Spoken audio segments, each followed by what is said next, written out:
datang di UC Makassar, Creating World-Class Entrepreneurs and Professionals.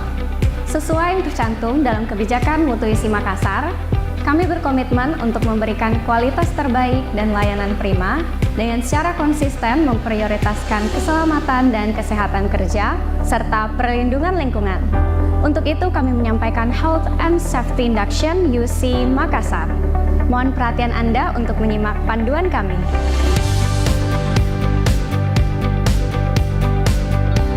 Gedung kampus terdiri dari 8 lantai yang memiliki 3 lift. Dalam keadaan darurat, jangan menggunakan lift, melainkan gunakan tangga darurat. Sebagai informasi, di setiap lantai dilengkapi dengan peralatan darurat yang dapat digunakan dalam situasi darurat selama Anda berada di sini. Terdapat lebih dari 500 titik hydrant sprinkle, 124 smoke detector, dan 21 heat detector. Setiap lantai memiliki 2 akses tangga darurat. Terdapat 12 alat pemadam api ringan dan 2 box hydrant indoor.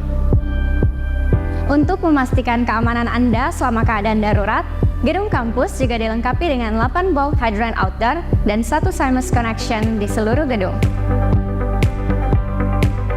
Jika Anda mendengar alarm kebakaran, harap tetap tenang.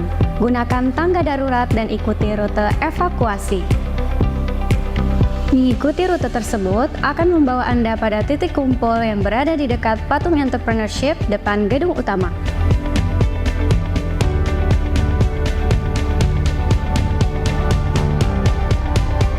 Pihak keamanan selalu berjaga untuk memastikan keamanan Anda selama berada di dalam kampus. Semua protokol kesehatan dan peralatan darurat tersebut merupakan perwujudan dari komitmen kami untuk menjaga keselamatan seluruh pengunjung UC Makassar. Kami akan terus menjalankan protokol dan meningkatkan peralatan tersebut karena kesehatan dan keselamatan Anda adalah prioritas utama kami. Terima kasih atas perhatian Anda terhadap Health and Safety Induction kami. Salam Entrepreneur.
Entrepreneurs Navigate Disruptive Global Challenges is about to start. Please welcome our Master of Ceremony, Dr. Charlie Hong Dianto.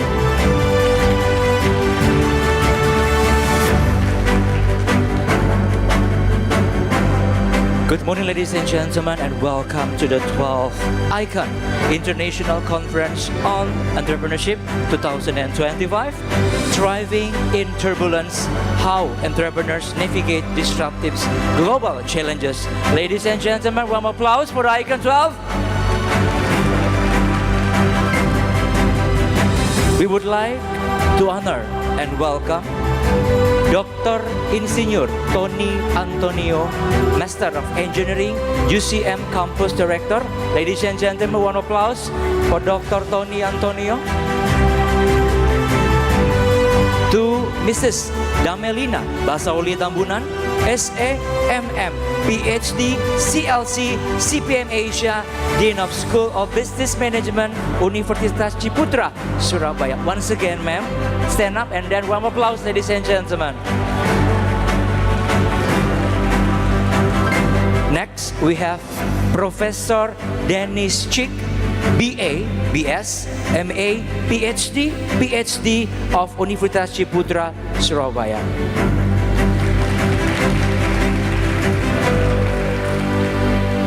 Professor Ria Fajilago, DBA of Polytechnic University of the Philippines.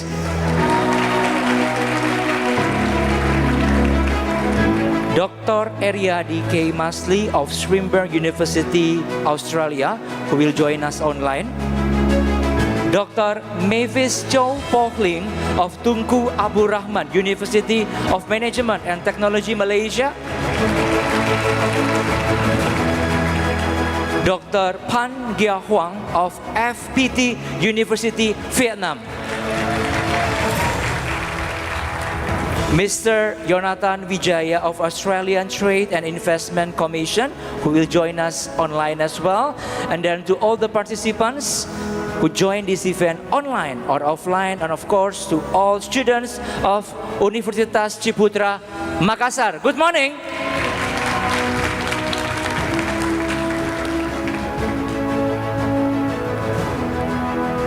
Ladies and gentlemen, this event is an annual event, and interestingly, this year the committee held it live at Universitas Ciputra, Makassar, virtual conference and also live streaming in YouTube. Ladies and gentlemen, I would like everyone to stand up because we are going to sing National Anthem of Indonesia, National Anthem of the Philippines, National Anthem of Malaysia, and Hymn of Universitas Ciputra. Ladies and gentlemen, once again, rise up and please prepare for the National Anthem.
National Anthem of the Philippines.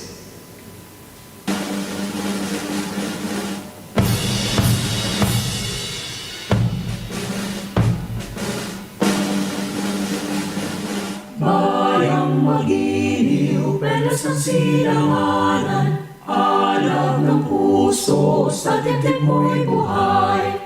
Lupang hinirang, duyan ka ng mag-iping, sa manlulupig, di ka pasisihin. Sa dagat at bundok, sa simoy at sa langit mong wagaw, may dirap ang tuna at awit sa paglayang minamahal. Ang kislat ng watawat mo'y tagumpay na nagdiningning. Ang bituin at araw niya kailan pa may di magdidilim. Lupa ng araw ng wala di pagsinta, buhay langit sa piling mo. Aming ligaya na pag may mga api, ang mamatay ng dahil sa'yo. National Anthem of Malaysia.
For the hymn of Universitas Ciputra, please put your right fist on your left chest.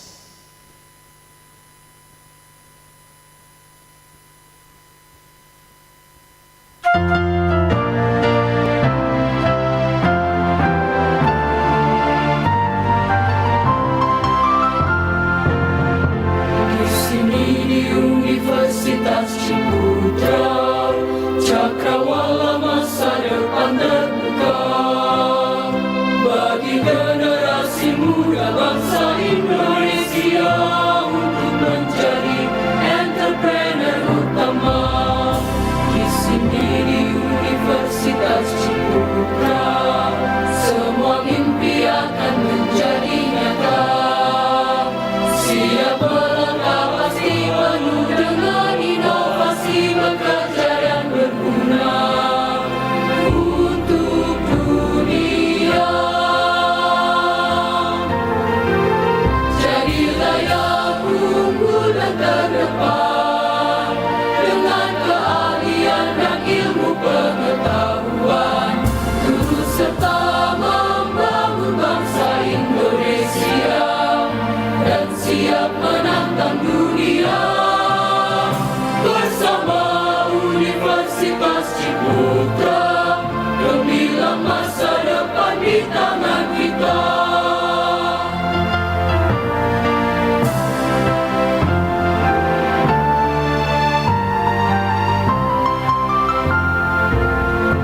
Di sini di Universitas Ciputra, cakrawala masa depan terbuka bagi generasi muda bangsa Indonesia untuk menjadi entrepreneur utama. Di sini di Universitas Ciputra, semua mimpi akan menjadi nyata. Siap melangkah pasti penuh dengan inovasi, bekerja dan berguna untuk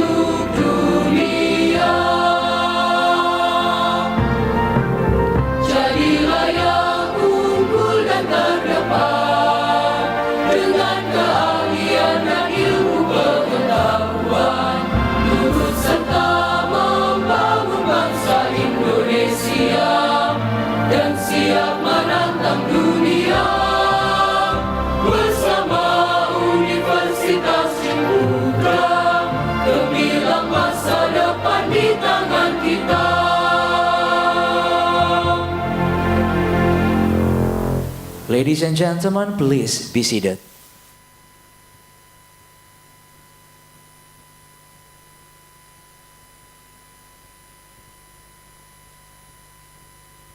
We would like to thank the co-hosts for ICOEN XII for their support, which are Polytechnic University of the Philippines, Tunku Abdul Rahman University of Management and Technology, Universitas Kristen Indonesia, and Universitas Islam Nasional Palangka Raya. Once again, thank you so much for your support, for helping us ICOEN XII to be generated here in Universitas Ciputra, Makassar. And ladies and gentlemen, for the opening prayer, I would like to welcome Dr. Erwin Parega, SA, MM, CDMP, CCC, to come on stage.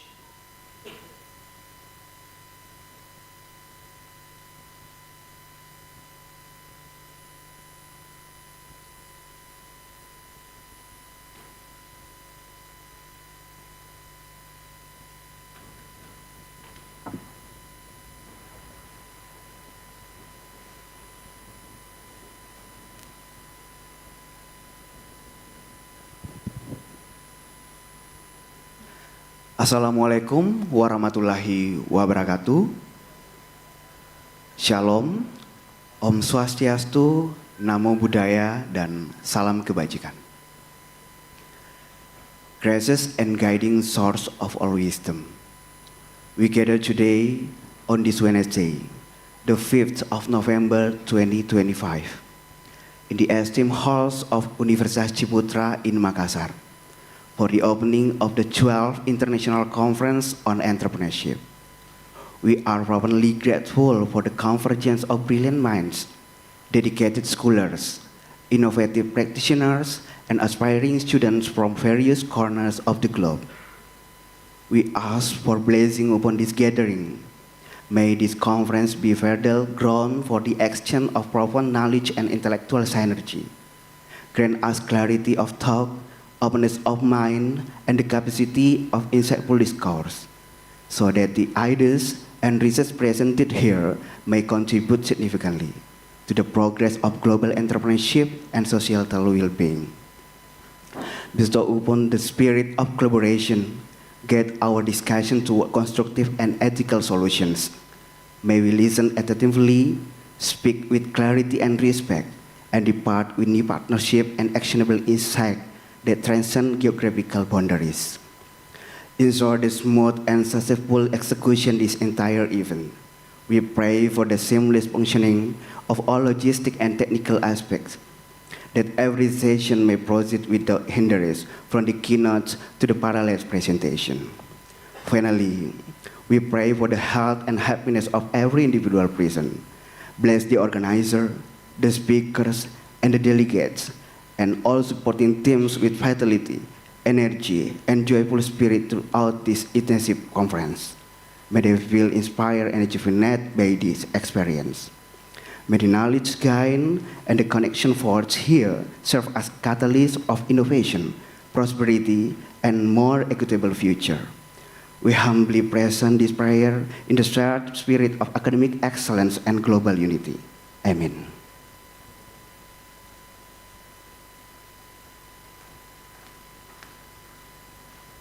Thank you so much, Dr. Erwin Parega.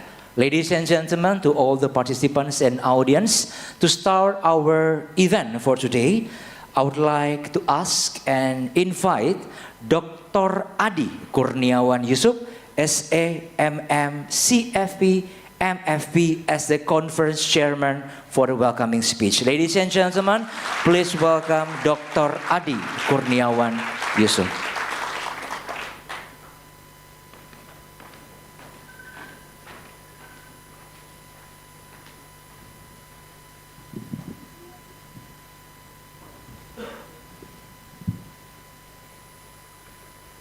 Good morning.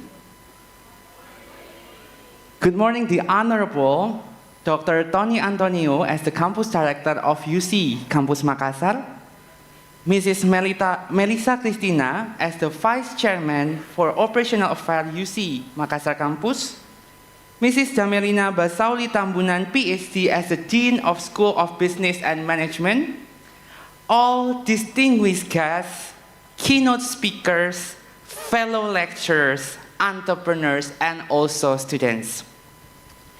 Before I start, let me give you a simple question. Anyone here invest in gold? Anyone? All right. So my next question is that who are now smiling because the price of gold is increasing? A lot? All right. That is a surprise, right? A few months ago, no one expected gold to rise this high. Yet here we are, watching global uncertainty drive back people to the oldest asset in the human history. When people are uncertain, they look for something safe. However, entrepreneurs, we don't just look for the safety, but we look for the opportunity. That sudden rise in gold is a reflection of the world we live today. It is fast, unpredictable, and full of surprising turns. Let's talk about United States. In the United States, political deadlock, trade war, and a possible government shutdown have shaken the global markets. In Europe, inflation and energy challenges still ripple through supply chains. In Asia, artificial intelligence is transforming industry faster than the regulation can keep up. In China, the economic slowdown in the third quarter of 2025. At the same time, the planet itself is facing turbulence, from extreme heat and floods to growing resource pressure, reminding us that sustainability is no longer an option, but it is necessity. Now, let's go to Indonesia. In Indonesia, our new Minister of Finance has announced pro-growth direction, injecting over 200 trillion rupiah into the banking system to strengthen liquidity and support entrepreneurs. With all these changes happen around the world, we cannot afford to stay still. Bold moves are a must. Now, let me show you something simple. I have a ball here. I'll try to throw this ball like this.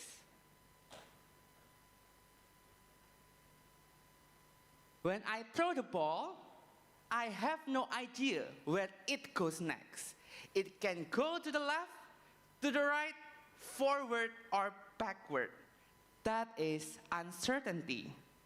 And that's exactly the world we live today. Market bounce unexpectedly. Policy shift, technology disrupt. But if the surface beneath it is more rough, for example, I throw that on the carpet, the ball will still bounce, but it will be more controlled. Therefore, we cannot stop the bounce of the ball, but we can shape the surface. That's what entrepreneurs do. We cannot control every shock, but we can design system, mindset, and strategy to move through them. We design the carpet, we create the condition to turn the turbulence into innovation. That's the essence of the theme of this year, Thriving in Turbulence, how entrepreneurs navigate disruptive global challenges. Today, I have every reason to be proud. This year makes our first ICOEN collaboration with Universitas Ciputra, Campus Makassar. Why don't we try to give a big applause for this? And this year, over 200 papers have been submitted to ICOEN XII from researcher, postgraduate, and undergraduate students and practitioners. And tomorrow, this idea will come alive in parallel session. I would like also to express our sincere gratitude and appreciation to our co-hosts, our keynote speaker, presenter, and all committees for their dedication and collaboration in making this event possible. So, as we open this conference, let's remember, the world will always bounce unexpectedly, just like that ball. Our task is that to shape the service, create the changes, innovation, and guide the movement toward a better future. On behalf of the committee, it is my great honor to welcome you to the 12th International Conference on Entrepreneurship, ICOEN XII. And may these next 2 days remind us that turbulence is not the enemy. It is the energy that drives us forward. One more time, welcome to ICOEN XII, happy conferencing, and salam entrepreneur. Once again, thank you so much, Dr. Ade Kurniawan Yusuf, for fascinating, expressive presentations, yeah? Mr. Ade, I think you forget your balls.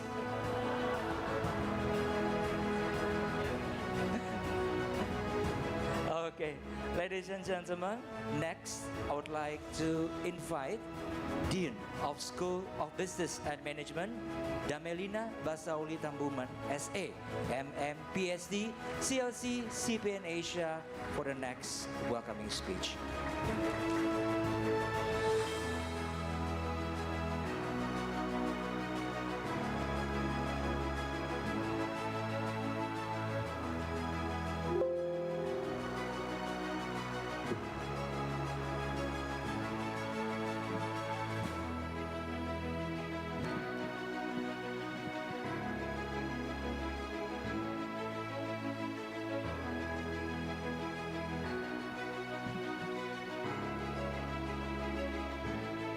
Good morning, distinguished guests, keynote speakers, colleagues, fellow entrepreneurs, and students.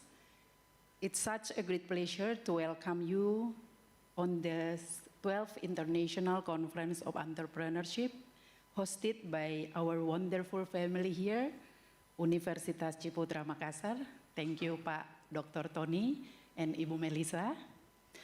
On behalf of Universitas Ciputra Surabaya, allow me to express my sincere appreciation to our host, Universitas Ciputra Makassar, led by our chairman of the conference, Dr. Adi, and the hardworking committee team. We also extend our gratitude to our co-host universities, PUP Philippines, TAR-UMT Malaysia, Universitas Kristen Indonesia, and Universitas Islam Negeri Palangka Raya, and to our keynote speakers who will share their wisdom and inspiration with us throughout this event.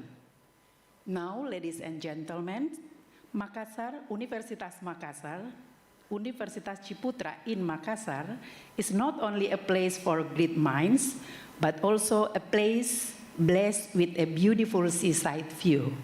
So this conference offers you two wonderful things at once: the opportunity to exchange brilliant ideas and the chance to enjoy the calming beauty of the beach nearby. I'd say this is what we call academic excellence with a touch of paradise. This year's theme, Thriving in Turbulence, How Entrepreneurs Navigate Disruptive Global Challenge, could not be more timely and relevant. As Pak Dr. Adi explained before, we live in the era of constant disruption, where change is fast, unpredictable, and sometimes uncomfortable. But entrepreneurs, they see differently. They see turbulence not as a threat, but as a wave to ride. They turn uncertainty into innovation and crisis into collaboration. That, ladies and gentlemen, is the spirit of ICOEN: to learn, to adapt, and to lead through change. As we begin this conference, let us share ideas that go beyond theory, ideas that spark real action, real resilience, and real impact.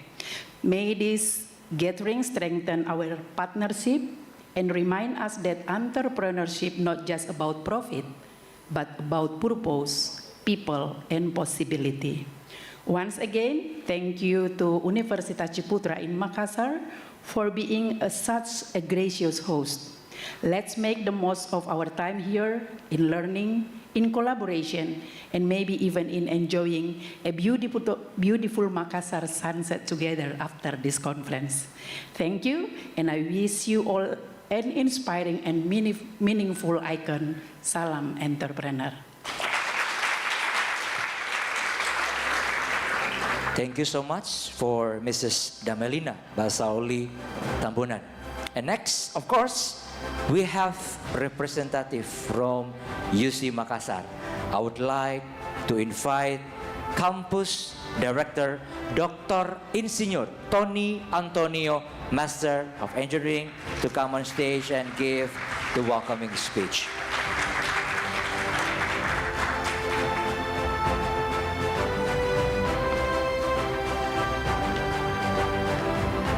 Thank you, Pak Charlie. Good morning, everybody. Welcome to UC Makassar campus. I think I have to ask the operator to put not my face here. Bisa tolong tayangkan yang itunya apa? Yang ada nama-nama banyak itu. First, I want to welcome all the keynote speaker, especially Prof. Dennis. Prof. Dennis is a long ago friends, and he is one of the professor who built our entrepreneurship education in Ciputra, Surabaya, and Makassar. And also I want to welcome all the keynote speaker. The next one is welcome Prof. Ria Fajilago. The name is similar to Indonesia, and Prof. Santos bring all the Filipino here, the magnificent 7 Filipino here. Welcome. And also Dr. Ariadi Masley from Swinburne Uni, he will be online. And also I want to welcome and say hello to Dr. Mavis Chow from TAR UMT. And the two gentlemen, where are they? Dr. Kong and Dr. Lai. Dr. Kong Lai. Selamat datang di Makassar. And also Dr. Phan Gia Hoang from the FPT University Vietnam. Welcome to Makassar. This one, forget the next one. And I think we have also an Indonesian from Aussie, Australia, Dr. Yonathan Wijaya. He will join us online. Okay. Thank you for having us here in Makassar. I think we have a good time together to learn about disruption, to learn about turbulence, and also, as Dr. Adi said, we have to learn about the innovations. I think when we're facing disruption, when we deal with the turbulence, we still have innovation. So our hope is that the 2 days conference will be good for us to innovate and to gather together to find a way to facing the turbulence. So I cannot speak too long because after this I will have my session. So I just want to ask to welcome also my fellow colleagues here. There is Dr. Elia. Where is Dr. Elia? Dr. Elia, Dr. Afrizal, and also Pak David Sundoro and Bu Niken, Erwin. And I also welcome my fellow student here. With my students. Kita akan sama-sama mengucapkan dalam bahasa Inggris, welcome to ICOEN 2025. Bisa ya? Kita welcome to ICOEN 2025 to all delegates. 1, 2, 3. Welcome to ICOEN 2025. Thank you. Selamat pagi. Salam entrepreneur.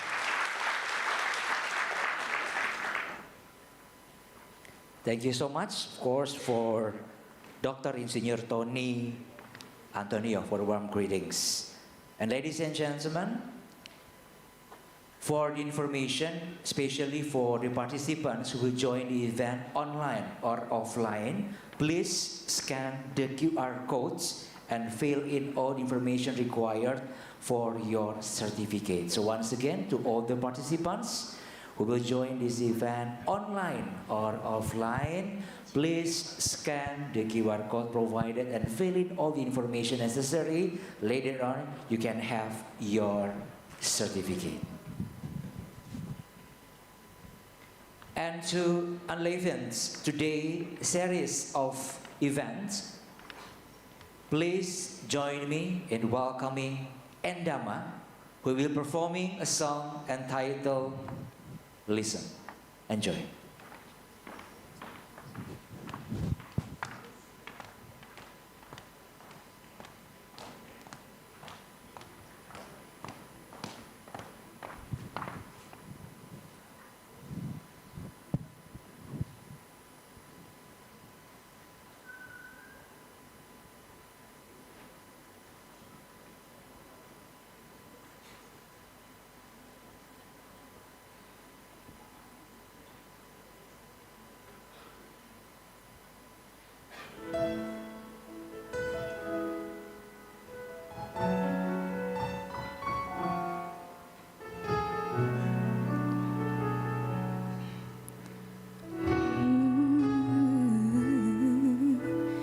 Listen to the song here in my heart, a melody I start, but I can't complete. Listen to the sound from deep within. It's only beginning to find release. Oh, the time has come for my dreams to be heard. There will not be pushed aside and turned into your own, all 'cause you want.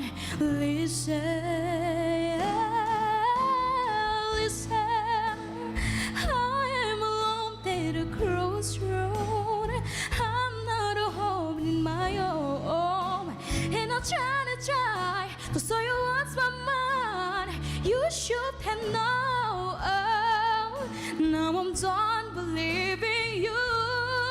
You don't know what I feel like. I'm more than a word you made of me. I follow the voice you gave to me, but now I've gotta find my own. You should have listened.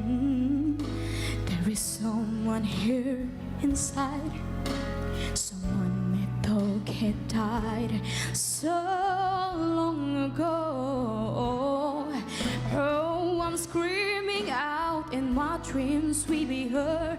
There will not be possessed words into your own, all 'cause you want. Listen, I am alone at a crossroad. I'm not a home in my own, and I'm trying to show you what's my mind. You should have known. Now I'm done believing you. You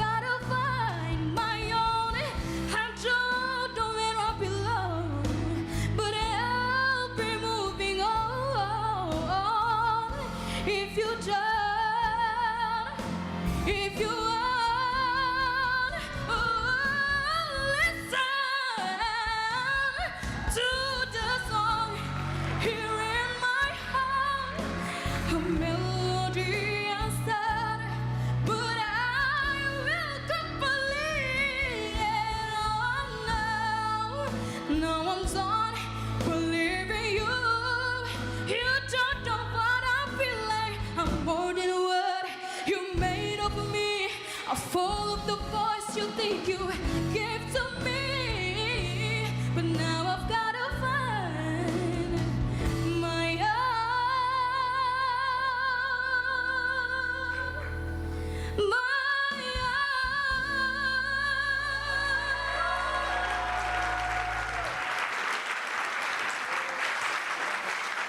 Once again, ladies and gentlemen, for Anjana, listen. Okay, and this information is especially for all the participants who join this event online via Zoom. Please change your virtual background with the picture be provided in the chat box. So once again, to all the participants who join this event online via Zoom, please change your virtual background with the picture be provided in the chat box. And in a short while, we will start our first session of keynote speaker. So once again, for today's session, we have two sessions of keynote speaker, and we will start the first sessions. In order to start the first session of keynote speaker, I would like to invite and introduce the moderator for the first session. She is the current PhD candidate in Universitas Science Malaysia with her expertise in operation, strategy, sustainability, and entrepreneurial scale-up. Ladies and gentlemen, please welcome Ms. Kartika Sari Gunawan, SA, MM.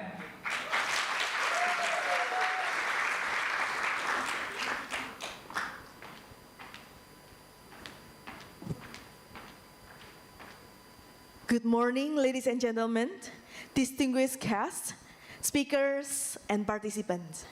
Once again, welcome to the 12th International Conference on Entrepreneurship, ICOEN XII. This year's theme is Thriving in Turbulence, How Entrepreneurs Navigate Disruptive Global Challenges. I am Kartika Sari Gunawan, and it is truly my honor to serve you as moderator for today's keynote session. In these first sessions, and we were privileged to have 4 distinguished keynote speakers from Indonesia, Malaysia, Vietnam, and Australia. Ladies and gentlemen, the question and answer section will be conducted after all 4 keynote speakers have delivered their presentation. Without waiting any longer, I will introduce our first keynote speaker, Dr. Insinyur Tony Antonio, Master of Engineering, as the Campus Director of Universitas Ciputra, Makassar. Ladies and gentlemen, please welcome Dr. Tony Antonio. Today, Dr. Tony Antonio will share his insight on thriving the turbulence in entrepreneurship education, embracing the 4 pillars. Dr. Tony, time is yours. Thank you, Kartika.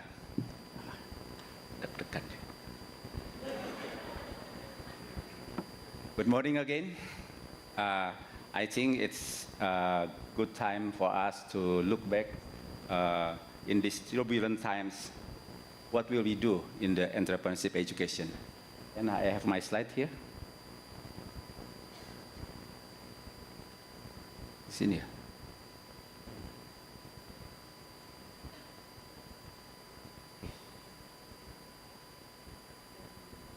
This slideshow.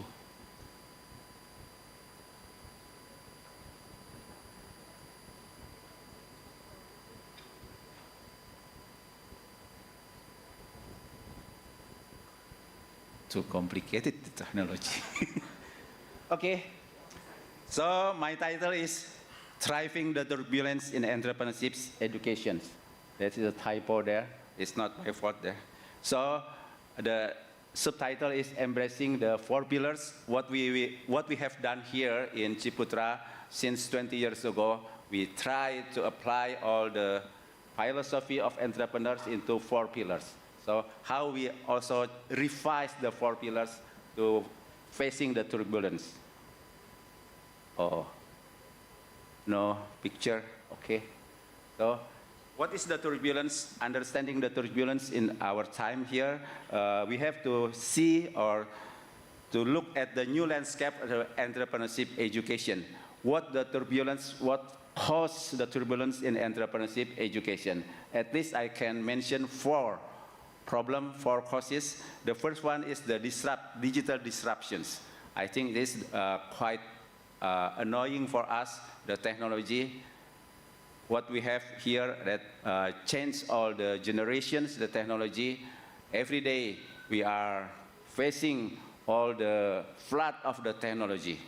So the digital disruption or the technology disruption changed the landscape of the education and also the entrepreneurship education. The second one is the, as Adi said, that it is the uncertainty. Fortunately, we will have some ladies speaker here who always ask for certainty. So it's a good time to hear, to listen, as Khaled sings before, to listen to what the words tell us and to what the ladies tell us. So the first one is the digital disruptions. The second one is the economic uncertainty. So we have to find the certainty among the uncertainty of the economics. The third one is, I think we will now have the shifting of the job and the career mindset among the young people. So they don't look for achievement, they look for well-being. They look for the balance, not for the money only. So there are mindset shifting among the young people. So this is the third cause, the third landscape we have to face in the education and the entrepreneurship education. The fourth one is the policy and procedure all the ways. So as you know, maybe some keynote speaker should realize the 60% of the task of the lecturer is administration. We have to fulfill a lot of form, a lot of reports. So every time, every day, report, and very small time for research. You agree with me, Dr. Kong? Yeah.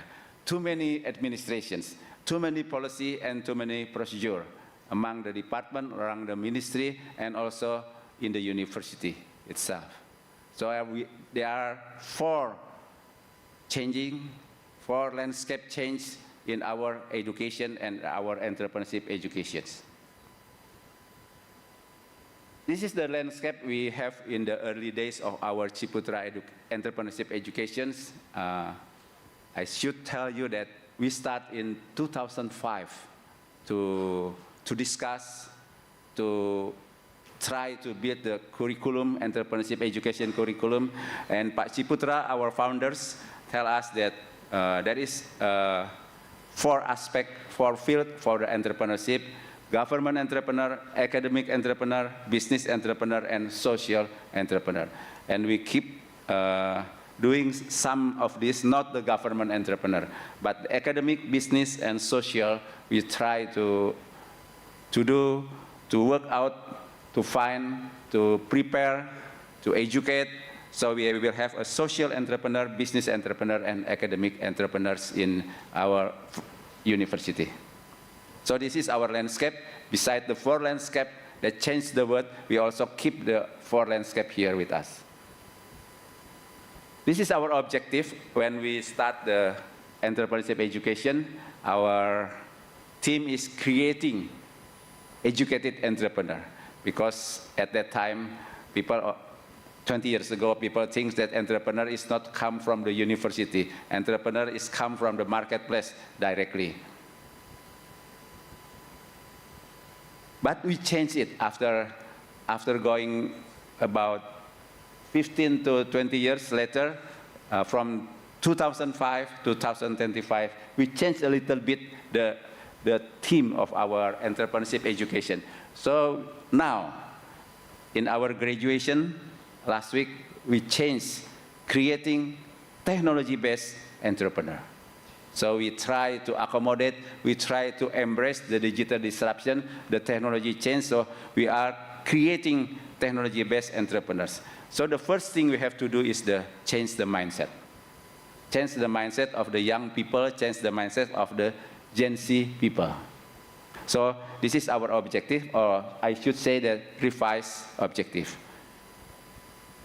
So when we see the 4 landscape and the 4 objective, we try to have our solution. We call it, at least me, call it the 4 pillars of the entrepreneurship educations.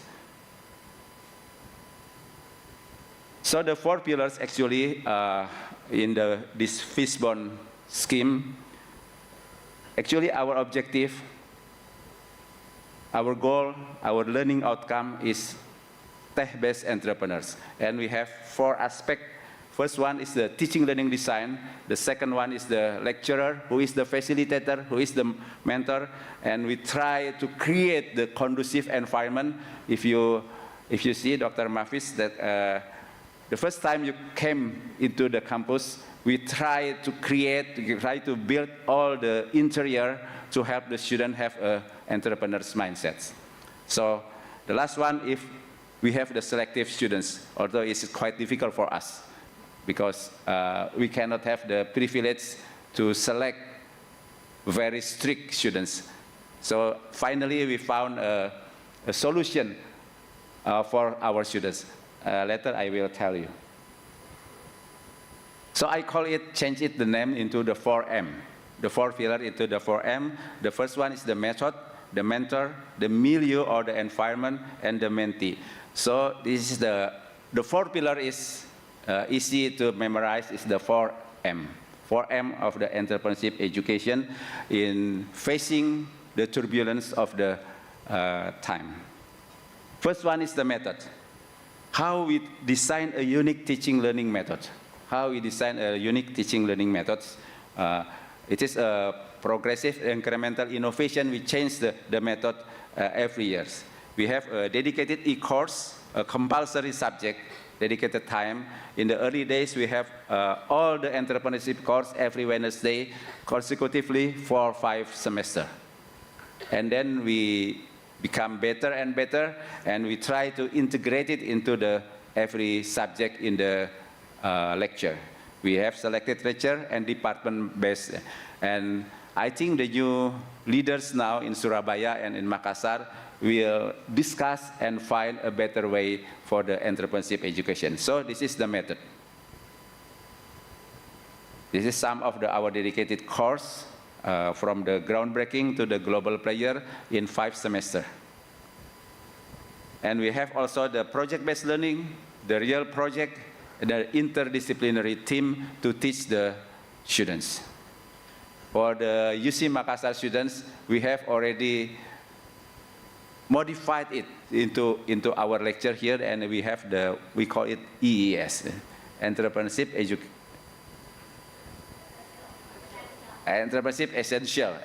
Essentials. Okay, so this is the method, the 3 aspects of our method. And here we have some experiment for, I think we already done it for 4 years, how we try the students not only to become a startup, and also to become a corporate entrepreneur, and also family business. Early in 2010s, after the first graduation in the UC Makassar, we have a survey. We have a research for our graduates. So say that we have 100 graduates, and we do some research among them. So 30 of the graduates continue their startup. Even either the startup they start in the university or change the second one or third one, but they follow the startup with their teams. The 30 others work with companies, so they call it corporate entrepreneur. So 30% going for startup, 30% going for the corporate entrepreneurs, and 30% is going to continue their family business. So 10% is married or further study. But to our surprise, that 30% among them continue their family business. So that's why we start our family business stream, family business. So now we start all the students here in UC, especially in UC Makassar, will follow this stream. Either they're going to start up, corporate entrepreneur, and family business. And Pak Elia, my will-be successor next year, thinking of discuss about the fourth stream of the graduate of the outcome, that what we discuss, the freelancer of the sole proprietor, because there are now some graduate doing, they don't do startup, they do corporate, they don't do family business, they just go alone and make like a content creator, influencer, and something. So we are thinking about facilitating that career also. So these 4 aspects are the methods. Okay. The second one is the mentor. Who teach entrepreneur? Lecturer or practitioner? So we have both. We have both. So we combine all the academicians and all the marketplace entrepreneur, and we try to combine the wisdom of the marketplace entrepreneur and also the goodness and the deep of the academic for the students. So it's easy to talk, but very difficult when we implement it. So they're always fighting between lecturer and practitioners. Fighting, not fighting, physical fighting, but fighting in idea or in the methods. So we call it the A&E facilitator. We call it facilitator and mentor, and not say that they are lecturers. So there are always tensions about the business and academics and the social club, social entrepreneur. Here is some, Erwin is here, is it? Erwin is, what we have done here, that we invite the central bank, Indonesian Central Bank, to talk. So we really invite the marketplace practitioner to enrich our educations. So it is what we learn also from the practitioner. Some of you know the Lokeng Hong is the Warren Buffett in Indonesia. He is very humble and tell us the secret of how to have billions of rupiah through investment. I think he is one of the richest men in Indonesia. So the good one is that he's telling the secret to the students. The next one we also have here is that we also invite some practitioner from overseas. How to spell this one? Hilom Long, the French comic book author and illustrator, to teach the students of our design students. So that's the second one, that we try to combine the practitioner and the academician to teach our students. The third pillar is the milieu, or the environment, or maybe we can call it the ecosystem. Today, in the morning, I opened a podcast from our colleague from the University of Indonesia. He said that our world today is ecosystem. Like Apple iPhone, and Samsung, they fight not in the hardware of the iPhone, not in the software, but in the ecosystem. So I think one of our pillars to entrepreneurship education is to create the ecosystem, to create the environment. It's not easy, actually. It's not easy because, but we're quite happy now that we have 3 brothers. Ciputra University in Surabaya, the biggest brother, the oldest brother. The second one is the University Ciputra Makassar, the second brother, and we will have another brother, University Ciputra Jakarta, next year. And maybe we will have another one in Medan or in Palembang. So the 4th and the 5th. Hopefully there will be the 5 brothers together. So what I want to say that it is not easy to set up the ecosystem, the milieu, the environment for the entrepreneurship education. Unless we do this, it's not easy to encourage, to empower the students, and to shift the mindset of the students. Creating a friendly social environment, especially through building, through physical building, through conversation, through communication with students. I think we try very hard to have a good environment and ecosystem in our entrepreneurship educations. I asked Pak Elia, is it a nice picture, I think? It is very nice. I asked Pak Elia, what makes this picture nice? What is the goodness of this picture? Because there's me there. Narcissist. But we try to build other entrepreneurial atmosphere through fun environment, through festive, so a lot of festival, a lot of competition, and through friendly relationship with the students. So I think we're quite successful, that quite close to the students, quite close. I think this is what we have to do, building the entrepreneurial atmosphere among the students, the lecturer, and all the faculty members. It's another picture, and we also encourage the students to have a media exposure and exhibition opportunity, so they can get closer to the markets. And also we have some design and fashion show departments, so also we encourage students to have a fashion show in the shopping mall, so they will close to the market. And also we try to help them to give an international exposure. So this is our effort to build the milieu, the atmosphere, and the ecosystem of the entrepreneurship educations. That's the third one. The fourth one is the mentee, or the students. The problem here, I think this is really the problem here. We have the Gen Z, the Gangnam generations, the Gen Z generation, with different way of learning, with different family environment. So it is quite a problem for us with our old methodology of teachings. This morning, when I heard the podcast that 60 of the Gen Z have mental health problems.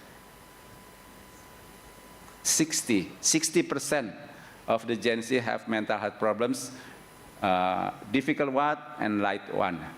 And to our surprise, that girls have more mental problem than boys, 12% in difference. So we have two ladies here. We hope that they can address our girls' mental health problem. So we have I think we have to understand our students, unless we cannot deliver well our entrepreneurship educations. Here is our Gen Z difference. This is the technology disruptions. They see screen more than other people. And also, this is a pragmatic generation. They care about making a difference, but they are ultimately motivated by ensuring they have a secure life outside of works. So also they want to make a difference. They prefer well-being more than others, work-life balance more than others. They still looking for leisure, me time more than others. So this is our fourth pillar, how to face the Gen Z generations. Sorry guys, I talk about you. Okay, I think that is my proposition, that you should have 4 pillars of method, mentor, milieu, and mentee, so we can strive to face the turbulence of the entrepreneurship landscape. So, method, mentor, milieu, mentee for the learning outcomes. We have the 4M. If we follow the 4M, hopefully we will have the tech-based entrepreneurs. In turbulent times, thriving means transforming. Higher education must move beyond teaching entrepreneurs. It must become entrepreneurial itself. Thank you. Thank you, Dr. Engineer Tony Antonio. Yes, you may be returned to your seat, Dr. Tony Antonio. That was an inspiring presentation. And now we will continue We are honored to have our beloved keynote speaker from Malaysia. So I welcome Dr. Mavis Chow, the Dean of the Faculty of Accountancy, Finance and Business from Tunku Abdul Rahman, University of Management and Technology, Malaysia. Please welcome Dr. Mavis. Today, Dr. Mavis will share her perspective on growing success with sustainable business practices. The time is yours, Doctor. Thank you. Good morning, everyone. Thank you. Okay, actually, I have a lot of things to share with. Let me share one by one. Okay. Now, this is the first time I visit Makassar. I am from TAUMT, Tunku Abdul Rahman University of Management and Technology. I'm the Dean for the Faculty of Accountancy, Finance and Business. I love this campus. This is wonderful. And this is the only campus that's very near to the beach. And I heard that the sunset is beautiful. Looking forward. Okay. Okay, there are a few things I want to share with, accidentally touched it already, yeah? Okay, now, actually, there's one thing in my heart I always want to share with all of you. I take this opportunity to share. I always hear the hymns from UC, right? Universitas Ciputra. There is one lyrics called, "Di sinilah Universitas Ciputra, mimpi menjadi nyata." So I translate a little bit, just like your dream will come true when you are here. So I wish myself, all my dreams will come true after this visit. Okay, and as a lecturer, I think the main challenge here, I believe you encountered the same problem. We always have a challenge to get attraction. And I do not have a well-prepared like Dr. Eddie, have a ball to throw on the floor. And I need a very thick pepper with me, not like Dr. Charlie, a very professional MC, which I heard this morning, he get well paid. Just kidding. Okay. Now, my objective is very simple today. I just wish to share a little bit of our research findings regarding the methods for entrepreneur, how they be sustainable, and how they be sustainable in using a certain business practice, right? Now, before we go through the contents, my only objective is to show you, and hope you can cite our journals, of course, right? Now, let's go through some introductions about this topic to understand what we think about turbulence, right? Now, we often imagine turbulence as something unexpected, right? Unpredictable and sometimes overwhelming, right? Now, we also heard nowadays, we talk about climate change, right? We talk about supply chain shock, technology disruption, right? And pandemics and some social inequality, which is our hot research topics. Now, these are not temporary disturbances. They are actually a new normal to us, right? When we mention about all this, it's not new anymore to us, right? In this new reality, surviving is no longer enough. The entrepreneurs of today must strive by rethinking how they use resources, how they innovate, and how they create value for society and the environment. Okay? Now let's refresh for a moment on what reshaped our world today. Okay? So now, rather than, we always talk about climate disaster, you know? So this costs $1 billion annually. Okay? You can hear flood everywhere, yeah?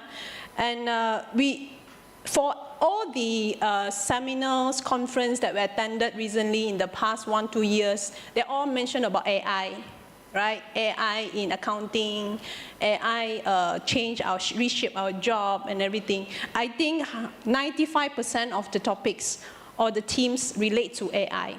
Okay? Now, why is so important to us? Because AI now and automation redefine our job faster than education system we can adapt. I believe all of you have the same problems with me. As an educator, when we design our course contents, as Dr. Tony mentioned just now, is slower than what is needed from the industry. We don't know how we can react faster than what is needed from the industry. All right? Now, third thing is we talk about resource scarcity. These fours have transformed the very logic of competition. Success today is not defined merely by efficiency, but by resilience. The ability to adapt, recover, and reinvent. So I would like to share some of the Malaysia context for you. Right? Now, Malaysia is actually a strategic Asian hub, right? And we have very much depends on small and medium enterprises, whereby SMEs accounts for 97.2% of the businesses, contribute about 1/3 of the national GDP, right? But same like other businesses or entrepreneur here, Malaysia SMEs face a lot of problems, such as rising energy and raw material costs, right? Increasing environmental regulation as like ESG reporting pressures. Okay, they have to compete with multinational firms by learning how to digitalize their business, right? A lot of tradition businesses, they need to learn, like those senior citizens, they need to learn and force themselves to learn how to apply new apps, how to do live streaming, you know. All this is really not easy for these SMEs, right? Now, for government supports, okay, the government has taken bold steps to position sustainability at heart of the economic development. Now, under the 12th Malaysia Plan 2021 to 2025, green growth is a key national strategy. Agencies like SME Corp Malaysia, like MIDA, okay, provide financial and technical assistance, including green investment, tax allowance, which is called WITA, and low interest green financing, training and environmental management system, right? This government support is very important, but policy alone do not drive transformation. As entrepreneurs, with their integrity and resilience, that will bring this vision into life. Okay? Now, I would like to take this opportunity to share some of the research findings with my two colleagues, Dr. Telly Chin and Professor Amy Yo, and myself, on comprehensive research conducted. Okay, this, we try to use this research to understand how Malaysian SME can drive sustainably, okay? In our study titled Growing Success with Sustainable Business Practice Along SMEs, a resource orchestration theory perspective, yeah? Later I will explain to you what is called, this theory called ROT, a resource orchestration theory perspective. To survey, we did a survey for 345 SMEs across manufacturing, service, and construction sectors. Okay, so we use this theory, we get some findings to check that the success is actually depends on the leader structure, how we bundle the service and leverage the resources. Okay, now with this framework, it's focused how leader structure, bundle and leverage their resources strategically to create value under turbulence condition. Okay, now before we move further, for you to understand a little bit of what is called ROT first. Now, with this resource orchestration theory, we focus on how structure, okay, how we organize the structure in terms of finance, in terms of manpower, and in terms of IT, technology, latest technology like AI and all that, and how we combine the resources into capabilities, which we do it in the bundling system, and leverage means apply them strategically to create sustainable value. We need to know how to apply, okay? Now, for this research, we do 4 key drivers of sustainable success. Number 1, we look for green dynamic capacity.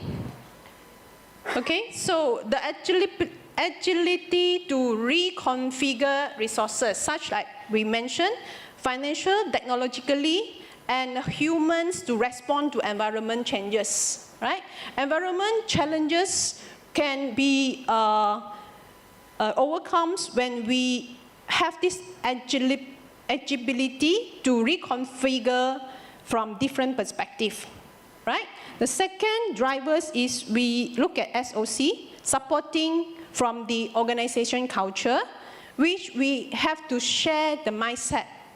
Okay? A culture where sustainability values are embedded in leadership, performance like metrics, like everyday behaviors, right? We have to influence the employees as part of who we are, not just a project. We need to see a true change happens. We have this organization culture. Now, third is the most important one, which is the knowledge management. This is the strongest predictor in our study. SMEs with system to capture, share and apply knowledge about green technologies and market trends were most successfully in implementing sustainable business practices.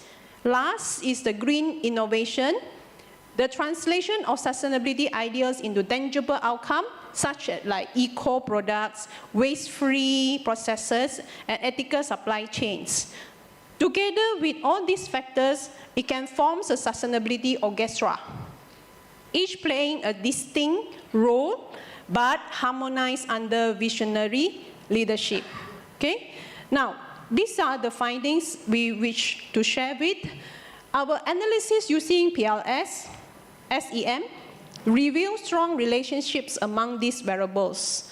Okay, number 1 is what we mentioned, KM. Knowledge management is a strong predictor, whereby knowledge management had the greatest effect on sustainable business practices, confirming that in the resource-limited setting, knowledge is a capital. That means when we want to sustain and drive for sustainable success, we need to equip with knowledge, right? So students are encouraged to read and study more, like ESG and everything, okay? We need to have more knowledge. Then the second finding is green dynamic capability significantly enhance green innovation, showing that adaptive firms turn environmental constraint into creativity. So we need to share these findings, which is you can actually focus on green dynamic capability. Third finding is supporting organization culture was crucial for embedding sustainability into decision-making and daily operations. So support from the organization is very important. And as mediating factors, green innovation acted as a bridge in between capability and performance. Now, these are the key findings we did from our research. Now, to share with you and let you imagine more to understand how it works, the method, we can share with you 2 Malaysian case studies. Right? The first one is we noticed and we found that a medium-sized food company in Selangor used to struggle with high waste disposal costs with support from WITA, which is the government's supports. It invested in composting system that turned organic waste into biofertilizer. Within 2 years, waste dropped by 60%, while a new product line also emerged, sold to the urban farms. So it helps to turn we just share these stories of resilience. Now, the second case that we would like to share with you is in Penang. A textile producer adopted digital tracking for raw materials to monitor carbon footprint and partners with local designer for upscaling. The company reduced fabric waste by 40% and gained access to European sustainable fashion markets. Now, these entrepreneurs embody resource orchestration in action, meaning they try to transform turbulence into competitive advantage. Now, what is the lesson learned from the entrepreneur today? Several lessons we can summarize here. Embed sustainability in your business DNA, right? It should be reflected in your mission, set in your KPI, and be part of the reward system. Okay? Now, also invest in knowledge system, encourage cross-functional learning, and create platform where staff share best practices. And third is what we can do now, collaborate instead of competing. Right? Partnership with universities like industrial peers and government agencies can unlock new innovation resources. Okay? Every one of us have to view the turbulence as opportunities, and each interruption, whether digital environment, can spark transformation if approached with agility and purpose. Okay, so in other words, we have to work together, right, and not compete with each other. And we need to view turbulence as opportunities, right? As a policymakers, we need to continue to incentivize sustainable behavior, such as we encourage to have tax relief, green financing, and capacity building, which can lower the barrier for SMEs to adapt to the eco technologies, right? It is actually equally important to fostering knowledge ecosystem. And us, as an educator and academia, we play a very important role, such as we must shift from knowledge dissemination to knowledge co-creation, working hand in hand with SMEs to develop context specifically for solution. Now, when I visit China and always meet the investors, I ask them, why not you invest some money to our universities to have some new projects, right, for AI and so on. You know what is the investors told me? They said, no, that is too slow for uni to react. Because I also trust what they share with me, because they said, if I invest into university, it takes some time for students, for researchers to find out the findings and channel to the channel to the industry. Now, they prefer to invest the money to the industry directly, and they get the response, which is very close to what they need. Now, what I want to mention here is, in this case, which is very practical, if we have a collaboration within three parties, meaning we have university, industry, and investor work together, so we can achieve a better outcome further.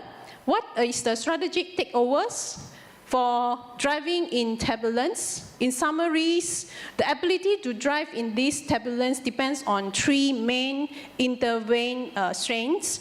Number one is strategic orchestration. We need to manage and align resources purposefully. We need to understand the organization well and identify what are the resources which we can combine, right? And then understand the organization culture, build on trust from the community, and practice with ethical principles. This is very important. And innovative adoption, use technology and knowledge to reimagine sustainability. This is what we encourage all of us to take notes. And let me close with a thought from Peter Drucker. The greatest danger in times of turbulence is not the turbulence itself, but to act with yesterday logic. Now, I also encountered some challenges when I managed my faculty, meaning when you ask them to change, they always give you a reply. Why last time no need? Why now I need to do? They always give you this answer. Why last time no need? Why I need to do it now? Why now need? Why last time no need? Okay? All logic is because now it's different. Old logic, we always talk about profit first. Okay? People later. Now, different new logic. We talk about purpose first. And also we believe when we have the correct purpose, when we set the direction correctly, prosperity will follow. Right? This is what we thought and we believe. To summarize, the ability to drive in turbulence depends on this, what we have mentioned just now. Okay? Now, we can no longer rely on yesterday logic as we mentioned, and now we have to move on with the new phenomena. Okay? Ladies and gentlemen, let us not view turbulence as chaos, but as a realm of progress. Let us equip our entrepreneur not only with capital, but with purpose, partnership, and courage to innovate sustainably. When we orchestrate our resources wisely, we do not merely survive disruption, but we redefine it. May we all continue to drive sustainably in turbulence ahead. Thank you, everyone. Thank you very much, Dr. Mavis. That was a very, very insightful presentation. Yeah, Dr. Mavis, you may return back to your seat first. Thank you. Okay, after listening the cases from Indonesia and from Malaysia, and now we will listen next the cases and presentation from Vietnam. Therefore, I would like to introduce you our third keynote speaker coming from Vietnam. I would like to introduce Dr. Phan Gia Hoang, the head of Department of Entrepreneurship Development at FPT University, Vietnam. Ladies and gentlemen, please welcome Dr. Phan Gia Hoang. In this session, Dr. Phan will deliver the Thriving in Turbulence Entrepreneurial Agility and the Future of Innovation Ecosystem in ASEAN. Dr. Phan, the time is yours. All right. Hello. All right. So I need some script to make sure my presentation is smoothly. Yeah. All right. So good morning, everyone. Thank you for coming today. And my name is Dr. Phan Gia Hoang, and I work at FPT University, and currently I'm the head of Department of Entrepreneurship Development. Right, so today I want to talk about something important. I put it here, it's more easier for me. Cool, all right. So the world changing, the world is changing very fast. Everything is uncertain. But we can learn to do well in this uncertain world. The topic today is thriving in turbulence. This means we can be successful even when things are difficult. Let's start. So the world no longer changes every decade. It changes every day. All right, so the world today is very different from before. I want you to think about three big changes. First change, politics and trade war. Countries are fighting about trade. The war in Ukraine is making problem for business. This is not temporary. This is the new normal. Second change, technology. AI is here now. It is changing everything. Jobs are disappearing. New jobs are appearing. And the change is very fast. The third change is environment.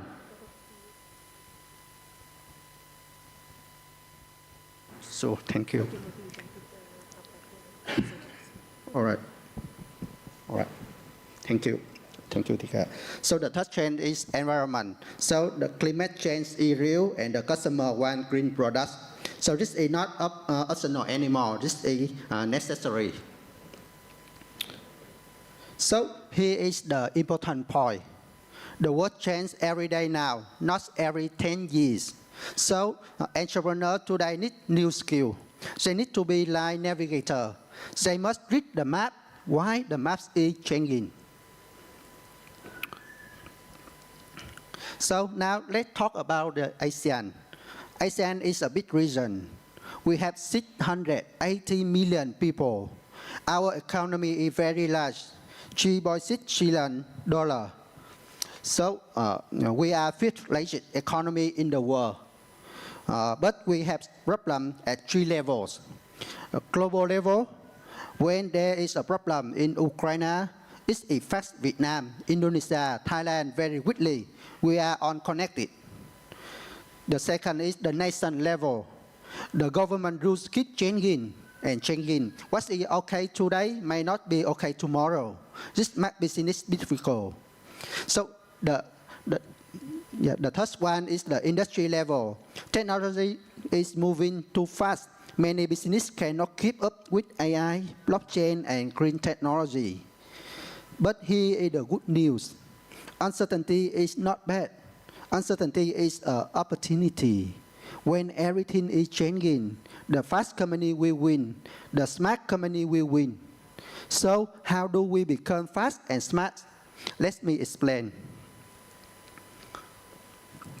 So I want to introduce a new idea. Entrepreneur agility. This is not about being crazy or childish. This is about being smart and flexible. Entrepreneur agility has three parts. Part one is sensing change.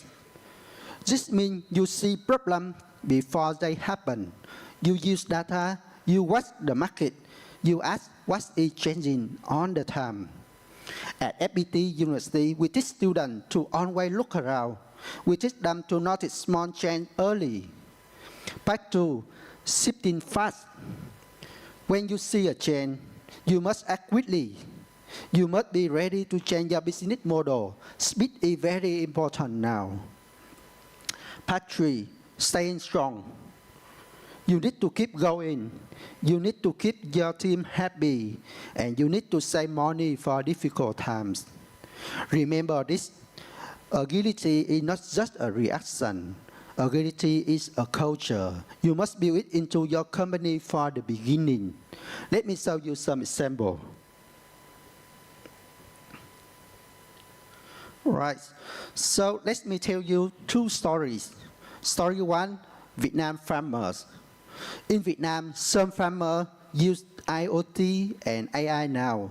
Before, they just guess what to plant. Now they use data. They know what customer want.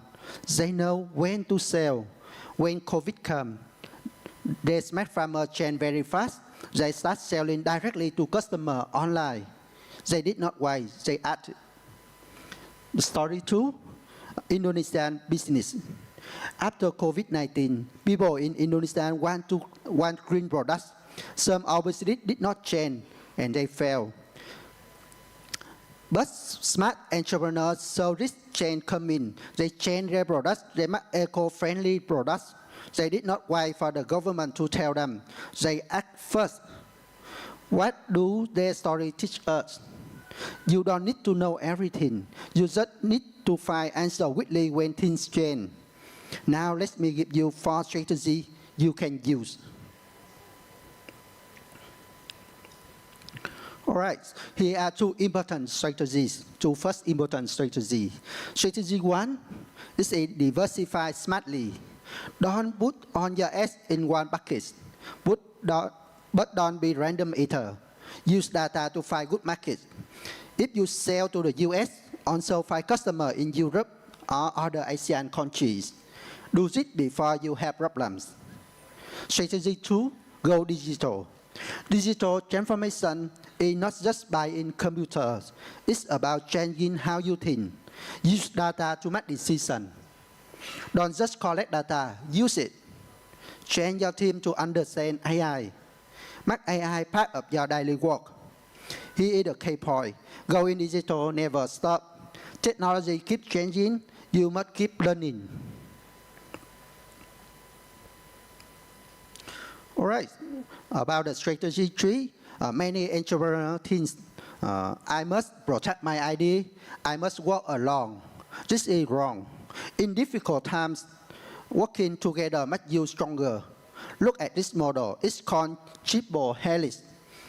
3 groups work together. University bring research and student. Company bring money and market knowledge. And the government bring support and rules. When they work together, good things happen. And at FPT University, we do this. We call it the sandbox model. The sandbox model. Our students work on real company problems. Company give us the real process. The government has with money and support. The result, students learn by doing real work. Company get new ideas. Everyone wins. This is not just theory. This is happening now, and it can work across on ASEAN countries. Many people think ESG is expensive. Yeah, green business costs too much money. This is not true. ESG is not a cost. ESG helps you make money.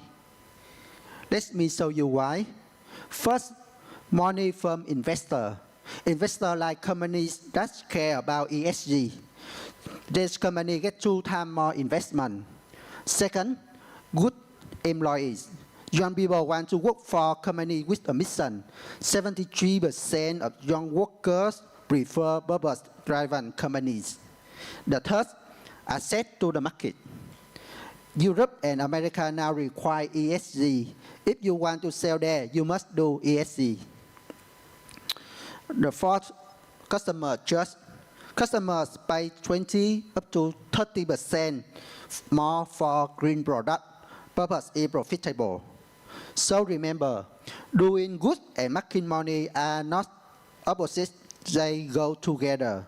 Let me show you a real example from FPT. So here, this is the VioEdu. This is an education platform made by FPT. Look at this number. 15 million students use VioEdu in Vietnam. VioEdu use AI to help students learn. Each student gets a professional learning plan. The AI watch how they learn and help them improve. But here's the special part. VioEdu was made to help poor students. In Vietnam, students in city get good teachers. Students in village don't. VioEdu fix this problem. Now a student in mountain village can learn just like a student in city. Look at this chat. We grew from 0 user to 15 million user in 6 years. And we make money. We are profitable. So this shows something important. You can do good and make money at the same time. So, but VioEdu didn't happen by accident. It happened because we build the right system at FPT University.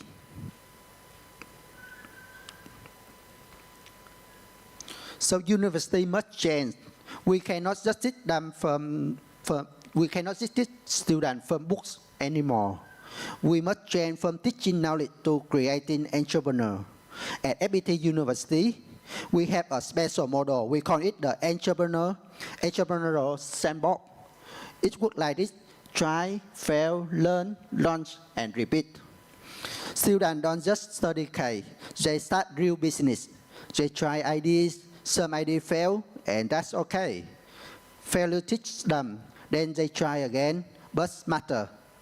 We give them mentor from real company, money to start, office space, legal help, and a space place to fail. The result, our students graduate with real experience. They already start business, they already fail and learn.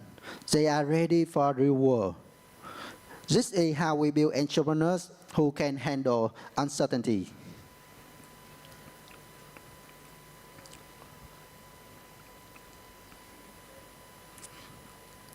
All right, this brings me to the ICOEN. What's the ICOEN importance? The ICOEN is not just a conference. I think it's a platform for sharing knowledge across ASEAN. Here are 4 reasons I think why ASEAN matter. The first, learning from each other. Vietnam can learn from Indonesia. Thailand can learn from Singapore. We don't need to make the same mistake. Second, connecting research and business.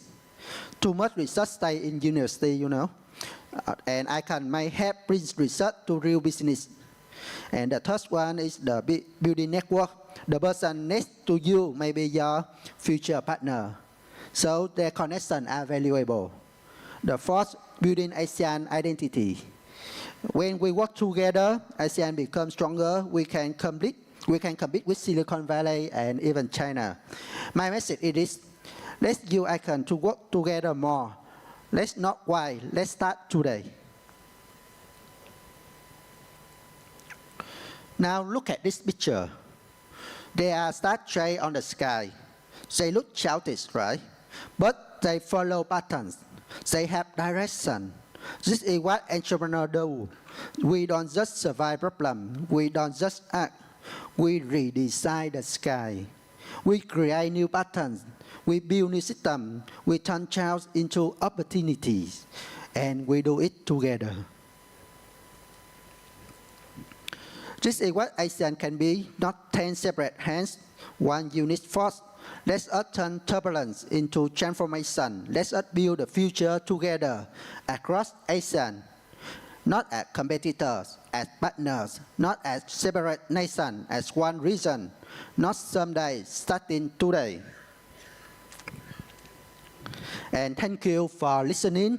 It's an honor to speak with you today. I would love to continue this conversation. Here is my contact information.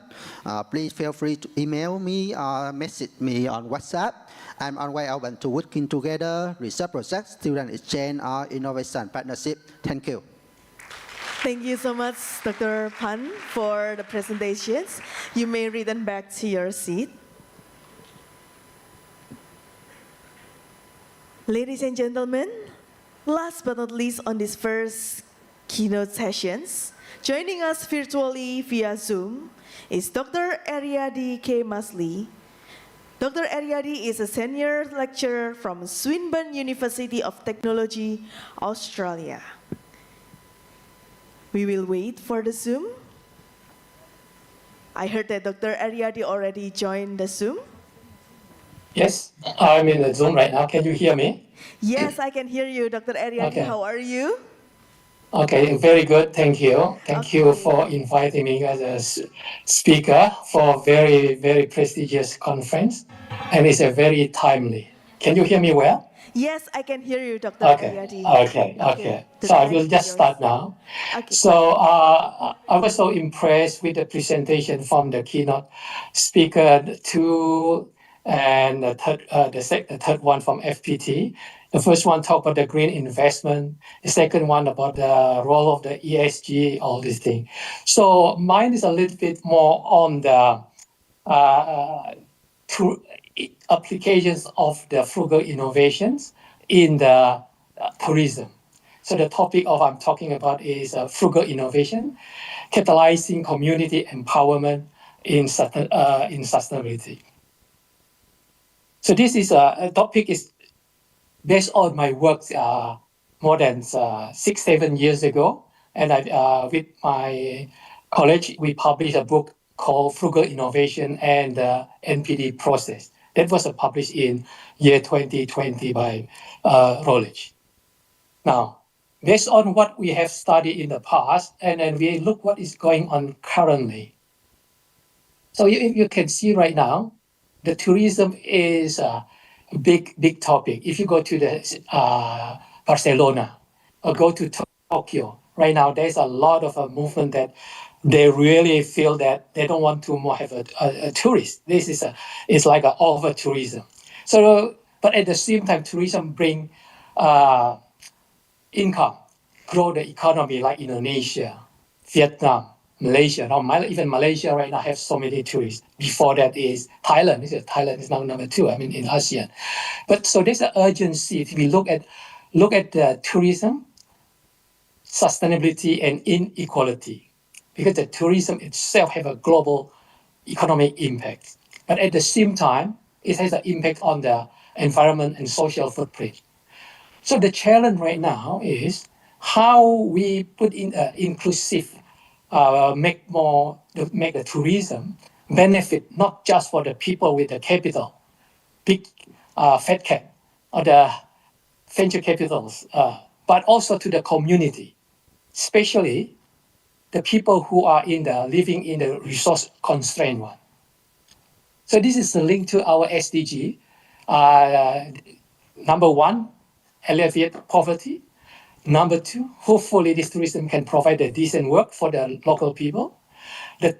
Number 10, reduce inequality. So the people, the one in the big city, the richer, and people in the local community will more equal.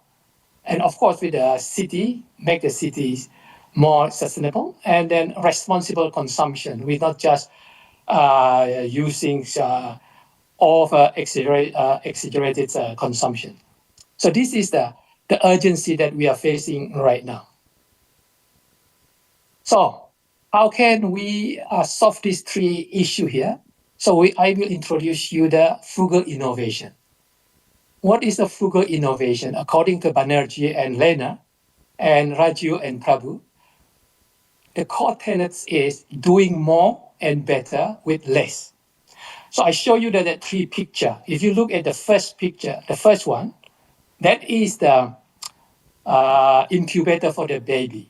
Now, if you look at the incubator in the hospital with mostly the big city, or maybe sometime in the smaller town, the hospital have the capacity to buy the incubator, but it costs a lot of money. It costs $40,000 US, and you need the electricity. So what happened is, if in the village there is no electricity, the people are poor, they cannot afford to the incubator. So a group of the students from US, from Stanford Business School, long time ago, come up with the idea, what do you call this, incubator for the baby. And it's only cost less than $25. Until today, more than 300,000 baby was safe, not die, because they have the baby was born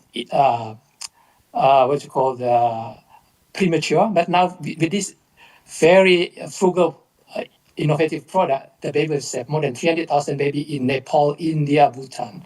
So this is kind of the thing that we are talking about, how the frugal innovation can do more and better with less. And on the right side, you can see that the ultrasound. Now the ultrasound, that one is the really sophisticated one, like by GE. It costs more than $100,000 more. But the engineer in the GE can make it smaller, but not all the whistle and all the funky feature, but good enough to help the people to check what is going on in their body. So we call this doing more and better with less. So what is the frugal innovation? There's several definitions. I will not make you get bored with definition. I will pass through. I still have a lot of the slide. So the important one is definition. The number one is frugal innovation is development of more affordable and core functional product for consumer living in BOP market, bottom of pyramid. Why I stress on the BOP, I will explain it to you later on. The second one is now that is a frugal innovation generally, how we link to the tourism focus. So if we look at the tourism, so the frugal innovation is creating accessible, essential value tourism product or services for or from resource-constrained community, optimizing core functionality, usability, and durability while minimizing the cost and waste. So this is a big, tall kind of definition, but this is what we have to achieve if we want to go to the BOP market, bottom of the pyramid. So the key is a frugal is not cheap. So people think that if you're thinking about the frugal innovation, it should be cheap. No, frugal is not equal to cheap. What is the most important characteristic of frugal innovation? It should be affordable, simple, focus on the core function, co-functions, robust, which means durable, and sustainable, and user-centric, usability, and resource optimization.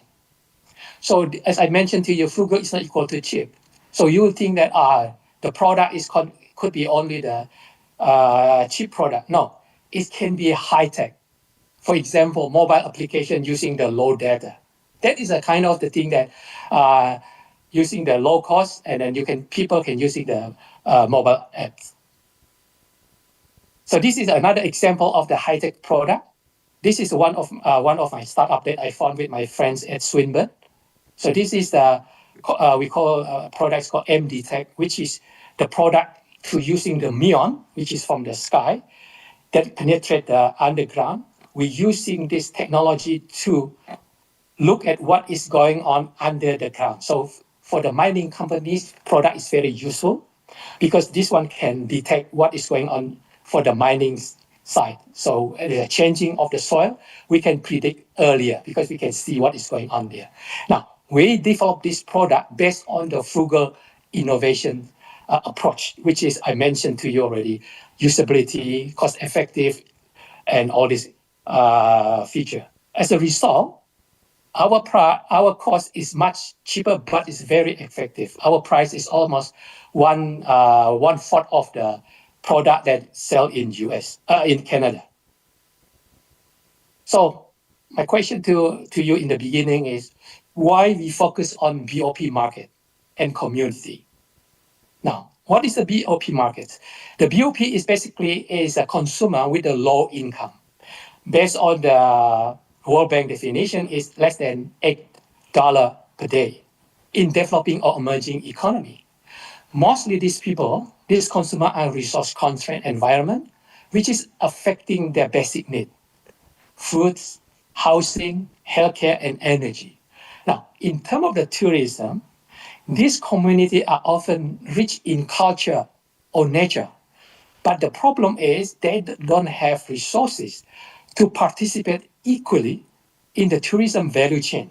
So, okay, you can see that if you go to the Bali and all these things that big tourism area, you can see a lot of big multinational big company build the hotel, very expensive. Local people in some area, they don't have money to participate. So what we want to do is how we can, using this frugal innovation, to empower these people as a provider, not just the consumer or just the worker, but as a provider and as a beneficiary of this development.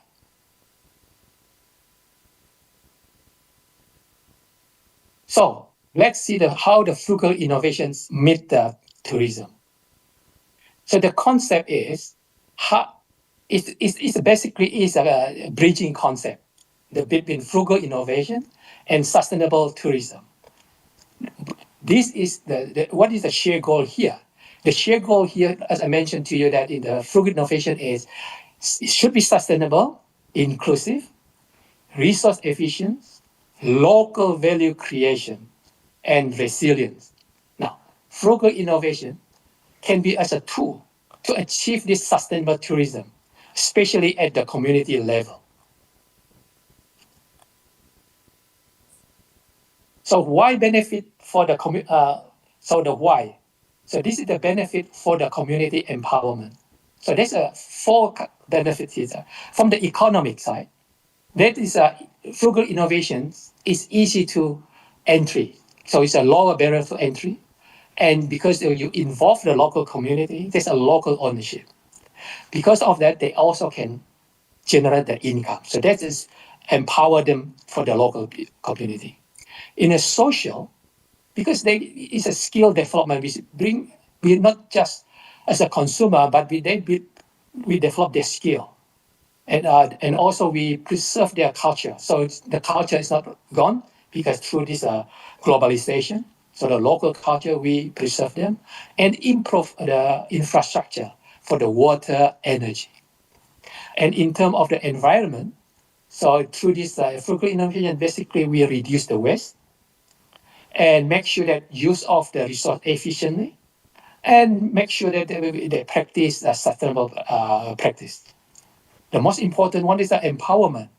This is a frugal innovations become the agency, which is they become the decision making, empower the local people as a decision maker.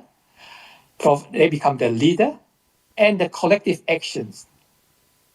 Through this, if they own it, they have the leadership and the collective action. This brings the dignity, and you create the community that resilience. With this, the turbulence in currently, we need the community that resilient. So frugal innovation in tourism. So frugal product innovation in tourism. We can look at what is the concept again is it should be affordable. Again, is I keep make sure that you understand what is the frugal innovation. The concept is very important here. It should be affordable, durable, locally maintained, good, enhancing the tourism experience and community life. I give the example. This is the one of the frugal product by Indonesian scientists. So this is a prime cook stove. So the principal one is efficient energy because they're using a very, very efficient charcoal for the cook stove. Now, how we use it in tourism, so we can use that in the community kitchen, in the homestay, eco camps, reduce the fuel cost, smoke. So this is a showcase that later on I will explain to you. So far, they have sold more than 30,000 units and have been sold to the 20 plus countries, Bangladesh, Africa, and of course Indonesia also. The second one is a Tirta Cupu Manik filter, also Indonesian company. So they produce the safe water for the guest house, community center, tour. So this is vital for the health and guest comfort. Another thing that we show you in the not-for-profit. So locust, another thing that you can use is a locust solar lantern for the eco lodge, upcycle furniture, art, and for the guest space. So this is a product that I mentioned about. You can use this kind of for the tourism. And then the left one is a stove. The right one is a Cupu Manik water filter. So that is a product. How about in the service? Again, the concept will be delivering core value efficiently, leveraging local resources and simple technology. I give the example, we can like a community-led walking, biking tour. This is already happening in Indonesia, in Java. I have read in Java Island, there's more and more villagers have this kind of community-led walking and biking tour. Mobile-based bookings and payment system, that's for the homestay. So using low data and low cost. Share community transfer to tourism. I was in Vietnam several years ago, and I met one of the young lady, very entrepreneurial. She's set up the the transportation from the tourists, and then they're using the bicycle, and they bring the tourists to visit not in Da Nang, sorry, in Hoi An, which is a very beautiful city in Vietnam. So this is the way they told the share community where the community have their own the organization provide the bicycle, ride the bicycle for the tourists. It's a fantastic. And another one is a pay-as-you-go model for the local experience. So people go there, pay, and then through this service, they don't have to go pay all the thing they don't like. They just pay for the one they want to experience. So that kind of the service that a frugal service innovation can use in the tourism. So if I talk about this one, another one is so we have a product. The second one, we have a service. The third one is a frugal experience innovation. So they have frugal product innovation. We have a frugal service innovation. Now we talk about the frugal experience innovation. So the concept is about designing authentic, meaningful experience, focus on the core value and not luxurious feel.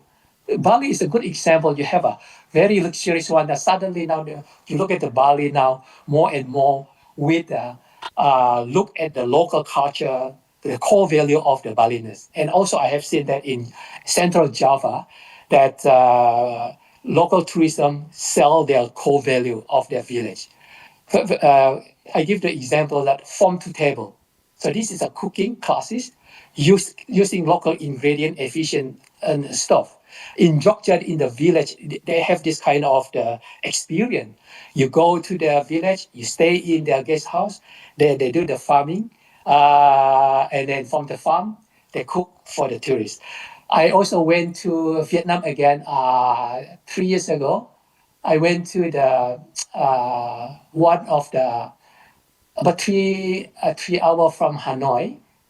That's where the Thai people, local people, they also do this kind of the experience. So I brought my student, 20 students to this area, and then we stay there and we have the food with the local people cook.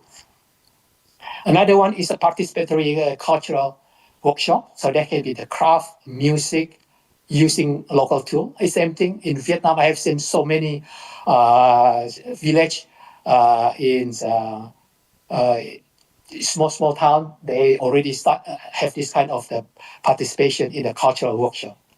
And of course, nature immersion hikes. There's a focus on the local knowledge, not the high-tech gear. So you're really basic one. And at the end of the day, maybe you can do the storytelling session under the star. It's a very nice, no high-tech thing. Talk about the storytelling about their culture. So this kind of the experience can be sold to the tourists. So what is the frugal business model innovation we can talk about? The concept here is to create the value through the new structure partnership. So there can be the cooperative.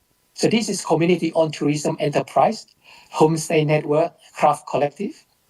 Can be partnership, NGO with the community, local tech provider like KDM in Indonesia.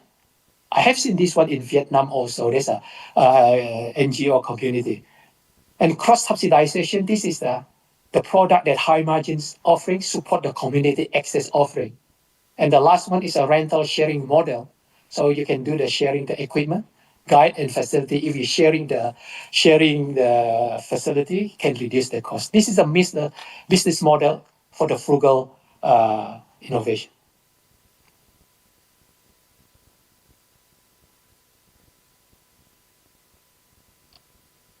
So back to that, the innovations of the good enough innovation in the tourism. The concept is resources improvisations, meeting immediate need effectively. In the tourism example, is repurposing material for the furniture. So this is a good enough. This is in India is a very popular the concept frugal innovation. They call the jugaad. So they do that one is changing of the material for another purpose. The material that instead of throwing away, they're using the material for another purpose.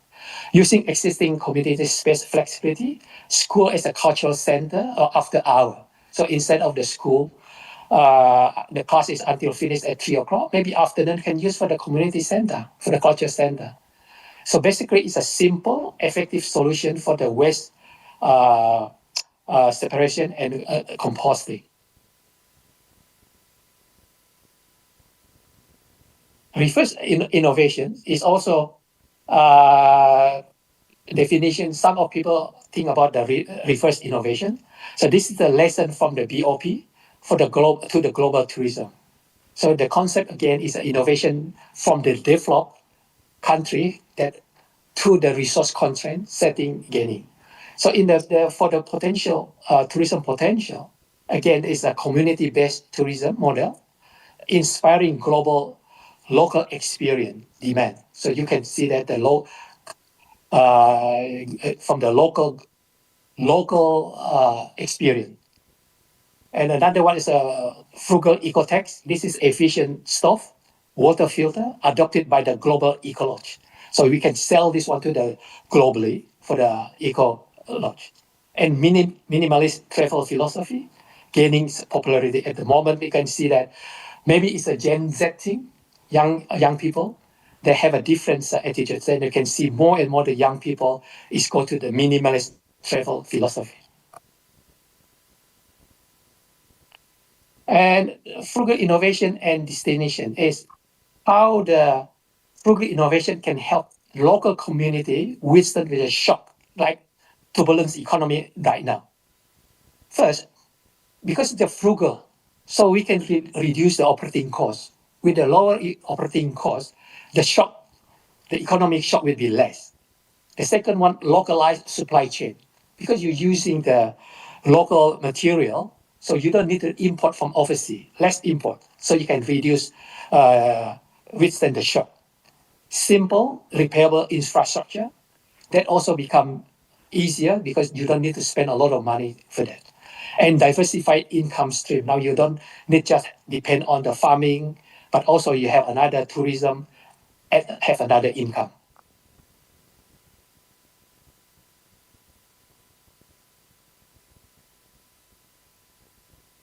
So the challenge, there's a lot of challenge in the frugal innovation. The first one is scaling up. We need to scale up, but when you scale up, the problem is the quality and local essence. So the thing is how to balance, you scale up while maintaining quality and local essence. The second one is access to finance. Now, even in the developing country like that, with the technology like in Vietnam, Indonesia, Thailand, just for the startup, it's very difficult to get the money from the investor. Imagine the community. So this is a challenge again, how this local community get the financing for the activity. The third one is building local technical and business skill. Again, they are not living in the big city with all the degree in the technical. The local people maybe less, so they really need the business skill and technical skill. The fourth one is because they are in the small local area, so it's very difficult to access to the market and how to make it feasible. The last one is how to balance affordability with a fair wage. We make sure that we are not just pay them under minimum wage, because as a human being, we need to be fair to create a fair society.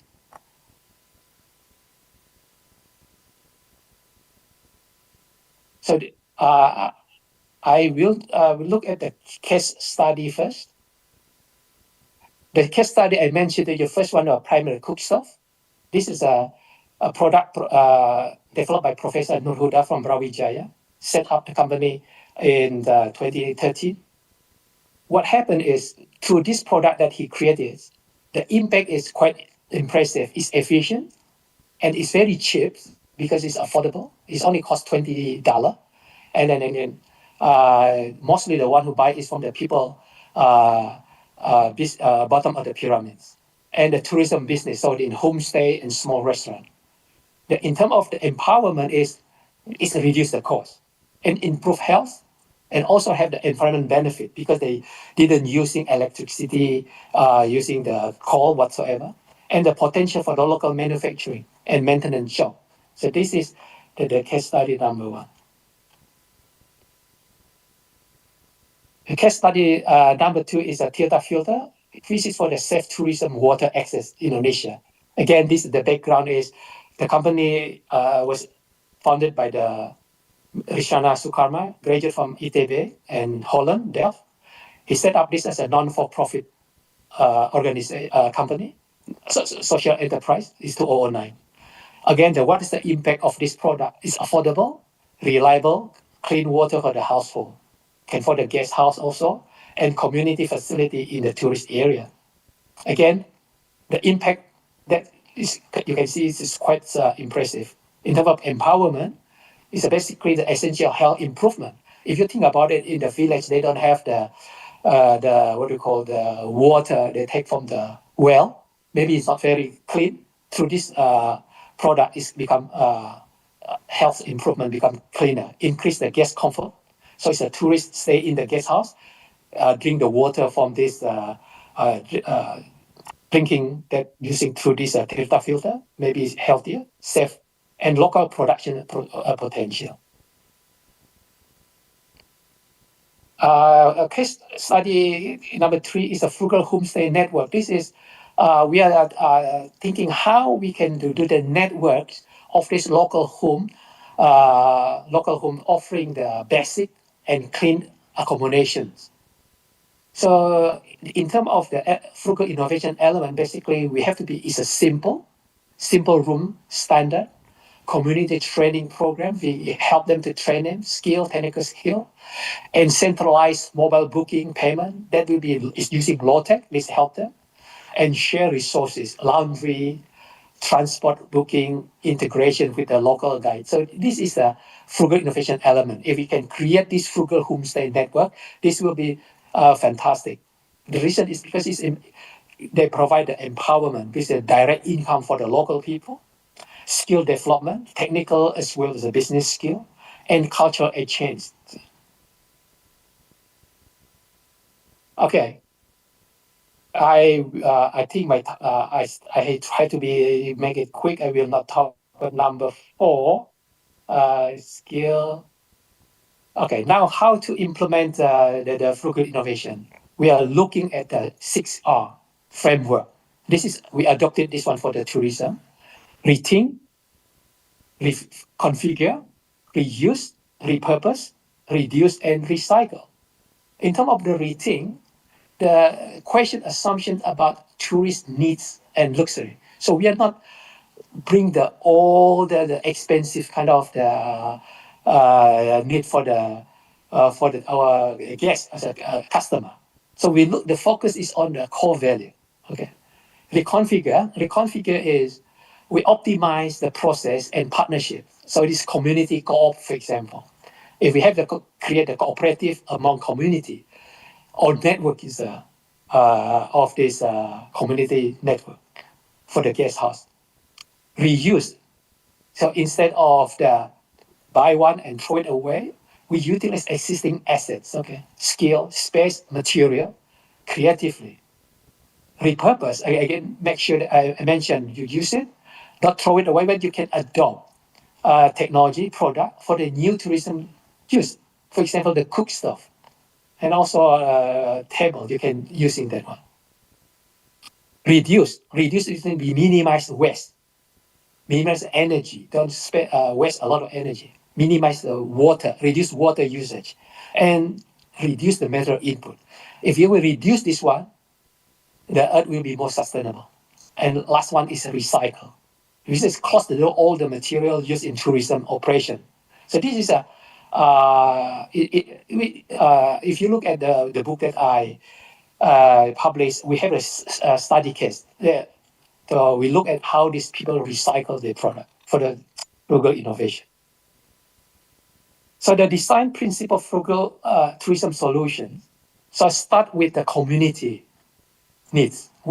Sometimes the problem with the big capital go to the tourist beautiful area is the need of the local communities is not met. It's the need of the people who own the capital. But through this frugal innovation, we look at the more important one is the local community need and their asset. What is their need? The second one is focused on the co-functionality and user experience and simplicity. And after that, you optimize resources that you have, basically the cost maximize, okay, and the material and energy. And then continue to design for the durability. This is ease of the maintenance. So everything that you created in your tourism village is something that easy to maintain. Which is too difficult to buy the product from import or something like that. If something is wrong, it's very expensive to maintain. And then you ensure the environment sustainability. Here, that's very important. And build for the scalability and adaptability. We need to scale up and then also be able to adapt. It's changing environment, so we can change to adapt to the new environment. To scale up because we have to reduce the cost. And the last one is a foster local ownership and skill. So the local people, not just the one just sitting, listen, look at the big hotel developed by the big capital, but also they become owner of the tourism in their area and also improve their skill. Having the skill, they will income better and do the better work. So the way forward, the way forward is we need to enable an ecosystem. So what we needed here, we need the policy, we need the partnership, technology, our market access. Remember the challenge I'm talking about, right? So this is the what we need to do to enabling this ecosystem. So we need the policy that support the government should have the regulation that's supportive, provide the access to the local community in terms of the finance. That can be through the micro loans, grant. In Bangladesh, they have a Gramins, right? Microfinancing or grant. And also it's a skill training program for the local people in the technical as well as the business skill. Partnership. We have to create this ecosystem partnership with the NGO, academia like University of the Nusantara. I went to the entity, even with the Ciputra. Okay, so Ciputra University can play the big role to work together with the local community, with the government and ethical businesses and tourism association, right? Technology, access to appropriate, affordable and technology and digital literacy. Again, a university can play the big role here with the local community, can provide the digital literacy for these local people. And last one is access, market access. So we need a platform promoting community-based and frugal tourism offering. I think it's more and more you can see that there's a platform for the promoting this community-based tourism. So role of the stakeholder, as you can see, there's a 5 stakeholder here. The community. The community, so we look at they have to identify the needs and opportunity. Each village will have the different needs, every different opportunity. So this is drive innovations and build the skill. This is the community role. The government role is to create the environment that enabling and invest in the basic infrastructure. So the money is not just put into the big city, but the government also put the money in a small town, small village, that this can bring the tourism to the local village. The NGO and academia like us we can be the facilitator. We can do the research like what I have been doing, and also I know that University of Ciputra in Surabaya have done it, and other university, Brawijaya also, train and to connect them. So to connect. Tour operator and hotel. So we expect the hotel to source locally, not buy a lot of product from the overseas or import. Invest in the community partnership and adopt frugal solution. And the last one, tourist. Choose responsible, community-based experience, value identity over luxury, right? So now this is Gen Z type of the consumer. So you can see that they are really different than the baby boomer. So how the measuring success is beyond the profit, as I mentioned to you. I think the keynote speaker number 2 talk about that one and talk about that it's not just profit. This is where the frugal innovations is important because beyond profit. So economy. So look at the success in terms of economy. Local people get the income now. So it's not just depend on the farming or become the migrant worker in the big city or something like that. Now you create a job for these people and stay in the local community. And cost saving, right? So because we didn't using expensive product. And the second one is social. So you develop skill, community cohesion, cultural preservation is very important, and the well-being of the local people. Environments is become the resources saving, so less use of energy, less use of water, waste reduction, biodiversity protection, because we make sure that environment sustainable. Empowerment is basically we increase the agency, make sure that the local people, the community, they become not just follow, but they also participate in the development and they create the resilience community. So if you can see that this is a frugal innovation is a bridge between the local community to the SDG. I remember in the beginning I talked about how the frugal innovation linked to the SDG. So this is the between local community through the frugal innovation, SDG 1, 11, 8, 12, 10, and 13. So the key takeaway from my talk is frugal innovation is doing more and better with less. It's essential for equitable and sustainable tourism. Done now. Okay, this is my last one. Thank you very much for your attention. I hopefully you not get bored and sleep. Thank you. Okay, thank you so much, Dr. Ariadi. But please, can you please still joining with us? Because after this, we will have a question and answer sessions. Okay, so now we already hear all of those 4 keynote speakers. And before we enter question and answer sessions, may I kindly invite all our keynote speakers, Dr. Tony Antonio, Dr. Mavis, and Dr. Phan to join me on the stage for the question and answer sessions, while I will also give summary for this keynote session, first sessions.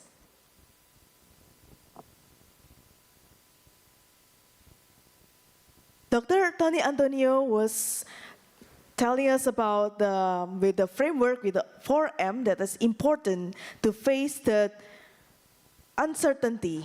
The first one is the method, the mentor, the mentee, and the milieu. Which is the method is about the educational method, is about the teaching and design, and the mentor is integrated the lecturer and facilitator to the e-classes, and then the mentee is the student itself, and then milieu is creating the environment to face the uncertainty.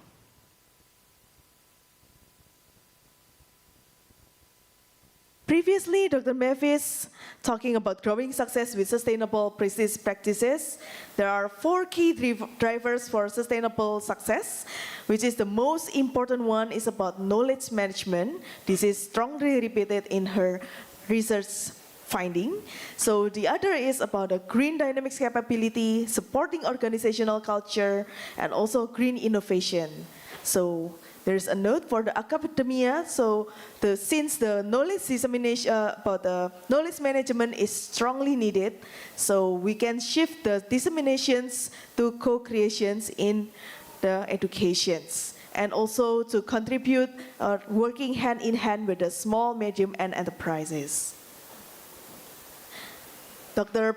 Phan was sharing about thriving in turbulence, entrepreneurial agility, and the future of innovation ecosystem in Asia. And during his session, there are 4 main strategic response to turbulence, which is the first one is about the diversify smartly, digital deepening, and collaborative innovation, which is it's shown in the triple helix framework in the university, industry, and the government. And also lastly, purpose-driven entrepreneurship, which ESG as the growth driver, not the cost burden. Last but not least, Dr. Ariadi previously mentioned about frugal innovations. There are key takeaways, which is frugal innovation is doing more and better with less, which is essential for equitable and sustainable tourism. And then empower resource-constrained communities as tourism providers and beneficiaries. Drives affordability, sustainable, resilience, and authentic experiences. And success requires community with a centric design, partnership, and an enabling ecosystem. And then there's a call to actions to policymakers to prioritize frugal innovations in tourism development strategies, to the industry, partner with and invest in community for driven the frugal innovations, and then for academia and non-government organizations, which is need more research, document, and scale best practices, and then for the tourists to seek out and support frugal community-based tourism, and then for the communities itself, to explore more frugal innovation opportunities, because the resourcefulness is the strength of the communities. So this the concludes or the summary for the 4 keynote speakers. And now we will open the question and answer sessions. This is your opportunity to engage directly with our keynote speakers and explore the ideas shared in greater depth. Ladies and gentlemen, you may raise your hands to ask for questions, and then you can state your name and where your institutions come from before asking, and then to whom you ask the question to. Okay, please. Is there any questions? Or, yeah, okay, the ladies over there.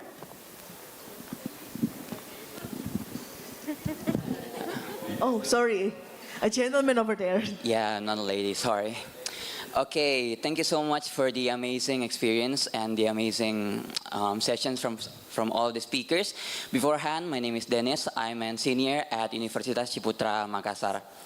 So my question would be towards Ms. Mavis. So my main takeaway from the session was how sustainability and innovation are not just necessities, but also a source of competitive advantage in this volatile and turbulent era. My question has two parts. Firstly, as shown in the many examples, for industries that have a high carbon footprint and long non-sustainable histories, such as fossil fuels, mining, or gasoline, is there any particular innovative framework or mindset that can help guide or accelerate the transition from a high carbon footprint and non-sustainable industry towards a green business model? Secondly, building on the first question, where will be the biggest bottleneck or issue in this transition? Would it be in the policy, technology, market, culture, or others? And how can an entrepreneur position themselves to help accelerate that change and also make profit in the process? Would the question be clear enough? Yes, Dr. Mavis, do you want to answer directly? Yeah. Thank you for the question. It's a very long question. Let me summarize it to two parts. The first part, you asked about the framework, right? The framework for green technology and everything. Of course, there is a framework. You have to study the standard and everything. That is another chapter or another workshops to go through for ESG framework and guidelines and all that. To answer your question, there is a framework, of course. But now this you ask something out of what my topic is. My topic is sharing that how important is knowledge management, but you are asking in more specific and more details, which you require a framework. I cannot tell you right in front. There is a ESG framework for you to make a guideline and reference to for the first question. Second, if I'm not mistaken, you asked about how to make the company profit, right? But company profit. How to do all this, but to ensure the company profits. Now, this is one of the consultancy works we always have to provide to the clients. Like when we advise free carbon footprint and everything, we need to also teach or provide some guidance and some suggestion for the clients. At the same time, they will make profit.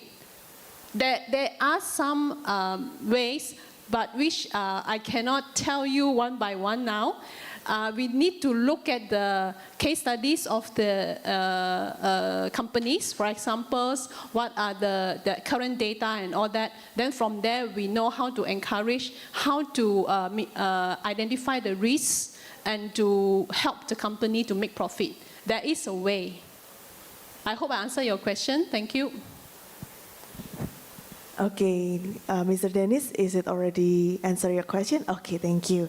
So we will open to more questions, probably from the offline guests here, or offline participants. Is there any?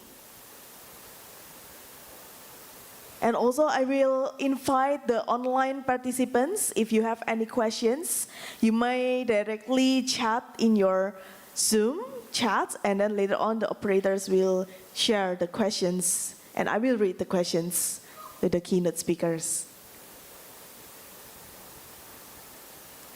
While we're waiting, the next question I would like to add on is what we emphasize here is knowledge management is very important. That's why we encourage you to have more knowledge to address the issue, to drive the turbulence.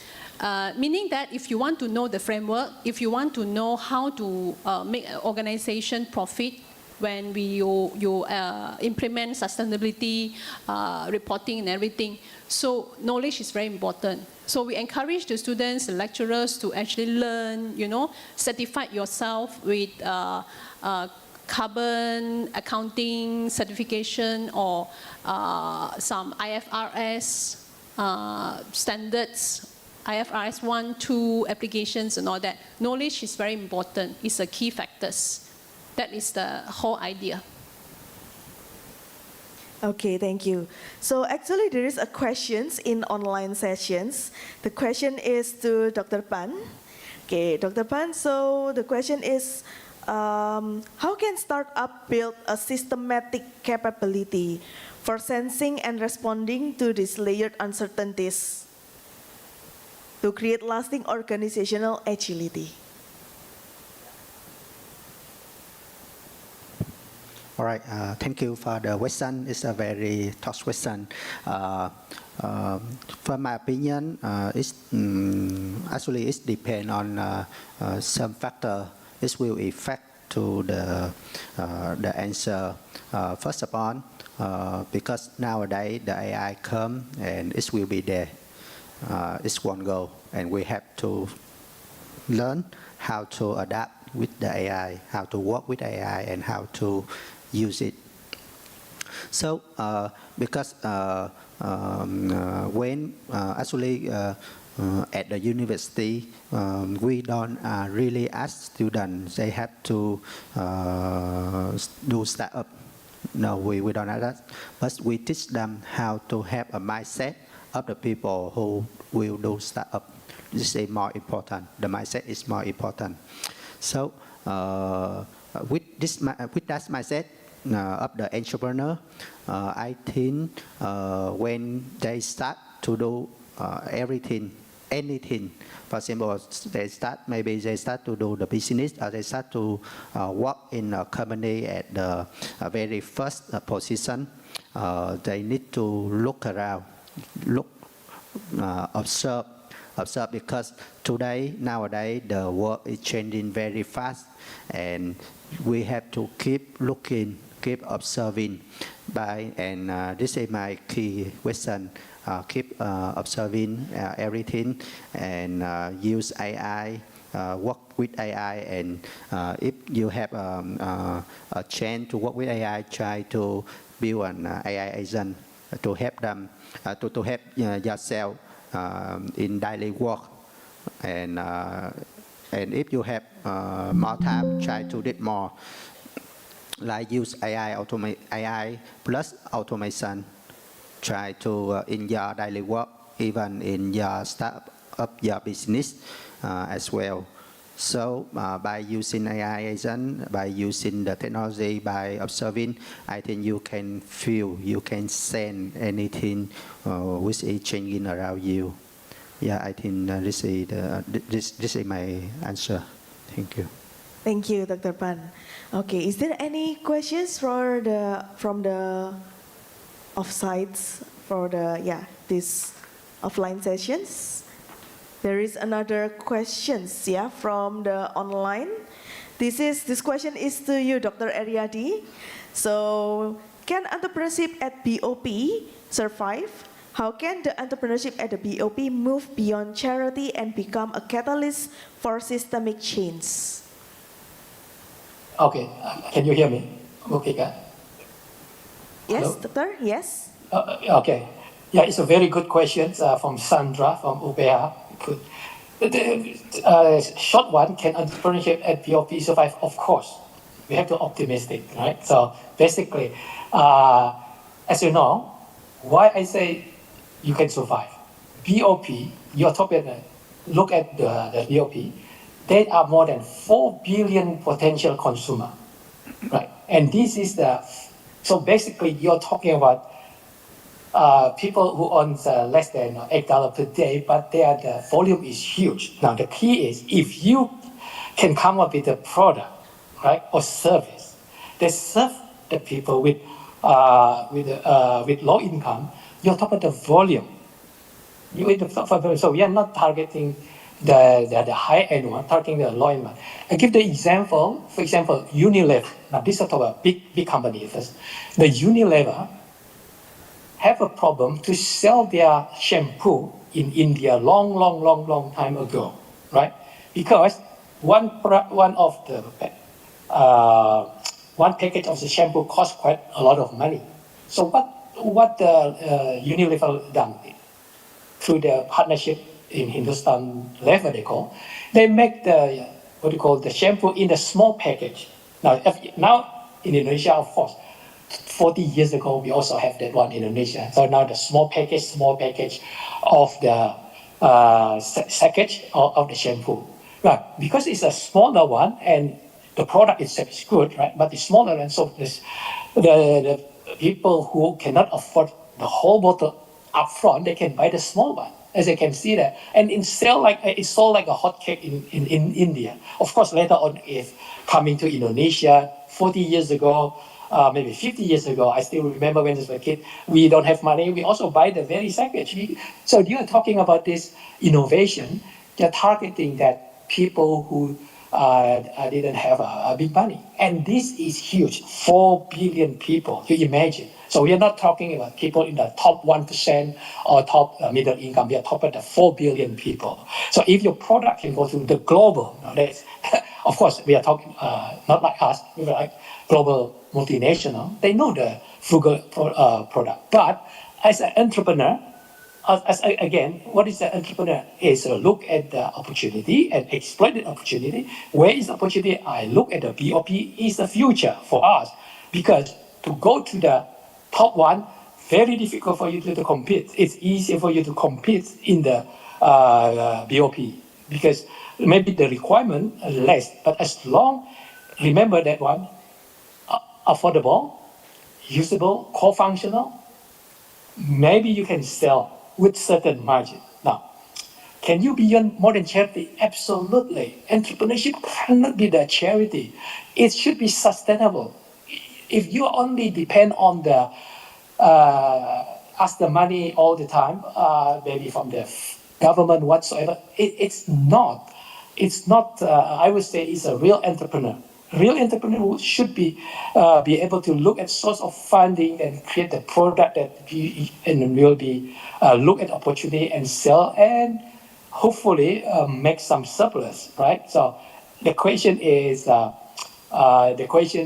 not everybody will make money, of course, but in terms of the beyond charity, yes, absolutely, you have to beyond the charity, not charity at all. So that's why the more people involved using the entrepreneurship what we call skill, we can help the people to move up into the ladder. So people need what industry require for this. Everybody needed food, energy. What else? There's another the other one. So anybody who can come up with this cheaper cost of energy, cheaper cost of food, and all these things, you will survive. And then you're not dependent on charity. And of course, depend on how the marketing, how you do that, and access to these people.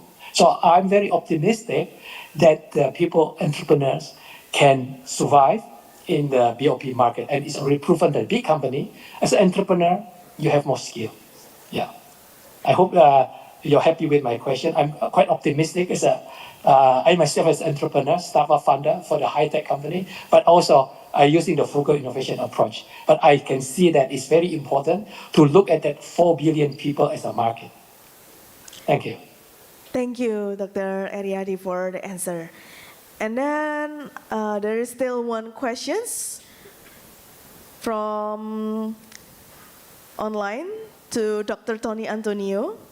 So Dr. Tony, so what step you mentioned before that you are having a framework of 4M. So what steps can be taken to implement the 4M models for entrepreneurship learning be implemented in Indonesia as a whole? What step to implement?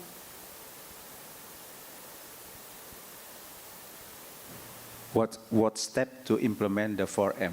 Yes, to the entrepreneurship learning in Indonesia. Okay. Just come to Surabaya and Makassar to see our how we deliver the entrepreneurship educations. Actually, the step is, I think, not so complicated. So we design the curriculum and we evaluate it every year or every 4 years, because the curriculum structure should be revised every four years. So we have Prof. Dennis who review all the curriculum, and we try to change the curriculum. The method, exclusively the method. So it is, we see how the generation changed the context of our educations in Makassar, in Surabaya, and in Jakarta is very different. So we try to adapt, to integrate the context, the cultural context, but we still keep how we make the method as easier as possible, and then we keep the core of the entrepreneurship subject for the students. And we have some experience for almost 20 years how to deliver the entrepreneurship educations. So we review it every 4 years, and small review every year. So it is the secret of our kitchen. Thank you, Dr. Tony Antonio. Okay, ladies and gentlemen, because we have limited time, so I would like to thank you to all of the keynote speakers for such rich and inspiring discussions, and to our audience to also have engaged with us and your questions and your thoughts. Okay, so I would like to give back this session to our beloved Master Ceremony, Dr. Charlie. My name is Kartika Sari Gunawan. Thank you, everyone. Okay, thank you so much, Ms. Tika. And ladies and gentlemen, as a sincere expression of our gratitude and appreciation to their valuable time and enlightening presentations, we would like to invite Mrs. Damelina Basauli Tambunan as the Dean for School of Business and Management, Universitas Ciputra, Surabaya, to present our value keynote speaker with appreciations. I will invite Buddha Melina and all the keynote speakers to come forward. Dr. Ariadi, still there, sir, via online. Do not leave. Okay. Mrs. Damelina.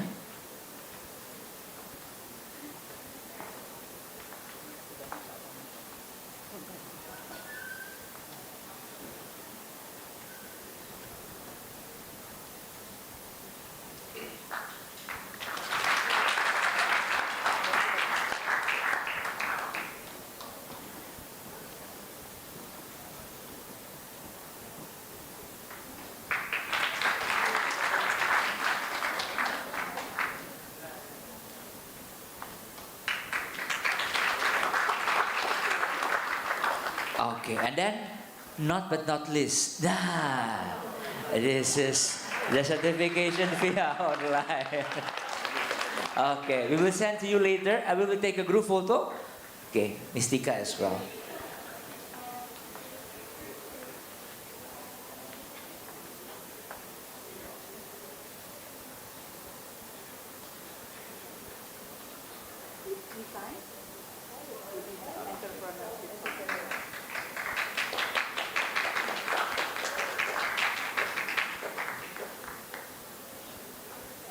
Okay, thank you so much once again for all the keynote speakers, Mrs. Damelina and also Ms. Kuratia. And thank you so much, Dr. Ariadi, for joining us via Zoom. Okay, ladies and gentlemen, once again for all the participants, I will remind you, if you haven't, please scan the QR code and fill in all the information necessary later on for your certificate. So once again, if you haven't filled in all the information, please, one more time, scan the QR code for all the participants for later being contribute with your certificate. Ladies and gentlemen, this is the end for our first session of keynote speaker. Later on, we will have our lunch break, and then the next session will be continue exactly at 1 p.m. So once again, our next session, the second session of keynote speaker, we will start at 1 p.m. Enjoy your lunch break and see you later at 1 p.m. Thank you so much.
untuk ini saya menumpang foto dong, boleh ditampilkan layar yang ada foto sama lampu depan. Cek satu, dua, cek satu. Layar yang ada foto saya, kalau nggak salah di slide awal. Tes. Cek satu, cek. Cek satu. Kondenser nggak nyala.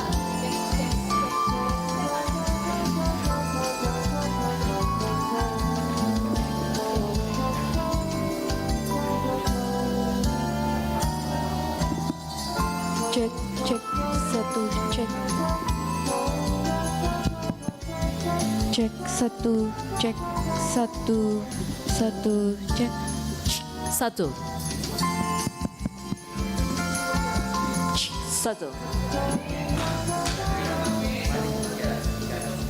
Cek satu.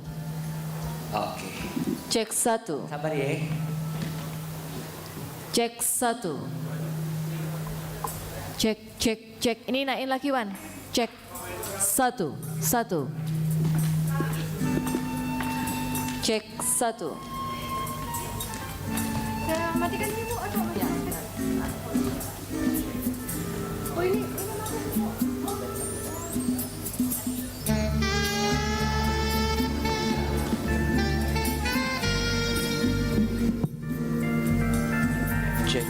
Cek satu. Oke, dah matiin dulu.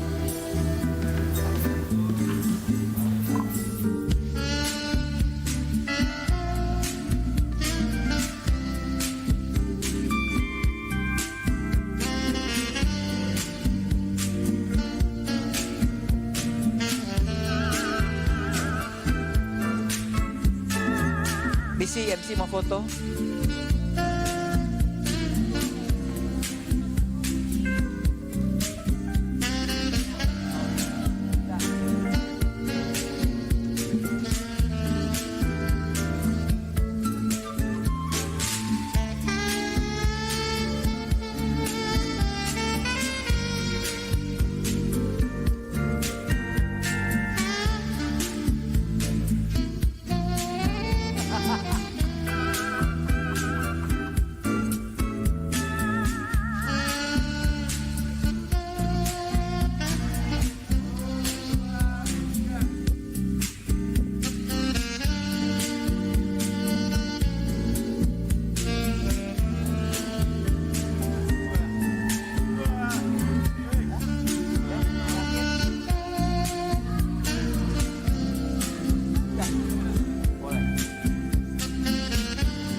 Adi juga tahu.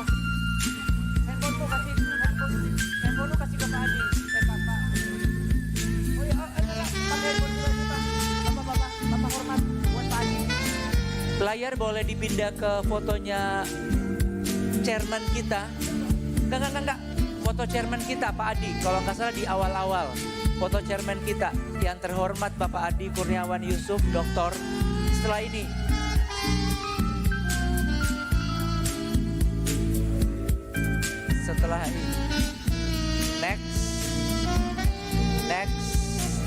next. Nah, ya itu udah.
To further celebrate the spirit of community and the vibrant talent within our academic institutions, we are delighted to feature a special performance.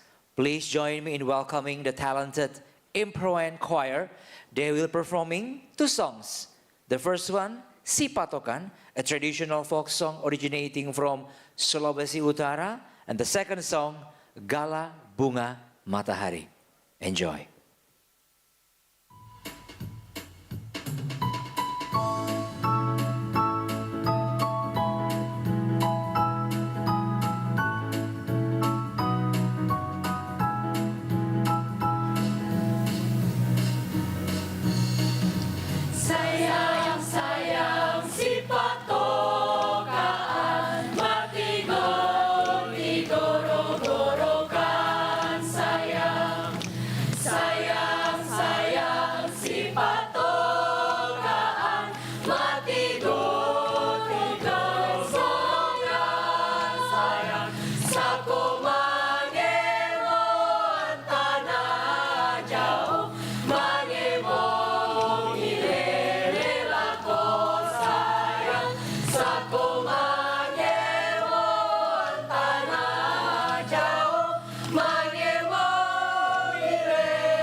Bahasa tumbuhan, ceritakan padaku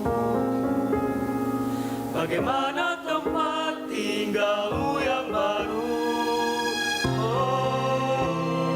Adakah sungai-sungai itu benar-benar dilintasi dengan air susu? Juga badanmu tak sakit-sakit lagi. Dan orang-orang di sana muda lagi. Semua pertanyaan tak bukan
give a round of applause to Improin Choir, singing two songs, Si Patokan and Gala Bunga Matahari. Ladies and gentlemen, once again, welcome to the second session of keynote speakers to the ICOEN International Conference on Entrepreneurship 2025.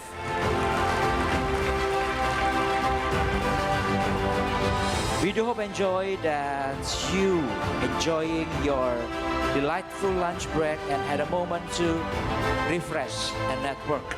We will continue our event for today with the next session of three extraordinary keynote speakers. We have Professor Danishi, Mr. Yonathan Wijaya, and Prof. Ria Fajilago. But before we start our second keynote speaker sessions, we would like to thank the co-hosts for ICOEN XII for their support. We are honored to hold the official signing ceremony for the Memorandum of Understanding between Universitas Ciputra, Polytechnic University of the Philippines, Tunku Rahman University of Management and Technology to come on stage, of course. We are inviting Professor Ria from Polytechnic University of the Philippines to come on stage, Dr. Mavis from Tunku Rahman University of Management and Technology to come on stage together with our Dean of School of Business and Management, Mrs. Damelina Basauli Tambuna, to come on stage. Ladies and gentlemen, please give a warm applause to the co-host for signing ceremony. We also have Universitas Kristen Indonesia and Universitas Islam Nasional Palangka Raya, who unfortunately cannot attend the event for today.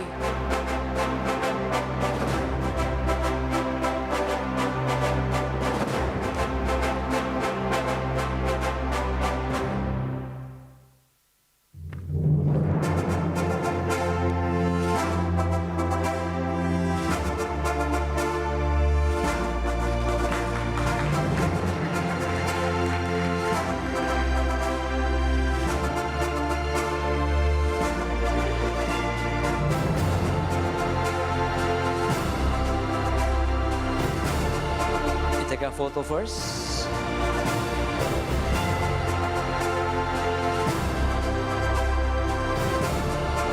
Okay, after TAR UMT. Okay. We move to Polytechnic University of the Philippines.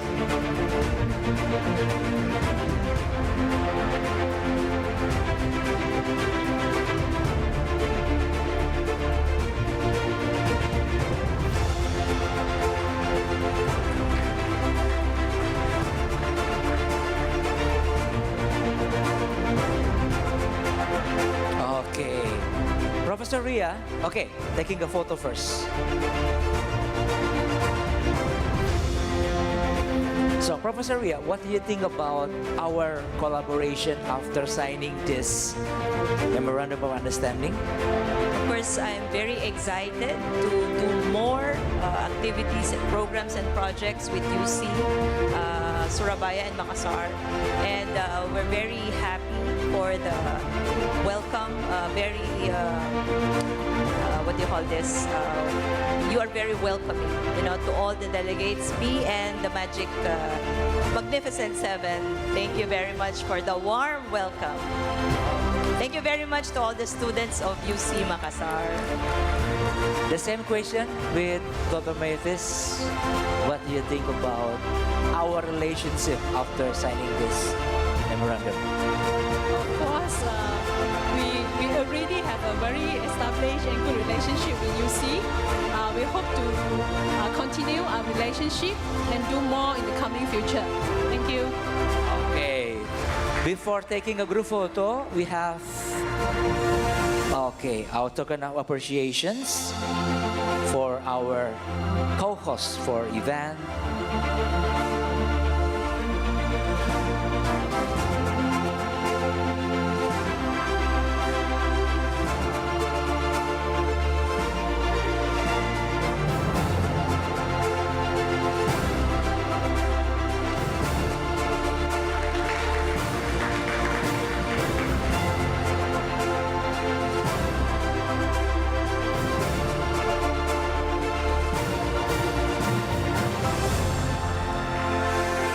Thank you so much. To be continued with Dr. Mavis from ICOEN XII, Malaysia.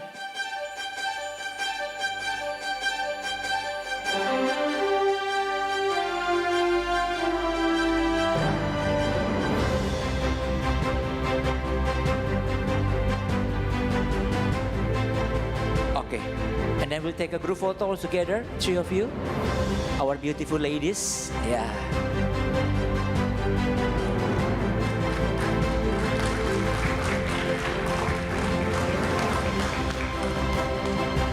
Okay, thank you so much. Please be seated. Okay. So ladies and gentlemen, to all the participants, Universitas Ciputra Makassar is the private university part of the broader Ciputra Group Education Initiative, emphasis on entrepreneurship educations. UCM, or Universitas Ciputra Makassar, position itself as a university that creates world-class entrepreneurship characters, which are integrity, professionalism, and entrepreneurship, or IPE. And Universitas Ciputra now has two campuses, one in Surabaya, one in Makassar, that we are here today, and then next year will be open in Jakarta. Right now we are hoping to get soon 3 campuses of Universitas Ciputra, Surabaya, Makassar, and next year in Jakarta.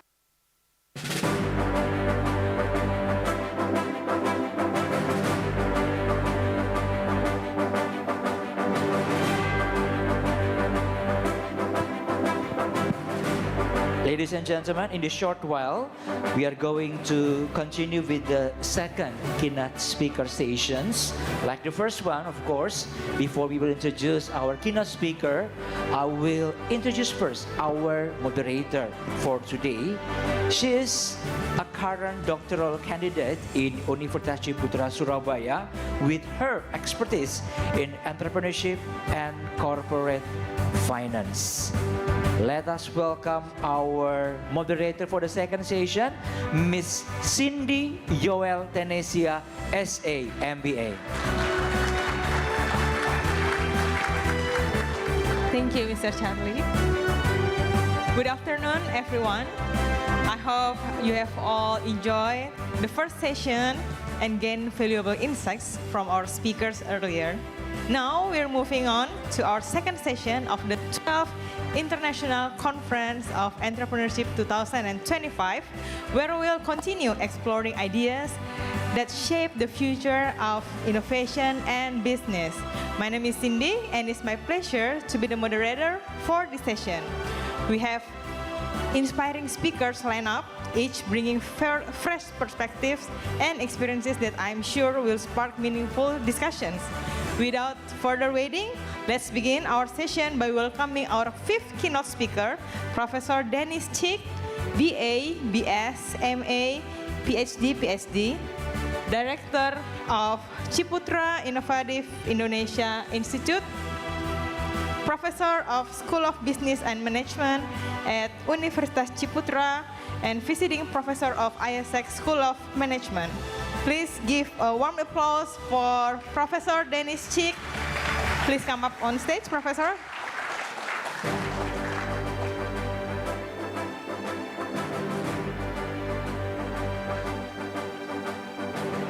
And the time and place is yours.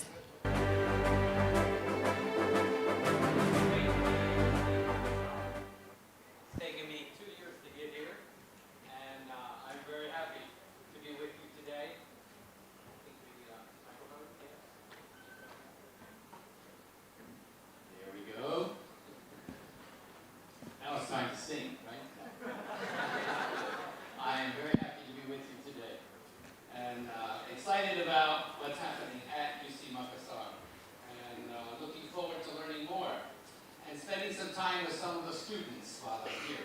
I always love students. I will try to keep my English speed slow. All right? And I gave you this slide first to look at because it's got 4 interesting English words in it too. Volatile, uncertain, complex, and ambiguous. So you could say VUCA for short, and Yuka is our mascot, right? Here at UC, Yuka. So you just remember VUCA, Yuka, or Yuka, VUCA. And it's very easy. So what is VUCA?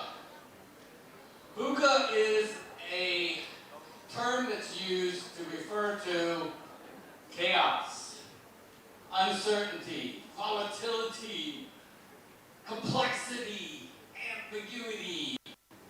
And I want to remind you that this is not new. Sometimes we think our age, the time in which we live, things are just so exhausting, so confusing, so uncertain. Folks, I have to tell you as a historian, you know, my BA and MA, they were in history.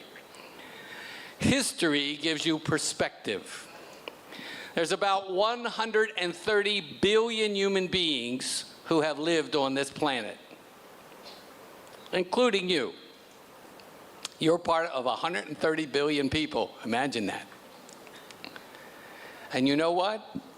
They have overcome all kinds of challenges far greater than what we're currently facing in the world. The average life expectancy of somebody up until the 19th century was less than 30 years of age.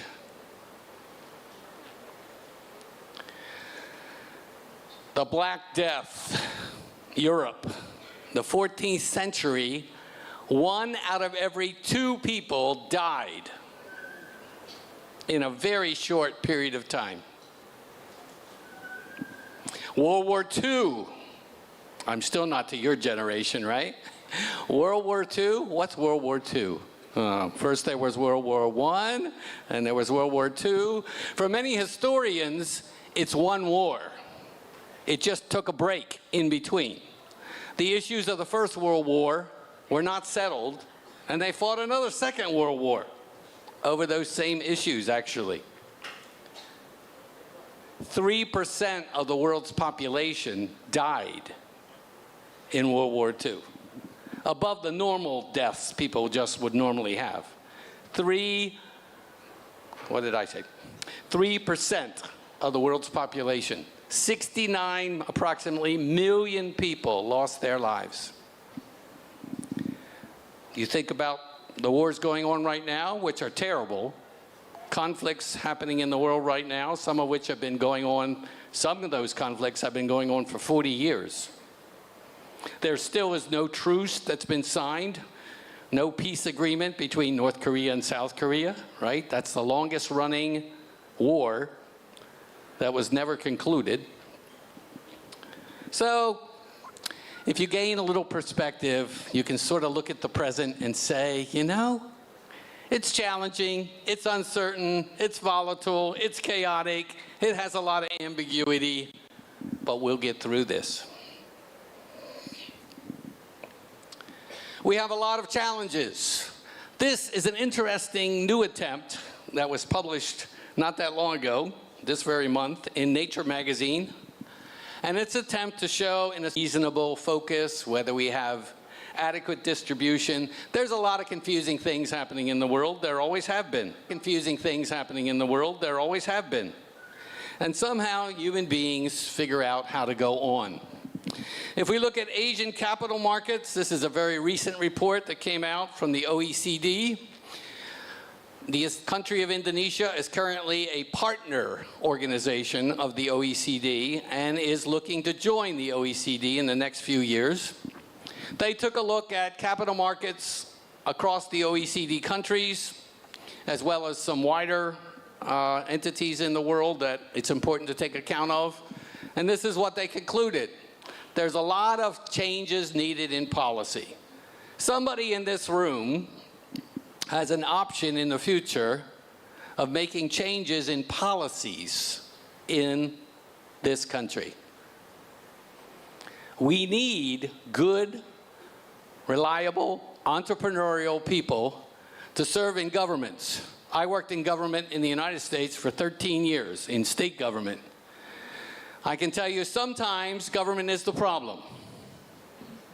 But I can also tell you sometimes government is the only first response solution to get something going that's going to actually matter at scale. You know, entrepreneurs, we like to talk about scale. We're entrepreneurs, we scale. We take an idea, we push it out there all over the world. We're just amazing, right? Well, you know, before the word entrepreneurship came into existence, governments were making large-scale changes in the world. Governments have to do lots of things at scale. You cannot do public health without thinking about every single citizen in your country. When you roll out something, it often has to touch every single person in your country. Government scale. We need entrepreneurs in policy. Ciputra understood that.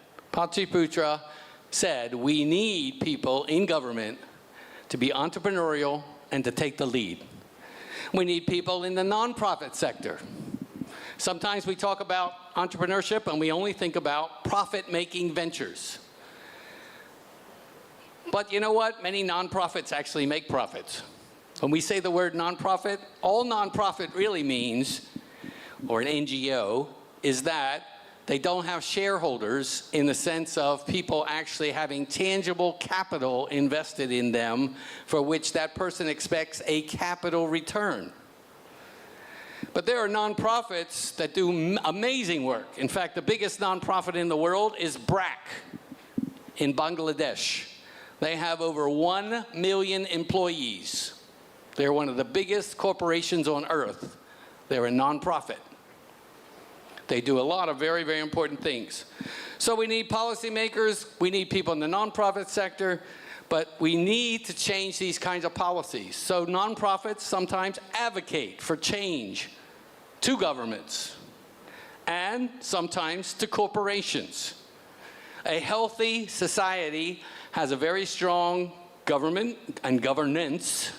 It has very strong nonprofits, NGOs, and it has a very strong for-profit sector. And there should be some kind of reasonable balance between these three, because you need all three of these sectors to be working on the many problems and issues and things that we confront. So we need to change some of these things. We need to make some important changes, and they'll be made by entrepreneurial people doing entrepreneurial things. The Asian Development Bank is headquartered in our friends' home country of the Philippines in Manila. The Asian Development Bank issues lots and lots of great reports you can dig into to get ideas about what kind of startup you might think about. We don't often go to these sources to think about ideas, but the more you can master knowledge, as we were reminded this morning, the more you master knowledge about things, complex, complicated knowledge that you usually get through, what's that word? Reading. Reading and thinking, the better prepared you'll be for the world around us. Some people ask me sometimes, why did you get 2 PhDs? Well, first off, because PhD stands for phenomenally dumb. So you need a second one because the first one wasn't enough, right? But why? Because you can, because sometimes it's needful, and if you want to work across disciplines, it's helpful to know a lot about disciplines outside of a single major. I have degrees in 5 different disciplines. The more disciplines you're comfortable with, the easier you can manage knowledge, acquire knowledge, absorb knowledge. So the Asian Development Bank says growth in Asia right now, despite the challenges, it's looking pretty good. It's going to remain at 4.8% this year and slight dip next year to 4.5, despite what's happening in the wider world. China's growth is going to maintain itself. Kudos to China. In the midst of all this chaos, China plans for chaos. China plans for uncertainty. China has a very long-range view about things. that helps them tackle problems in the world around them. Debt ratios are contained for the moment, and the situation looks pretty good in Indonesia. Yay. I'm happy about that. Are you happy about that? That doesn't mean things can't get better, but it means they're not likely to get worse. China has managed to go through a very tumultuous time in its relationship with a nameless country that I happen to be born in, who's caused a lot of problems for China, but this is what China's done. And this is China over a time period from 2023 till August of this year. And you can see China has been able to successfully shift its imports and exports, dealing with various kinds of issues. Many of us have been introduced for the first time to tariffs. One of the things you have to understand is tariffs have been in existence as long as there's been in commerce. And tariffs imposed by the United States in the past in the world have gone as high as 60%. And even when not that high, they were averaging 30%. Then we went through a period of very low tariffs, 10% or less, and we got used to it. But what we're seeing right now with tariffs, we've gone down these roads many times before. It's not a solution to the problems the United States has. Tariffs is not the way out of the problem. That much is clear to economists, at least most economists. When you look at the world and you look at the things going on in the world, yeah, we have to figure out responses to this. And if you're an entrepreneur, you need other people working on much bigger problems than your problem to make your problem easier to move forward. And the ASEAN region right now is having a real good spotlight from the entire world, right? The spotlight's been on ASEAN recently because you had the heads of countries, the two most powerful countries on earth, came to the ASEAN meeting this year. One didn't stay very long, but they came to the meeting this year, and that says something about the ASEAN countries. The 11 nations, because Timor-Leste now has joined the ASEAN community, right? There's now 11 countries. These 11 countries are a potential powerhouse towards the future. I moved to Indonesia because I think Southeast Asia is where it's at. And Indonesia is an important linchpin to the future of what happens in Southeast Asia, what happens in Asia more broadly, and what actually happens in the world. 25% of the world's trade passes through Indonesian waters. Imagine if that gets disrupted. Never mind tariffs.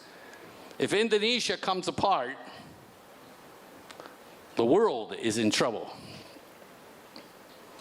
And you sit in a very improbable country. I congratulate you on your 80th birthday. You know what happened in my country? We fought a war with Britain for 8 years, called our Revolutionary War. Then we fought another war with them, not that long afterwards, for another 2 years, to reinforce the point that we didn't want to be British, and you couldn't take Americans and put them on British ships and force them to work for the British Navy. We went to war again. But then, before we reached our 80th birthday, we had an American Civil War. And that Civil War tore America apart. And for 4 long years, we had the bloodiest conflict America has ever had with our own people, inside of our country. I congratulate you on your 80th birthday and look forward to your 100th birthday because you're amazing. You're a country that in sheer size, there's nothing like it. Right? I tell Europeans this all the time. I teach in a French business school. I remind people all the time, as I did my class 3 weeks ago, if you put Sumatra in Scotland, the other end of Indonesia is in Afghanistan. And the entire class goes, right? You live in a huge country. In America, you put the one end in Washington State, in Seattle. The other end is 2,000 miles. You can figure out the kilometers for yourself. 2,000 miles in the Atlantic Ocean. So ASEAN is an important player in the world right now, and they've been thinking about these problems and what to do. And this is their executive summary, which you can read for yourself. But basically, the simple thing here in yellow is, if the ASEAN nations get their act together, they can actually come out on top of this tariff issue that's going on right now, and they can do even better than they've done in the past. And I'll leave you later to figure out the specifics of that. It also means Indonesia has to invest more in research and development. One of the dilemmas in Indonesia is jobs get created in Indonesia. In fact, the government reports, the National Labor Force Survey, reported in 2024 that there were 4.8 million new jobs created in Indonesia. In 1 year, 4.8 million new jobs. Between 2018 and 2024, there were 18 million new jobs created in Indonesia. And you're saying, what? Where are those jobs? I want one of those jobs, right? However, the bad news is 80% of those jobs were in domestic households. Only 4.2%, only 4.2 million of the 18 million were in corporations and large businesses. And less than 1 million were in government jobs. The reason behind this has to do with research and development and Indonesia increasing its potential in human capital, which takes us back to knowledge that we've been talking about before. Indonesia has to invest more in research and development, and also has to work harder at forming partnerships with others who have intellectual property they are not using, and Indonesia has to figure out creatively whether it can be made to work on behalf of Indonesia. This is an effort that's going to take a lot of coordination. APEX is an effort between the Global Entrepreneurship Network and Startup Genome, and they work in a partnership every year to look at these kinds of issues around startups.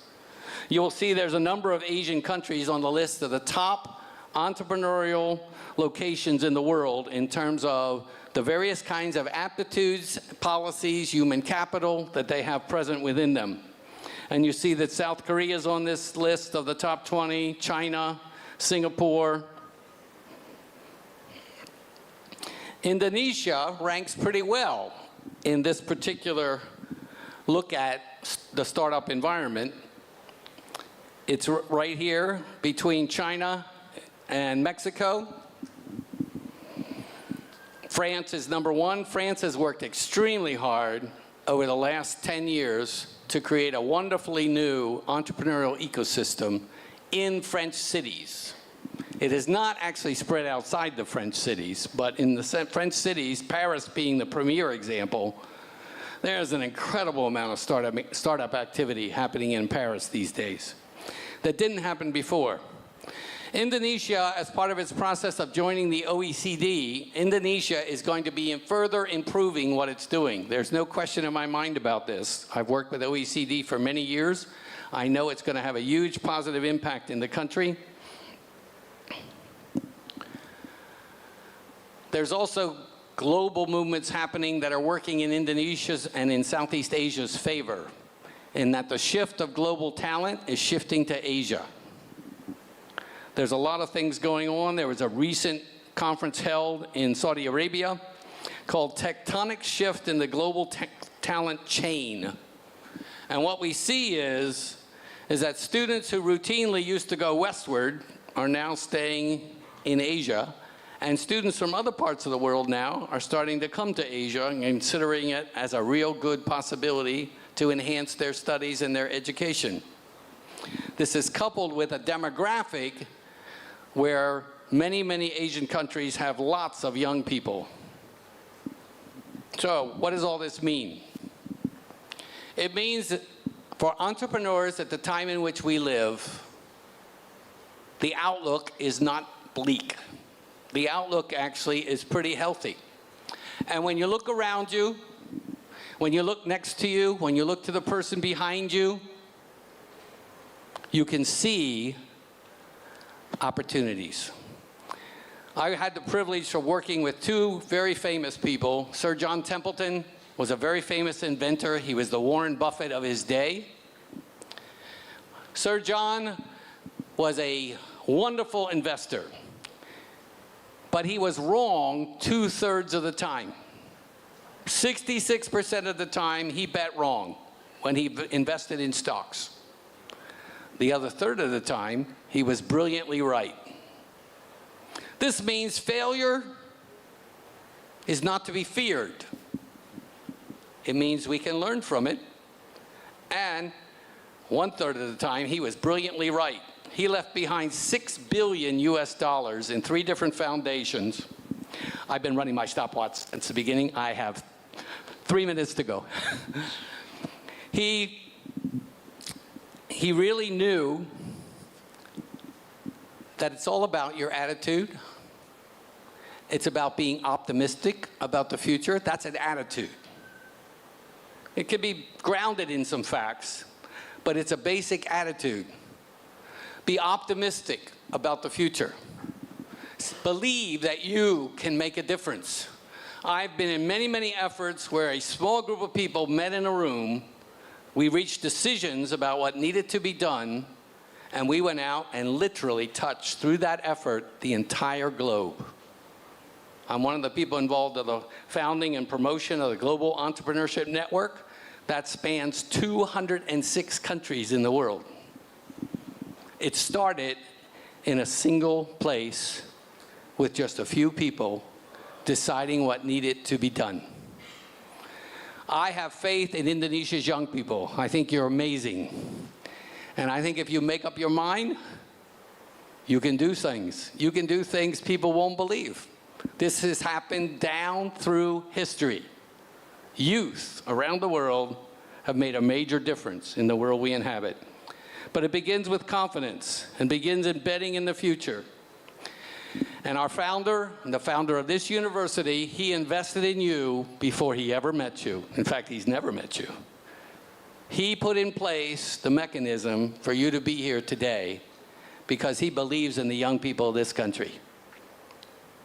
You can make a difference right where you are, and it doesn't matter the field, it doesn't matter the sector, for-profit, non-profit, government, philanthropy, whatever, you can make a difference.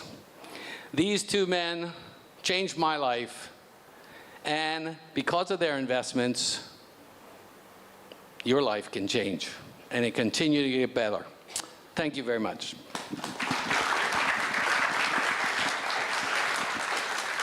Thank you very much, Professor Dennis, for the insightful and inspiring presentation. Next, we will hear from our next speaker joining us from the Philippines. Please welcome Professor Ria Fajilago, DBA, Chairperson of Department of Financial Management at Polytechnic University of the Philippines.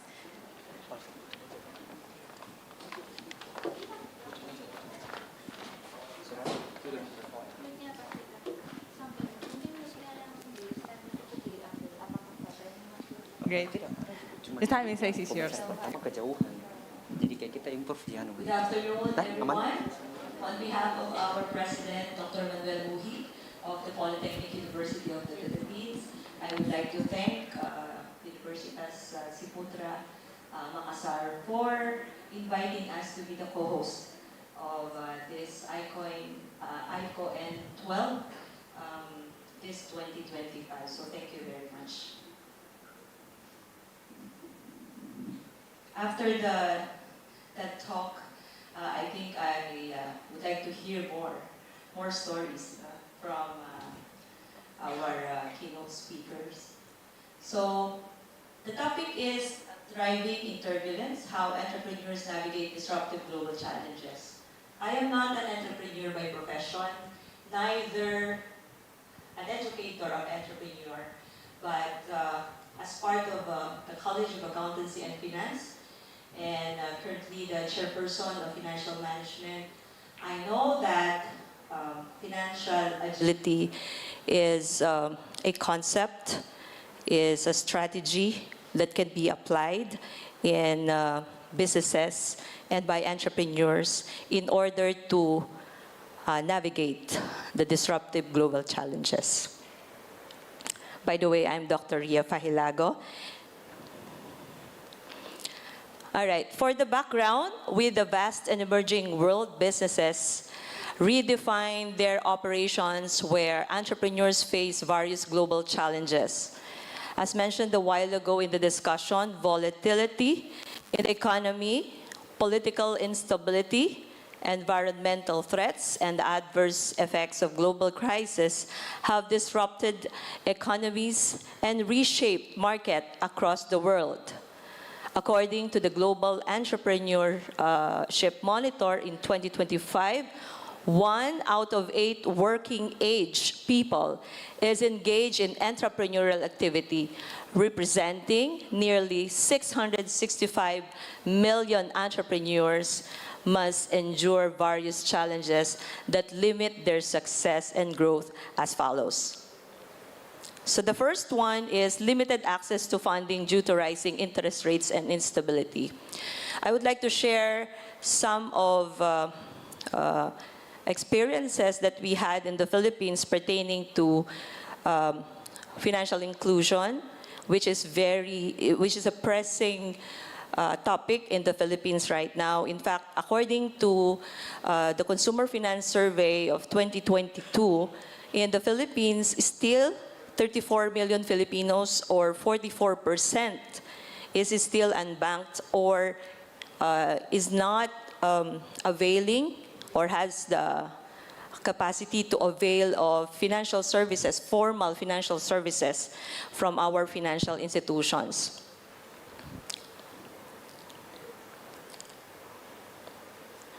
So it's difficult for Filipinos to avail or to get loans, from financial institutions. Sorry.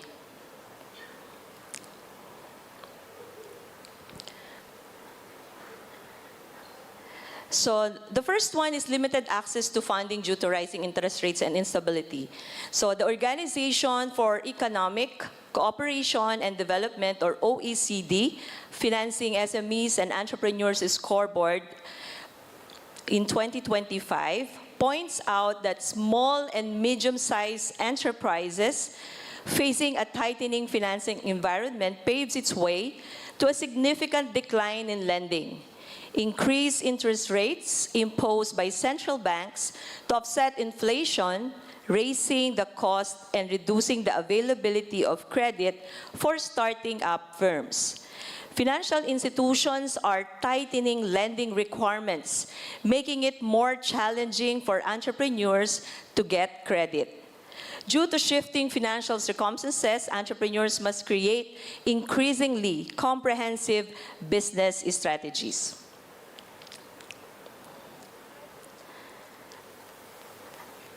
Another one is limited access to funding due to complicated economic uncertainty. Unstable markets and geopolitical tensions made entrepreneurs more risk-averse due to complicated economic uncertainty.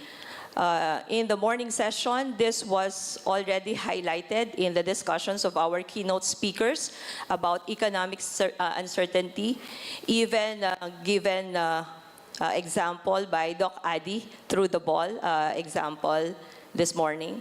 This limits access for creative and expansion-focused business owners. Startups that lack long-term funding are unable to make investments in product development, infrastructure, and human resources, which ultimately stifles innovation and competitiveness.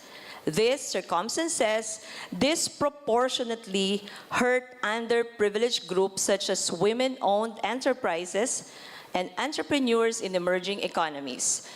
they who already suffer systemic obstacles to obtaining capital.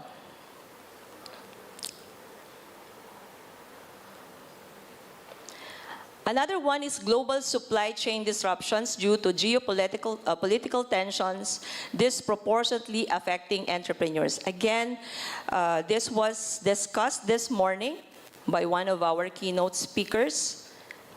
I think the same picture was used even. So in recent years, the global economy has faced mounting supply chain challenges, largely stemming from heavy reliance on international suppliers, particularly China.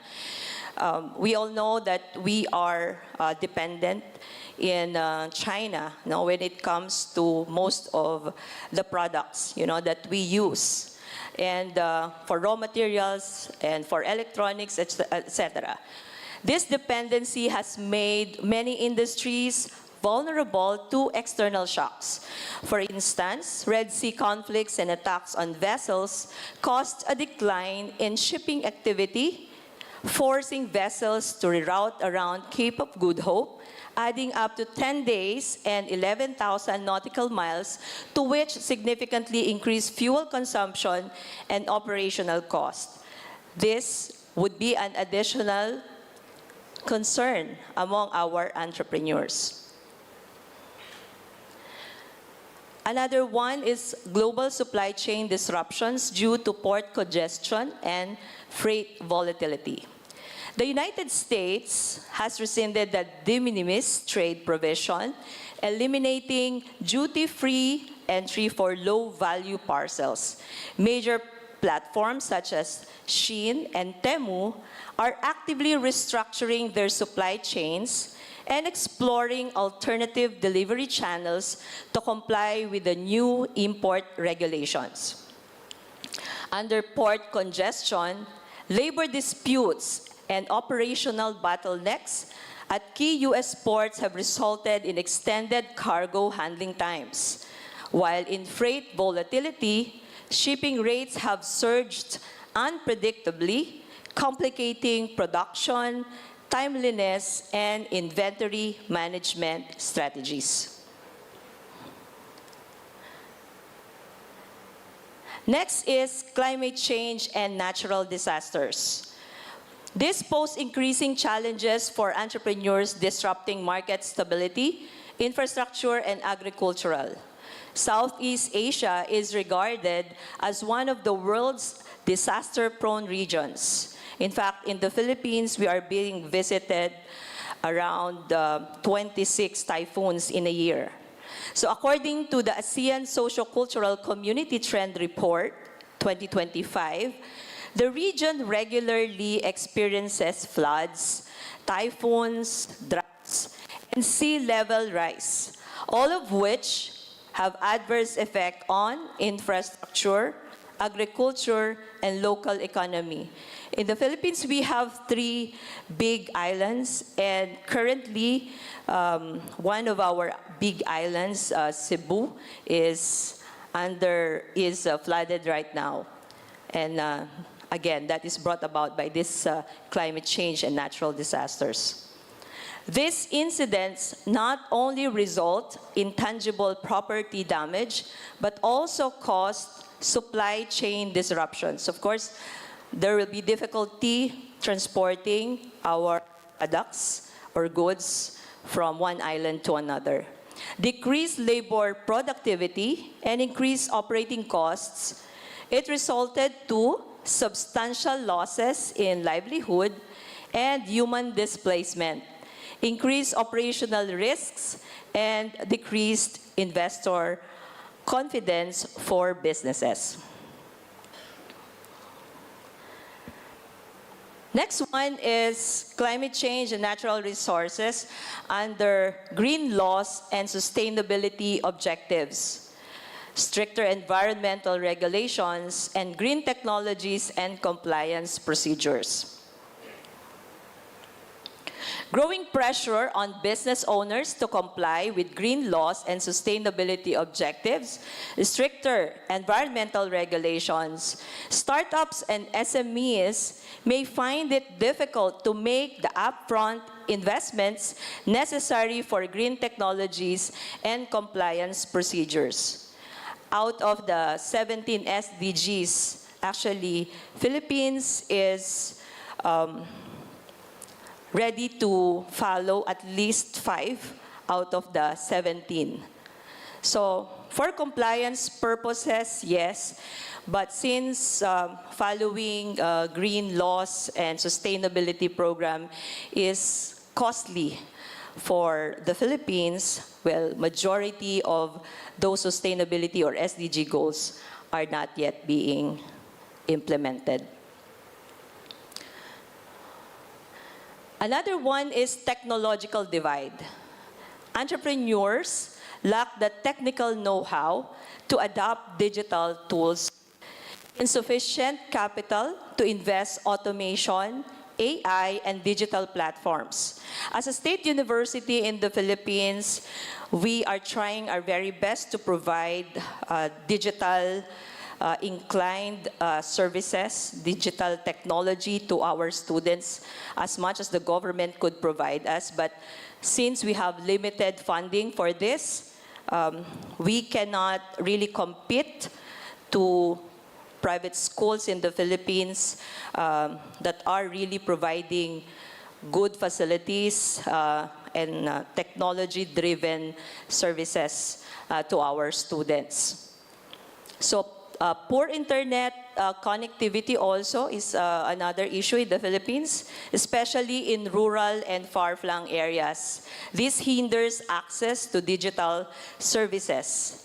In fact, as of this date, majority of our farmers are still not using digital technologies such as digital platforms like GCash, PayMaya, etc. in the provinces. So very little percentage among our people have the literacy in digital technology. Hesitancy to change coupled with concerns over data privacy and cybersecurity. What about global health and social crisis? Small and medium businesses, which represent more than 90% of businesses globally, were particularly impacted as a result of insolvency due to lockdowns, supply chain disruptions, and changes in consumer behaviors and consumer choices.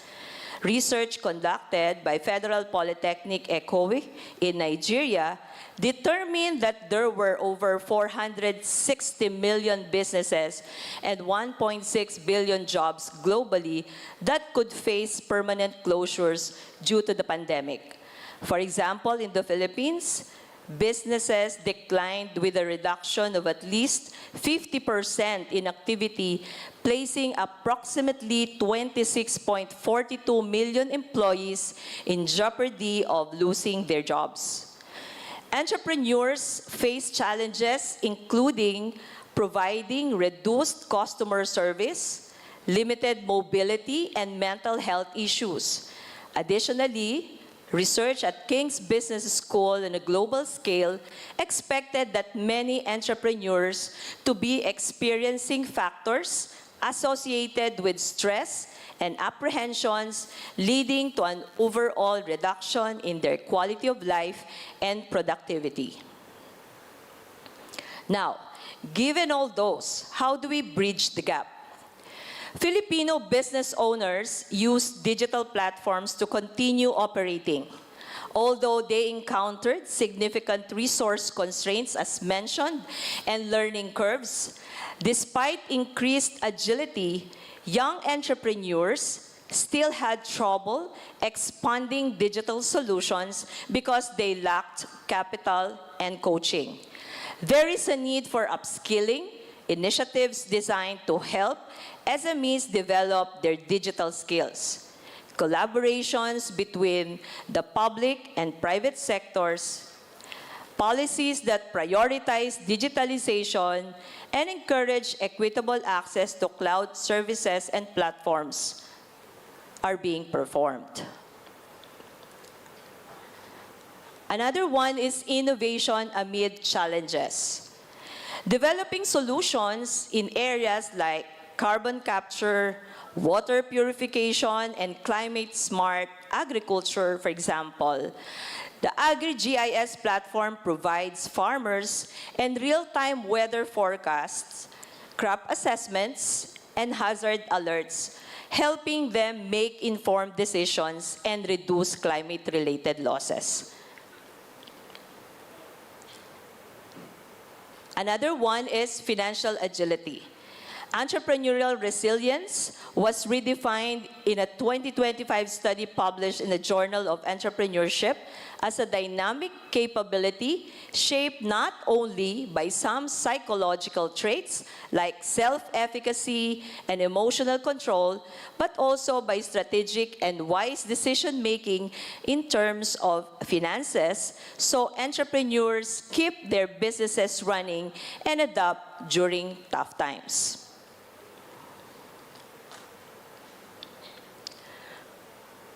Next is pivot to digital tools. So, entrepreneurs who embrace digital tools were 2.5 times more likely to maintain operations. E-commerce platforms bypassed physical restrictions, enabling national and global reach. Contactless transactions improved cash flow and built customer trust. Social media maintained brand visibility and loyalty. Enabled continuity, scalability, and lower overhead costs laid foundation for long-term innovation and competitiveness. According to the Philippines COVID-19 firm survey, the use of digital platforms was steadily increasing, with a 71% increase across firms, predominantly in digital for marketing, sales and payment, and service delivery.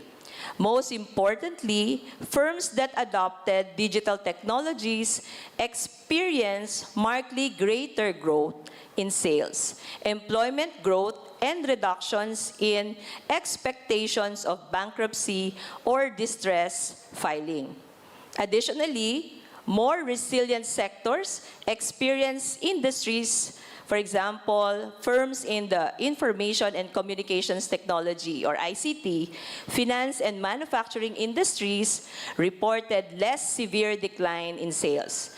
A specific example of financial resilience, a study on Philippine construction firms found that 3 mid-sized firms were able to sustain positive acceptable ratios for gross profit margin and return on asset through the pandemic years.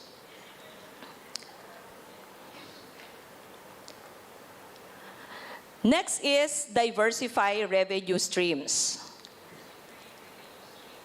SMEs with multiple income sources were 40% more resilient to supply chain disruptions. Diversifications help absorb shocks and maintain cash flow.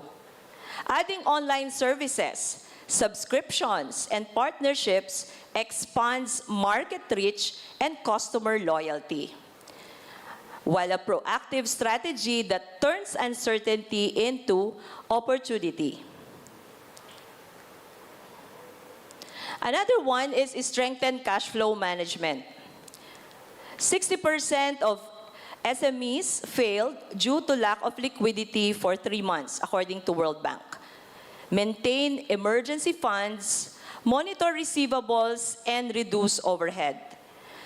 Active cash flow management boosts survival and investor confidence. Next is leverage investment and government support. Bailout programs and investor engagement help maintain liquidity and adapt to market changes. Monitor portals and associations for grants and loans, keep financial records and business plans updated. So to manage global challenges effectively, strategic financial decisions and public program support were instrumental as well. The World Bank survey found that access to government programs was highly effective, with firms that utilize at least one type of support 10% less likely than a comparable firm to expect bankruptcy. The majority of support was provided as cash transfers or loans for construction firms. A particular strategy involved using fixed-price contracts which were agreed upon before pandemic. This is as a hedge against inflation and rising costs during the crisis. Additionally, construction firms were able to treat money received from government programs with conditions as income, further enhancing their economic performance. For all sectors studied, firms that canceled investment plan did so by delaying rather than abandoning investment projects, thus suggesting that management remained somewhat optimistic and anticipated some recovery in sales, especially for micro, manufacturing, and construction firms.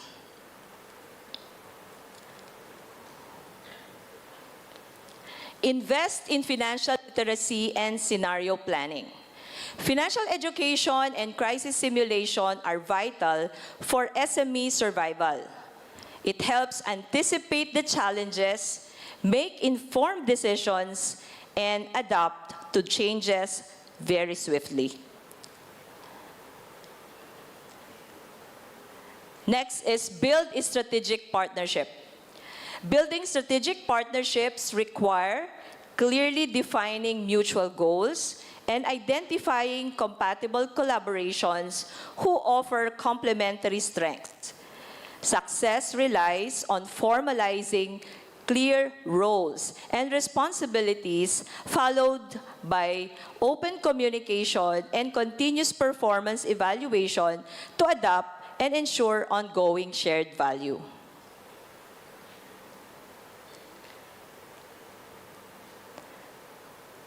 Next is proactive investment. Planned investing is the allocation of capital into long-term assets and process that aim for competitive advantage and operational efficiency, while fundamentally strengthening the organization against a crisis.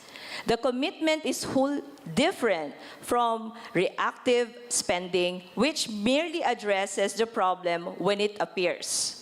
The business case for this type of investment, which is essentially paying it forward, is enhanced by research that demonstrates a clear and linear relationship between advantage and overall financial performance.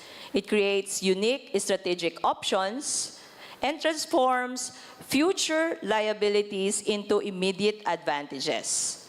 Planned investing supports survival and long-term performance.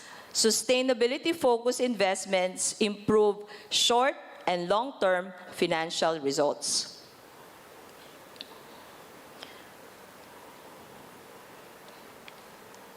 In conclusion, ultimately, entrepreneurs navigate disruptive global challenges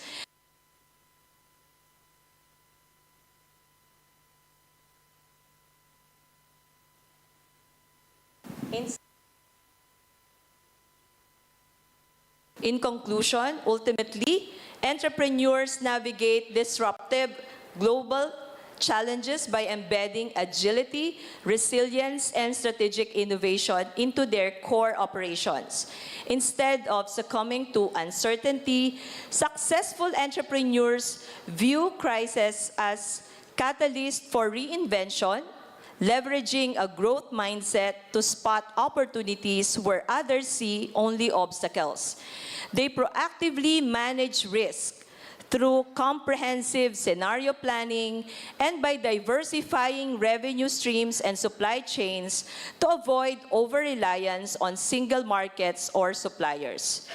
Critical to their success is the strategic adoption of technology, which streamlines operations, enhances efficiency, and facilitates rapid digital transformation to reach global audiences. This is all underpinned by strong, transparent leadership that maintains stakeholder trust.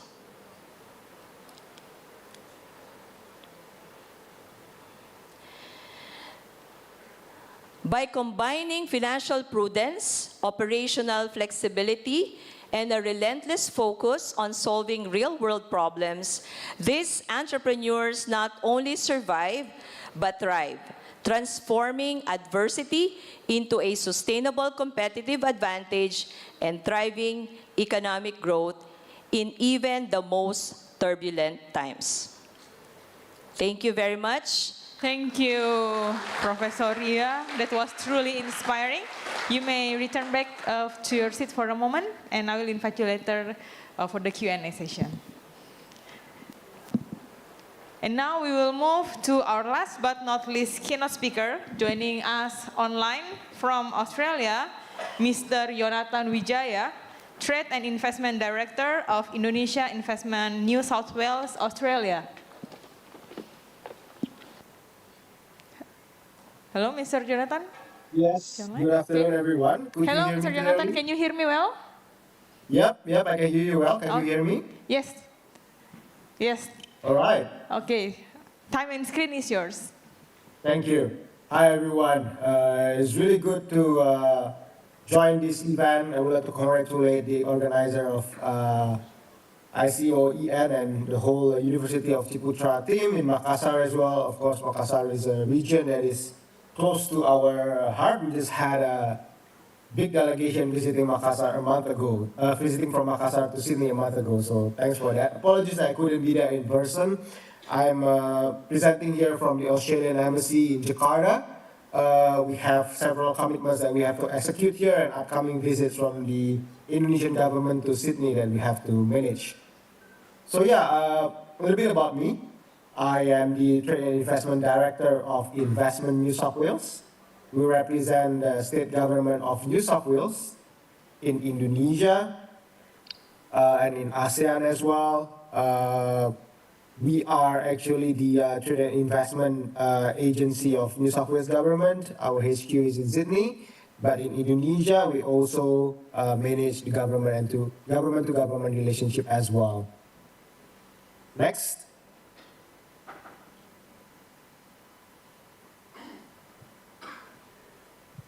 Thank you. So this is our international network. We are a global team with 6 hubs in New York, London, Mumbai, Shanghai, Singapore, and Tokyo. So our hub office for ASEAN is in Singapore. So from everyone in Makassar, I just want to send a regards from our friends all the way from Sydney and also from all over the world, different time zones. It's really nice to be here. Next. So probably in this time round, I would like to give a bit of overview about the Australian market. And it is an interesting time right now amidst the, I would say, a little bit of reset in the Indonesian tech sector that increasingly tech companies in Indonesia are looking to Australia as a market to expand to, as an alternative to diversify. Because there is a certain factor in the Australian market, particularly in the biggest tech ecosystem in Australia, which is in New South Wales, in Sydney, that probably I could explain a little bit and give you a little bit of an overview and perspectives for your consideration. Australia itself is the 12th largest economy in the world. Our population is probably only about 10% of Indonesia, but we have strong trade relationships with global economies, including with Indonesia. We have ISEPA, which is our trade agreement with Indonesia that managed to actually almost triple our export-import relationship in terms of volume for the past 5 years. So it's been working very well. Our tech sector is 8.5% of Australia's GDP. We have 15 Australian universities in the top 200 globally, and we already have 21 unicorn in Australia. Next. So Australia itself, as I mentioned, has a special characteristic that a lot of our citizens and residents are actually not born in Australia. 29% actually born overseas. And we have a lot of, that's why we have a lot of trade, a lot of knowledge being accumulated in Australia about Asia Pacific. And also we have we have a strong financial sector with 7.3 trillion USD size. And we have the world's 5th largest pool of pension fund, pension asset. Our pension asset is huge actually. Low tax rate as well. We have highest median wealth in the world. So you could imagine the amount of investment that we are looking to mobilize, including in the tech sector, including to Indonesia as well. We want to enlarge our investment footprint in Indonesia. Next. And about our state, New South Wales. So Australia has a few different states and territories. Specifically, I represent state of New South Wales. Our capital is in Sydney. You will see a lot of Opera House and a lot of Harbour Bridge, our icon. In the next slides also, we have about 8.2 million people, but we are the largest population in Australia. We are also the largest economy. So our economy size is actually larger than Singapore and Malaysia combined. So that's to give you a bit of a picture about the size. 31% share of Australia's GDP is from New South Wales. We have the largest tech workforce, two top universities in Australia and in the world. Top 20 is in New South Wales, so University of Sydney and UNSW. You are perhaps familiar with them. They are located in New South Wales in Sydney. Next. So to give you a picture where is New South Wales in terms of Australia itself, we are at the southeast. So you could see the yellow colored territory is our state of New South Wales. And within that, of course, in the east coast is Sydney. There are many regions in New South Wales itself with our own strength and different focus. Of course, Sydney is our financial technology and also technology ecosystem center, but you have renewable energy, you have agriculture, you have wineries, we have different characteristic of the region that we have capabilities in, and I'll be happy to explain more later if you want to understand in more details. Next. So Sydney is the most cost competitive city compared to major cities in the Asia region. You're looking at Tokyo, Singapore, Hong Kong, and we are 4th most livable city in the world, 4th safest city in the world as well. We have a strong network of public schools, and we have very, very strong annual budget for public health system, $30 billion. So as a comparison with Indonesia, our spending in terms of budget for Indonesia, I think you're spending about $100 USD per person. That's the healthcare budget. For us, is about 3,000 to 6,000 USD per person. So that's the difference of our healthcare sector. That's why it is something that we develop as well in terms of our capabilities. Next. As I mentioned, we are diverse and multicultural, including in New South Wales.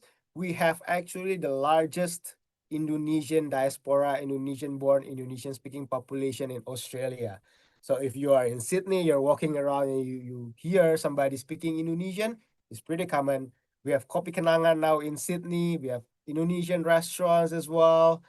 From Padang to Ayam Penyet, we have it in Sydney. So it's very multicultural. We have a lot of languages being spoken as well.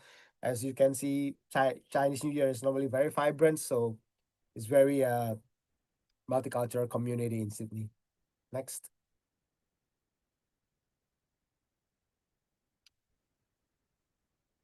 And yeah, of course, we are, as I mentioned, we are very, very innovative as well in terms of technology.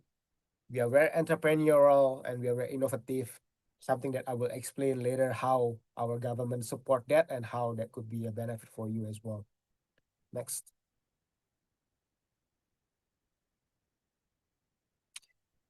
So I'd like to focus more on the tech startup ecosystem here in New South Wales. Sydney itself is #1 startup ecosystem in the world's southern hemisphere. We host from year to year what we call South by Southwest Festival. You normally have the northern hemisphere in Austin, Sydney, and the southern hemisphere you have it. In Austin, Texas, America, and the southern hemisphere you have it in Sydney. We have some global tech giants that is already in Sydney, and they're already in Indonesia. Actually, Canva. I don't know if you're using Canva. I use Canva almost every day, and there's a lot of Canva advertising right now in Jakarta. They are very active here. Indonesia is actually Canva's third largest user base with 80 million users in Indonesia. Atlassian is also big in Indonesia. If you know Shopee, Tokopedia, they all have Atlassian product behind them powering the back office. So Atlassian is already very, very active in Indonesia. And they are now also an F1 racing team sponsor. So they're very big.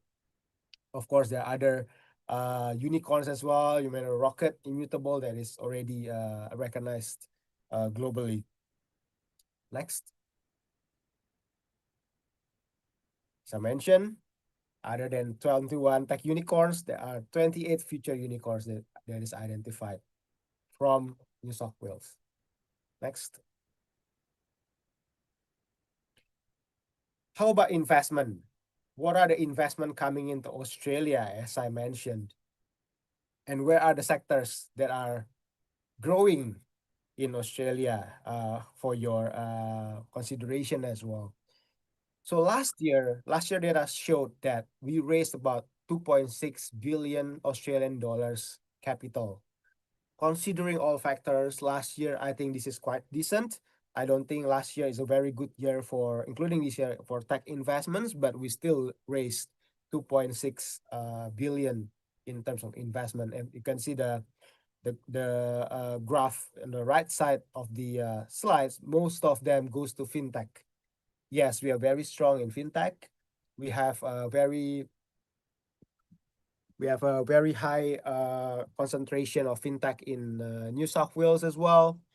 That's why most of the investment goes into fintech. The second one is climate tech and clean tech, which is in line with our aim to be net zero, to be sustainable. And of course, the others that are growing very quickly is our cybersecurity, cyber privacy ID, biotech in healthcare.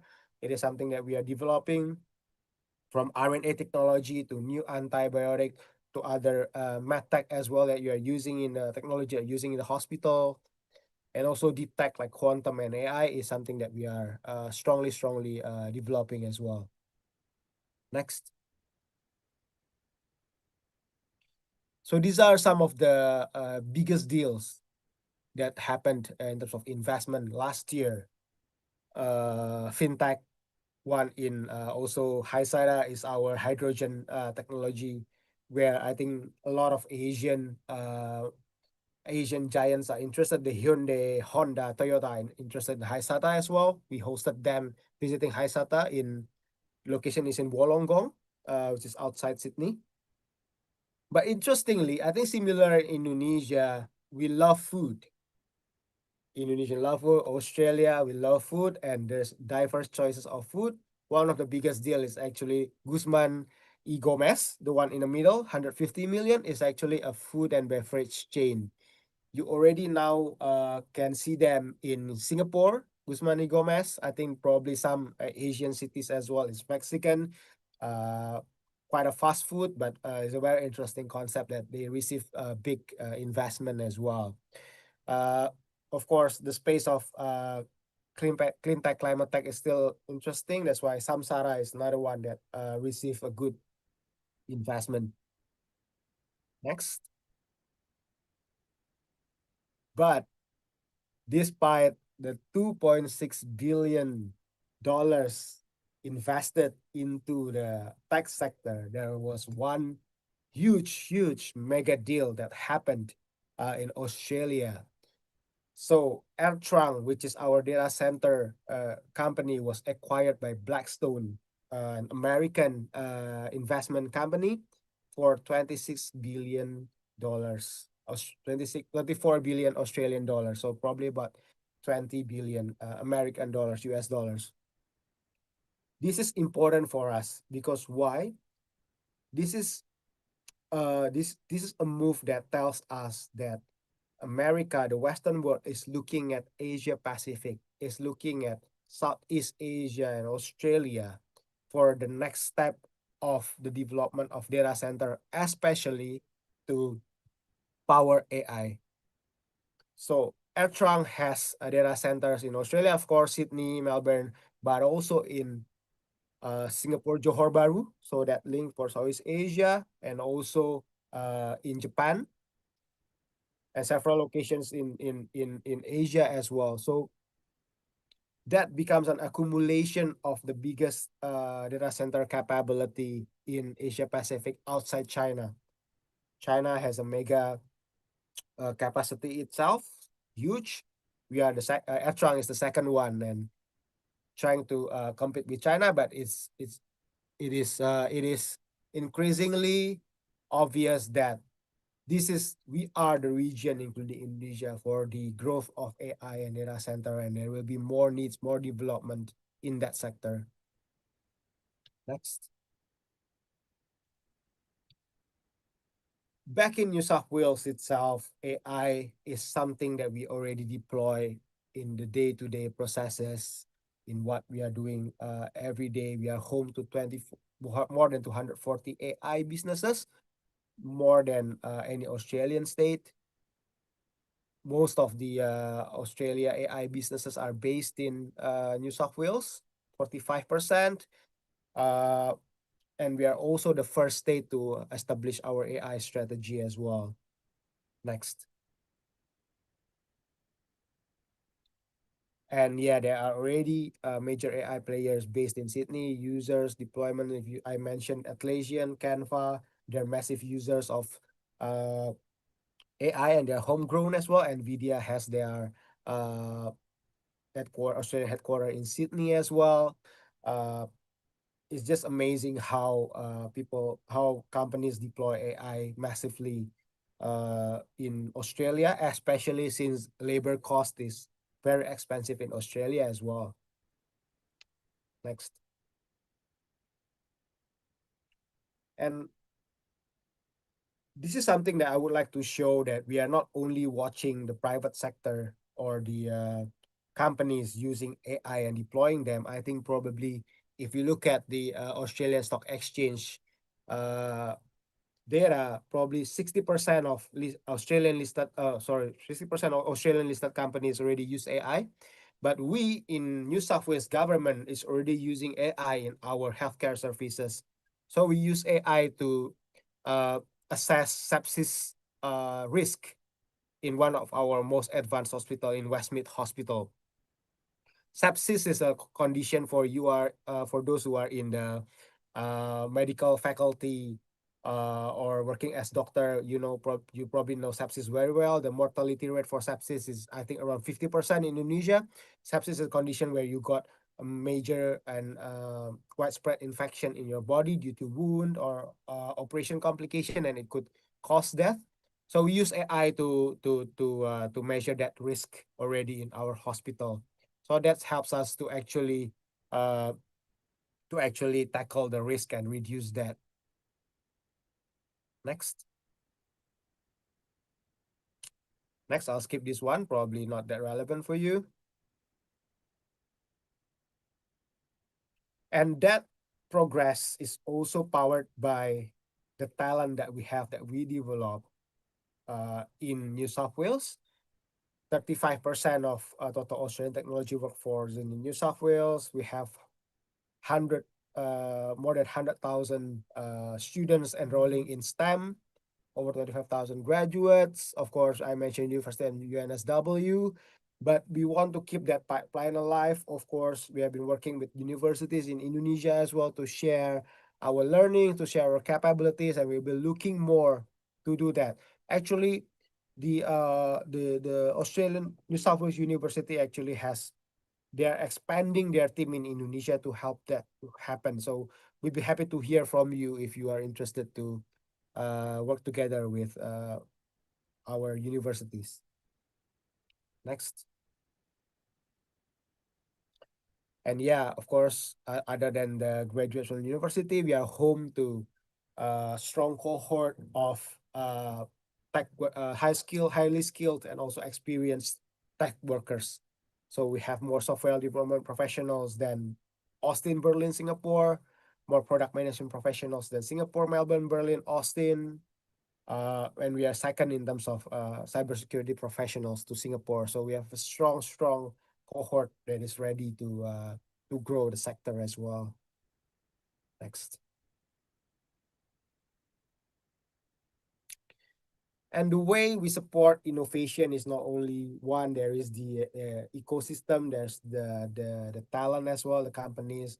But we try to concentrate the knowledge and the capabilities to encourage collaboration, to encourage technology sharing of knowledge, building the capabilities into what we call innovation precincts or zones around Sydney and New South Wales. There are certain zones that are actually based in the university, something that Indonesia probably could consider because we want to commercialize the research in the university. For example, one of the innovation precinct is in Macquarie Park, which is based in Macquarie University. One of the technology that has come up from that innovation precinct is cochlear implant for ear. Implant that is very small, very advanced, actually was invented there. We also have Newcastle, which is based in University of Newcastle as well. That precinct is based for energy and defense. So that is something that is concentrated there. There are other, of course, innovation precinct as well. Next.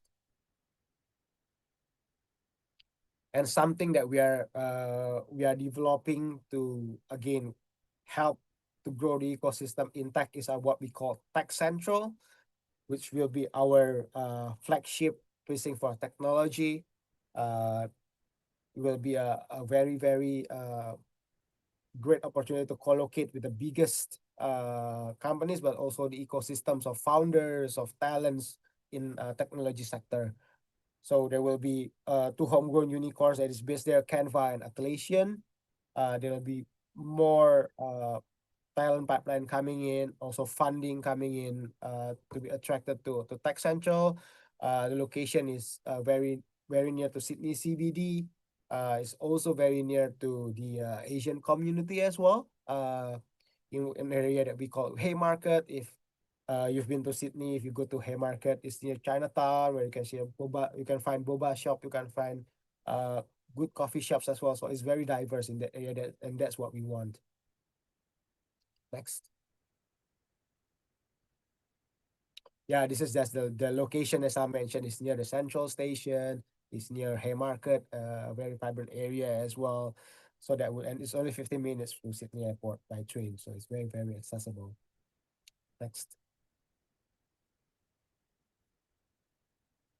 And yeah, around there are a few facilities that is already existing, which is Sydney Biomedical Accelerator, Sydney Quantum Academy, Tech Central, Scale Up Hub, and Startup Hub. So we have our Startup Hub as well in this area.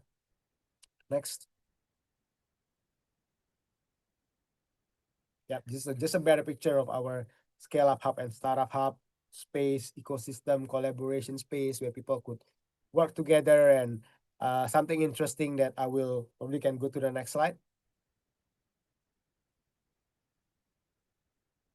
Something that I want to mention about our Startup Hub is our international landing pad, where we could host international tech companies when you want to try our market. We have free space, we have connection to the ecosystem that we will help.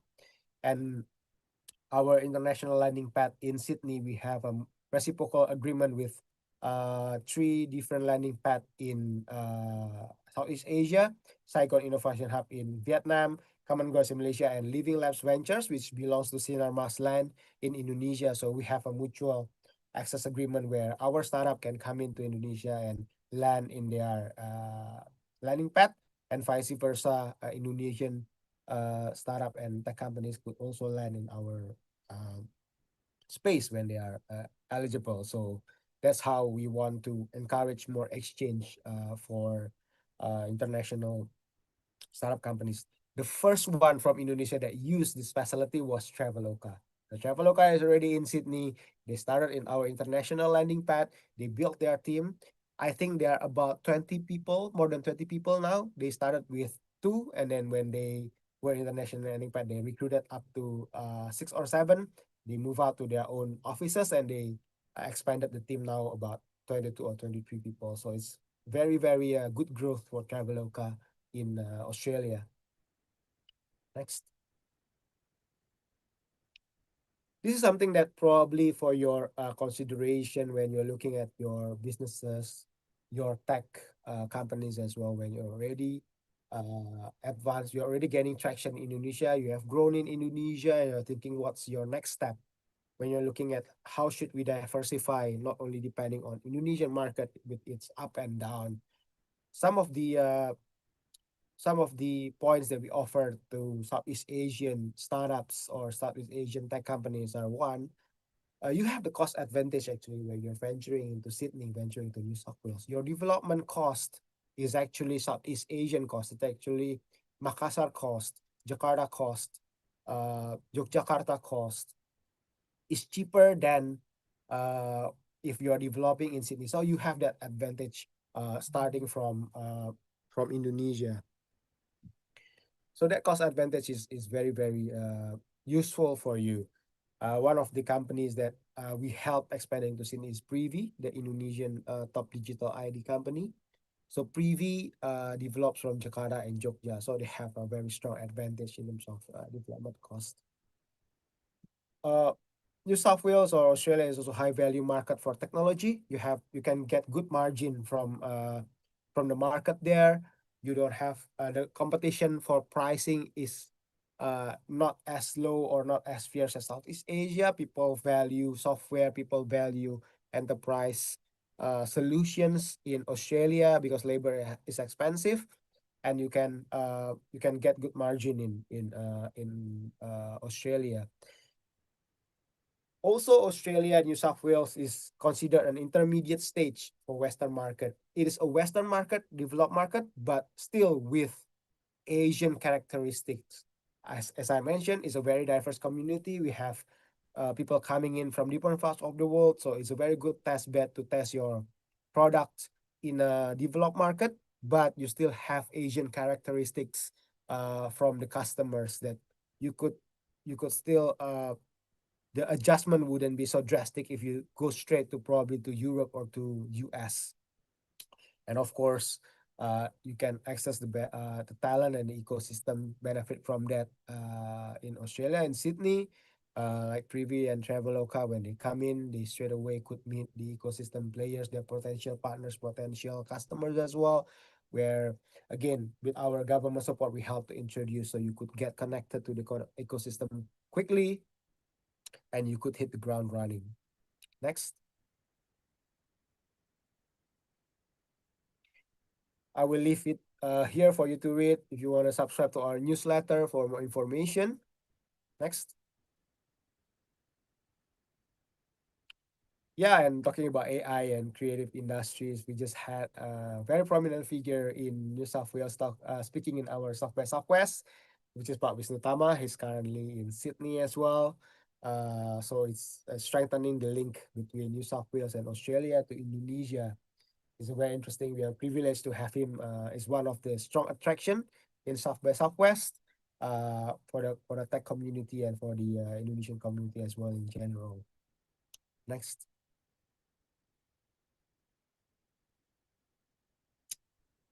Yeah, I think that's all from me. Happy to take questions later. Thank you so much again for the time given. Thank you for the organizer. I really appreciate it. and I look forward to seeing everyone in the future.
within 10 minutes of being inside his house, he explained to me this problem. He knew it in 2009, that there was this demographic wave coming. So his answer to this was entrepreneurship. I think we need an explosion of entrepreneurship that goes way beyond just doing it in universities.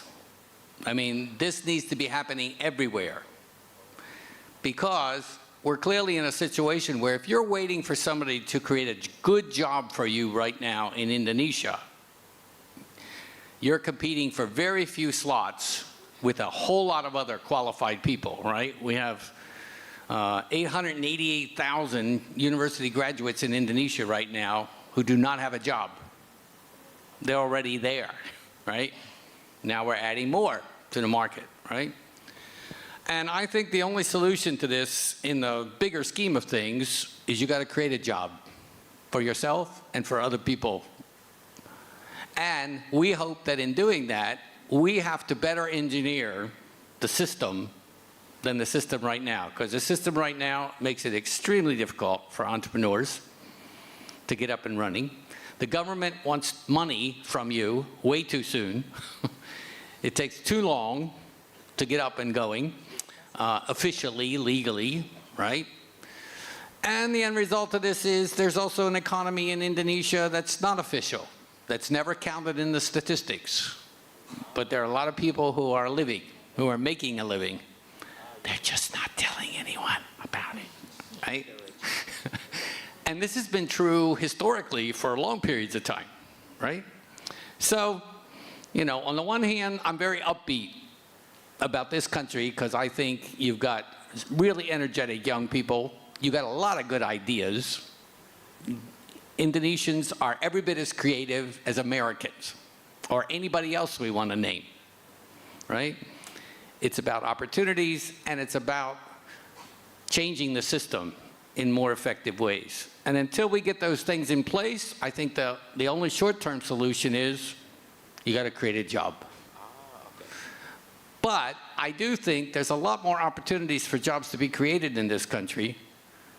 Some of it's going to be finding things elsewhere and figuring out how to contextualize them in Indonesia. Some of it's going to take more concentrated effort to better link together the resources already in Indonesia and to have them work more effectively. I moved to Indonesia for that kind of purpose. That's why I came to Indonesia. And when I met Mr. Ciputra, he and I were like, you know, it's like we were brothers. We saw the world in a very similar way. If you look at what's happening in the stats right now, just alone, you could be pessimistic. If you turn it upside down, there's opportunity. There's opportunity for people like you and people like you with new ideas, with new ways to do things, with more efficient, effective ways to do things. And we have to create an environment that makes it work for you. I am thoroughly convinced if we address some of the system issues, we can raise a lot more money from outside of Indonesia to help Indonesia on this journey. Because believe me, the Singaporeans, the Australians, and many other people in the world understand that what happens in this country in the next 20 years is going to impact everybody in the world, either for good or not so good. So I think if my generation and people like me do our jobs well, and you do your job well in terms of getting into the fight, getting into thinking about creating something, but you can't just resell something. That's a low-value, low-end, dead-end job, generally speaking, right? You have to come up with new things. And that's where the points we've been raising here about digitally being able to navigate in the digital environment extremely well. I mean, there's a lot of young people who use technology, but they don't understand it. There's a lot of people who can do certain things, but they can't do other things, and they don't know how to use it in other ways. So if you work on your part for skills, for knowledge, for experience, exposure, you know, that's a really good thing. And I think you can help secure your future by also be willing to go outside of Indonesia for periods of time and get experience elsewhere. Get experience elsewhere. I did it when I was a young person. I shouldn't say this, but I withdrew from university for 2 whole years and went and did other things. And I had to actually formally withdraw. I mean, like I was no longer a student. And then I had to come back and reapply. But that changed my life. So when you have opportunities to do that, when you're single, it's just you. You just have to take care of yourself. Take advantage of these opportunities to get experience and exposure to people elsewhere, learn another language, become familiar with another culture, get yourself out and about and see things. If you're waiting for a job, it's not going to happen. That's the truth. If anybody tells you otherwise, they're lying to you. So I think we have to just grab hold of the moment and believe in yourself. And Ciputra himself, remember, his father was taken by the Japanese in World War II and never seen again. He had to take care of his family, his mother and his siblings, and from there, that's where his life story really takes off. Because he had adversity, he faced the adversity, he worked his way through things, and, he went forward. Does it answer your question? Yes, that's a very wonderful answer. But I still have a quick question. Where can you get the book, that book, Rich World, Poor World? Because I think it's a very interesting read, and I would like to read it sometime in the future. Yeah, I'll make a deal with you. I'll give my book to the library here. Okay? Oh my God, let's go. Okay, thank you. Does that answer your question? Yeah, that's all. Okay, thank you. So is there any more question from the audience?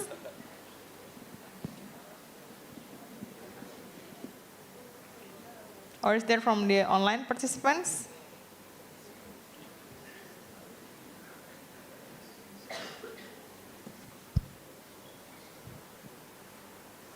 So I got a question for Mr. Yonathan from online. So you've mentioned before that the International Lending Path Program and reciprocal partnership with hubs in Southeast Asia aim to facilitate the soft lending support for scaling companies. So in your view, what are the key success factors and potential challenges for maintaining equitable long-term innovation collaboration between New South Wales and Indonesia, especially considering differences in digital infrastructure maturity, regulatory framework, and startup capital markets? Yeah, I think there are a few things that are challenging both ways. From our ecosystem to going to Indonesia, regulation uncertainty is still one of the top challenge for us because one is interpretation of it sometimes differs from time to time, and also the transparency of what is needed to be in the market is not there. So it's challenging for us, it's challenging for the players as well. Those that succeeds here normally has a very strong partnership with Indonesian companies, Indonesian partners, very experienced partners as well. That's why they could navigate this through, and with good USB, good products, they could help, they could grow, and eventually some of them open presence in Indonesia and create jobs here in Indonesia.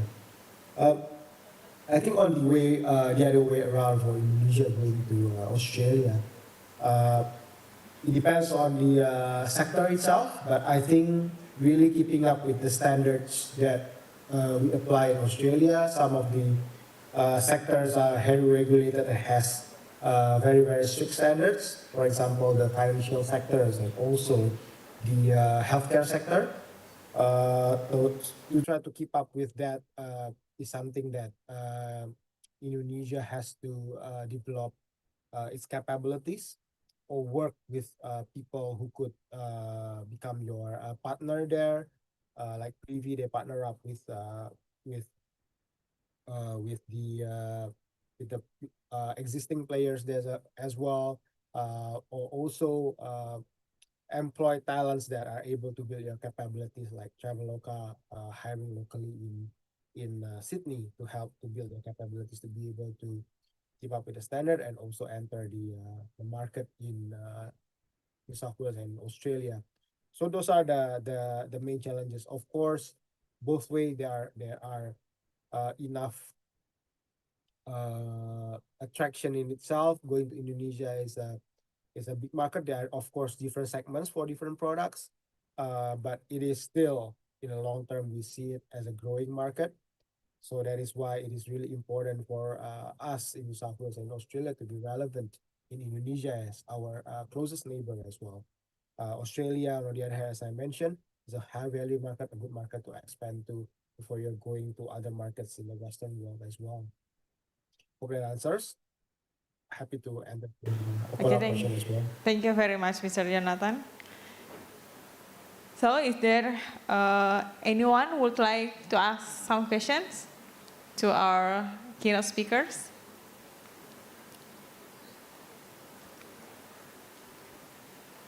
Maybe from the online participants, you can also type in the chat box and we will read it out for you.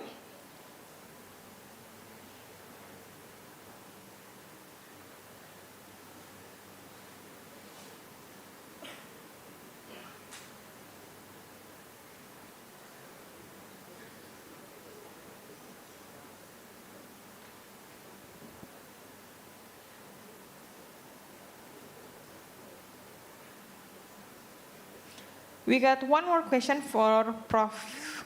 Dennis. How can emerging economies like Indonesia design regulatory frameworks that remain flexible enough to support innovation while still ensuring stability and accountability in fast-changing sectors like AI and fintech? How can emerging economies like Indonesia design regulatory frameworks that remain flexible enough?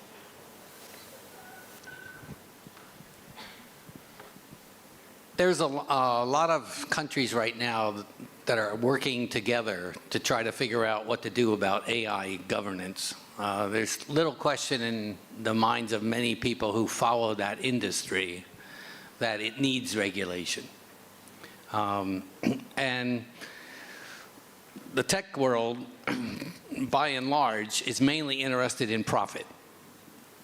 That's what drives it. The end result of that is they experiment on the entire world, and we all are willingly collaborating with them. It enables them to do things that no one else can do when they create a product. If I create a product like this and I want to register it, I actually have to prove it doesn't harm anybody. I can release a digital project and I don't have to prove anything to anybody about what the impact of these things are. As has been stated already today, we have a huge number of young people in the world who are struggling with loneliness, with lots of other issues related to overuse of social media. It's affecting learning, it's affecting living, it's affecting relationships. We have more social media than ever before, and many young people find it, and they say that they find it difficult to talk to another human being face to face. So some regulation is necessary. Thankfully, the EU, the European Union, has passed recent legislation that is now going into effect that's going to alter some of this. We also have things coming through the courts, where courts now in different jurisdictions worldwide are starting to say that the training of AI and the use of content to train that AI without paying anyone for the copyrighted material that was used is wrong, is a violation of copyright law, and we're now seeing companies being forced to pay for their use of other people's ideas, which is the way it should work. I mean, we expected that's the way it would work, and instead they tried to say, no, we're the exception to everything else. Well, finally society is pushing back and saying, no, you're not the exception. Why should you be an exception? Why should we buy this argument, right? So I think we see this more and more. I think in Indonesia, many people who've reviewed Indonesian regulations actually think the regulations are not bad, but the enforcement is terrible. If there is no enforcement, it doesn't matter what the book says, right? There is over-regulation in some parts of Indonesia's approach to things. This is certainly true in education right now. In higher education here, it's very difficult for Indonesian universities to keep pace with the type of innovation that needs to occur rapidly enough to keep up with the demand in a system that's mired too much in compliance, over-compliance with regulation. And I've actually written about that somewhere else recently. There's too much regulation in some arenas in Indonesia. The startup arena has way too much regulation. Considering the need, considering the fact that young people and other people need to create jobs, we need to accelerate the rate at which that's happening, and we can't let regulation itself be the main barrier that many times people are facing. So some of this has to change. And it's going to take the concerted effort of Indonesians. I can't change it as an outsider. It's going to take the concerted efforts of Indonesians to keep pushing for change and to see that changes, necessary changes, are made. And I worked in state government for 13 years, like I said, so I understand the importance of regulations. But you can also over-regulate. And I think we have to find better balance in some of these areas if we're going to move forward. Okay, thank you. So there's another question from the second row, please. For everyone. Hi, good afternoon. Okay, I am Ivan from Philippines. Again, I would like to comment because the presentation earlier was so informative as to the discussion, as to the innovation, AI. And now, my question, I just want to align with the topic. Now, in times of uncertainties, so as an educator, I really wanted to ask from our distinguished guest speakers, what do you think are the qualities needed, especially in times of uncertainties for our entrepreneurs? So that would be addressed to everyone. Thank you. Thank you very much, Sir Ivan. As a finance educator, okay, I would like to believe that knowing where I am, at the moment, the education, experience, etc., will be able to help me navigate whatever uncertainties I will be facing. So, for example, in my classes, though, as mentioned, the facilities in our university are not as good as what we have been seeing for, today, in UC Makassar. But we are really trying our best to make do of what we have, even, sometimes at the expense of the teachers, just so we can help our students learn, whatever is expected of them to learn in the curriculum or the syllabus that, we have in the university. So, and also as educators, doing collaborations like this one, benchmarking from great universities such as UC Makassar, would really help us, bring home whatever best practices you have here and learn, as much as we could from these collaborations. And when we go back to our university, teach these learnings to them, and try to upgrade, whatever we have existing in the university. We're at UC right now, at UC Surabaya. We're actually piloting a completely revised first mandatory course on entrepreneurship called Introduction to Entrepreneurship and Innovation. And I did the initial creation of it. And then it got really contextualized, deeply contextualized, to be suitable for Indonesian students. And we're using it right now across everyone who's taking this class, and it's required of every single university. I mean, every single university student at UC, for those who are not familiar with UC. I began from the premise that if you think about Mr. Ciputra's life even, he actually played around constantly with 6 things: imagination, innovation, invention, design, entrepreneurship, and creativity. So I think of these as building blocks. And in fact, we have a set of dice we've created for this. And we're publishing a paper soon about this. But we built the whole curriculum around the idea, you actually already know how to do a whole lot of things that demonstrate to yourself, if you stop and think about it, that you're creative, you're innovative, you're imaginative, you can design something, you can invent something, you can scale something. If you think about that as being these 6 core skills, they're already present within you. So I call this a naturalistic approach to entrepreneurship. Because too often we've made entrepreneurship sound like something esoteric that sits out here.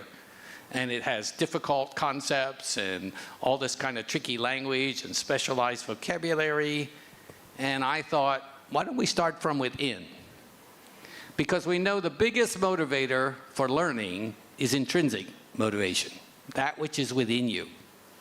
You know, if you want to master something as a young person, you'll go to the ends of the earth to figure it out. If you want to advance in a game, you'll work at it till you got it. You want to learn a new dance move, whatever it takes, right?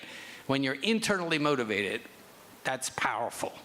And it may be 70% of the learning equation. That's what some learning theorists think, that it's actually the key to learning, really.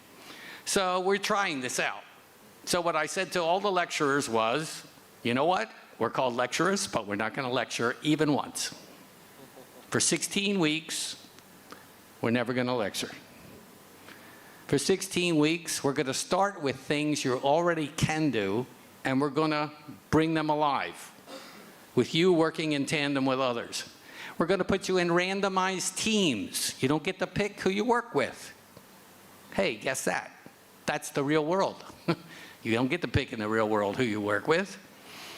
And we're going to challenge you. So when you think about those things, when you think about our colleague here in Vietnam, they're working on real problems that have to get solved. The French Business School I teach at has 2 student clubs that take on work for profit from companies.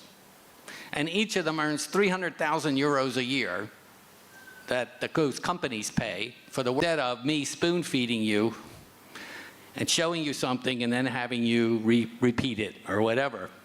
And what happens is when you approach this in this kind of a way, you unleash human potential that has always been there. And now you're just giving it flight. You know, eventually a bird has to get pushed out of the nest. And they're either going to fly or they're not going to fly, right? In learning, in education, we spend too much time, I lecture you, you regurgitate back to me what I told you. And it can't work that way. Because what we need with an entrepreneur can't be taught, really. It has to be caught. It has to be learned in process. It has to be learned in context.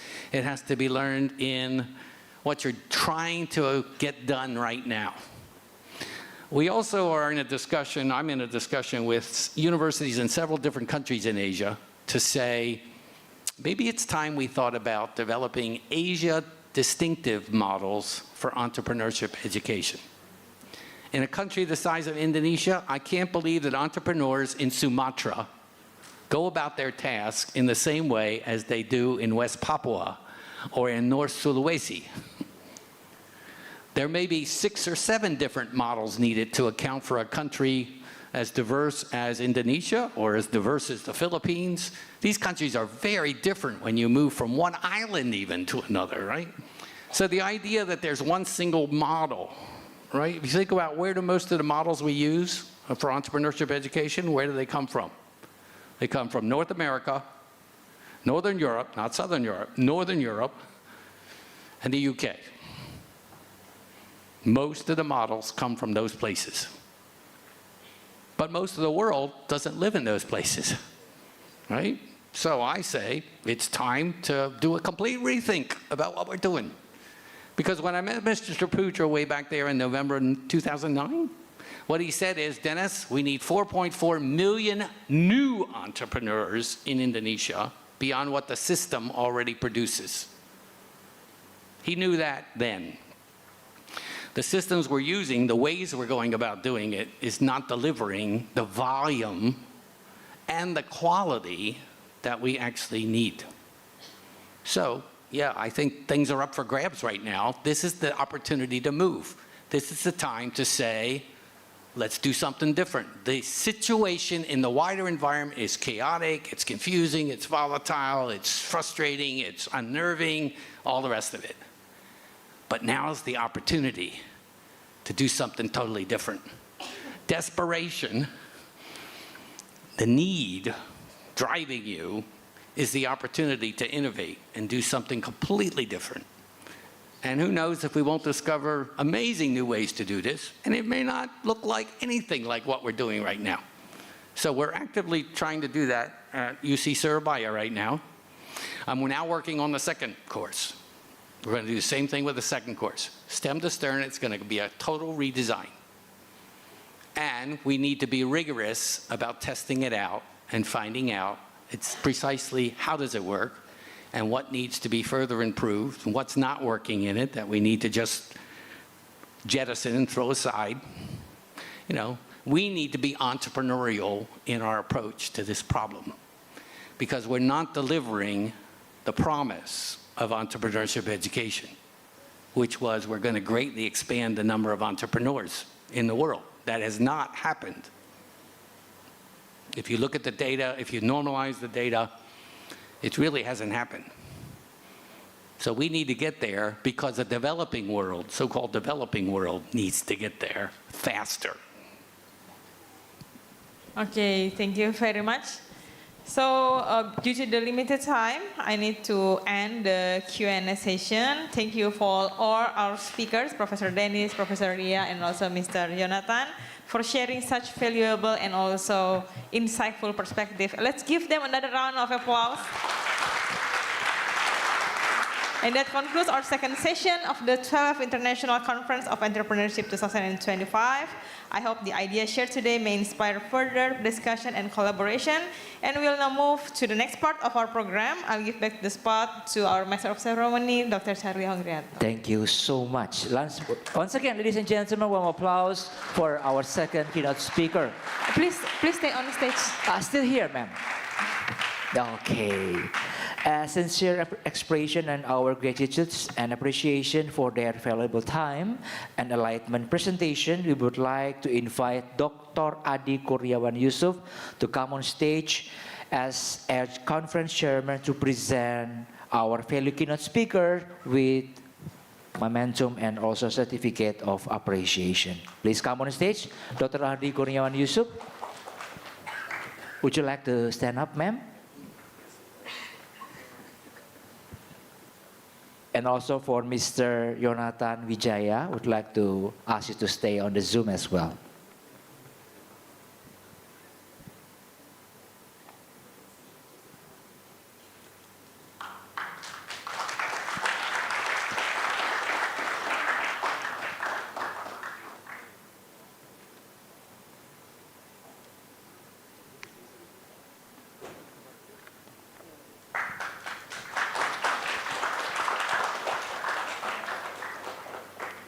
Okay, and then for Mr. Yonathan, we were looking for the certificate. Okay. Okay. We will take a group photo. We will take a group photo with moderator as well.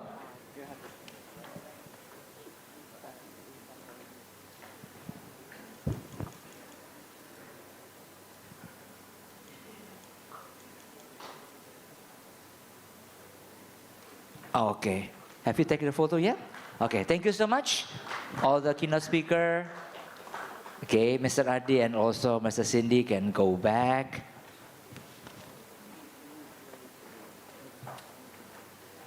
Yeah, from Mr. Yonathan as well. Thank you so much for attending our activity via Zoom. Thank you so much, Mr.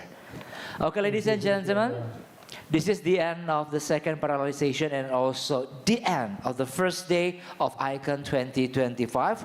We would like to provide our gratitude, of course, for our co-host, Polytechnic University of the Philippines. Thank you so much. Tunku Rahman University of Management and Technology Malaysia. Thank you so much. We have Universitas Kristen Indonesia and Universitas Islam Nasional Palangka Raya for our co-hosts. Ladies and gentlemen, the event for tomorrow as the second day of the ICON 2025 is especially for parallelization. So once again, parallelization for the second day of the ICON 2025 will be held tomorrow on Thursday, 6 November 2025. Our registration will start at 7:30 a.m. Makassar time and will be end at 10:40 a.m. Makassar time. For international community service participants, the journey will start at 11:40 a.m. Makassar time after lunch to Bantimurung National Park. Okay, so once again, thank you so much for your participations, and I hope you enjoy this beautiful activity of ICON 2025. My name is Charlie Hong. Thank you so much. See you tomorrow, and salam entrepreneur.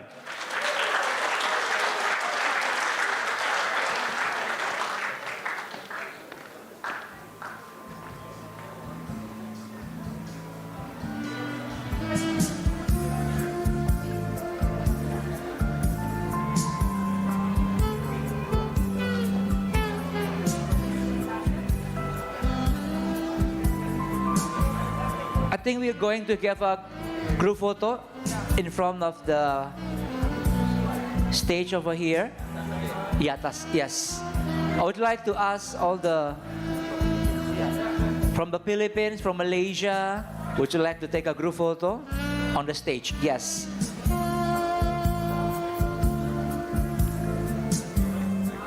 Yes, on the stage.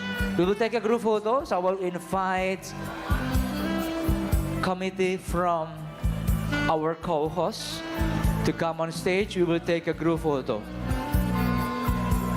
Okay, from the Philippines, from TAR-UMT, doctor from Vietnam as well. Yes.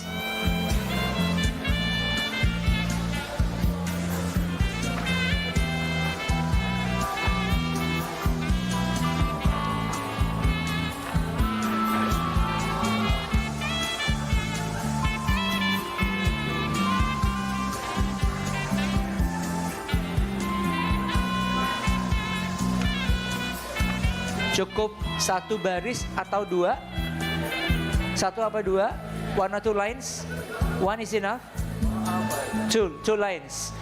So, because we are going to have two lines, the first line I think will be the ladies. Ladies, come forward. Gentlemen, would you like to go in between and then standing in between? In between us. Okay. Gentlemen, would you like to close to the middle? Gentleman behind, sir. Sorry, sir. Boleh merapat lagi? Come forward. Okay. This is the center, right? Move to the center. Pak Tony. Oh, especially for Pak Tony, sir. You are in front with the ladies. Yeah. Okay. And the gentleman behind will just stand in between, so your face will be seen on the camera. Go ke kiri, ke kiri, ke kiri. Yes. Okay. Yes. Ke kiri, ke kiri, ke kiri. Okay. Okay. Okay. Can anyone hold this phone and then take a photo as well?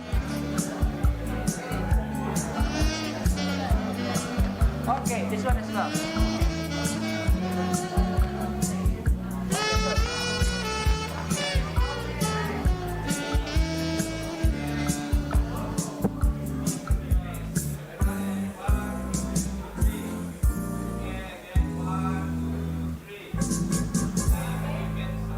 Now e-sign, everyone. Right hand.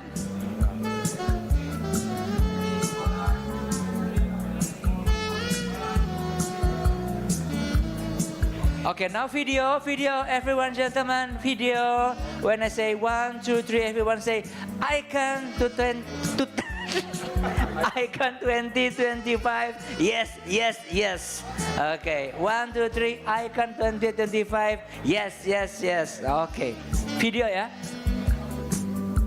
1, 2, 3. ICOEN 2025. Yes, yes, yes.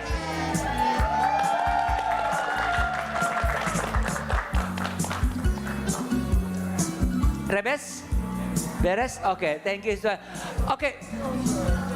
Yeah, only for the Philippines maybe. Yeah, and then yeah.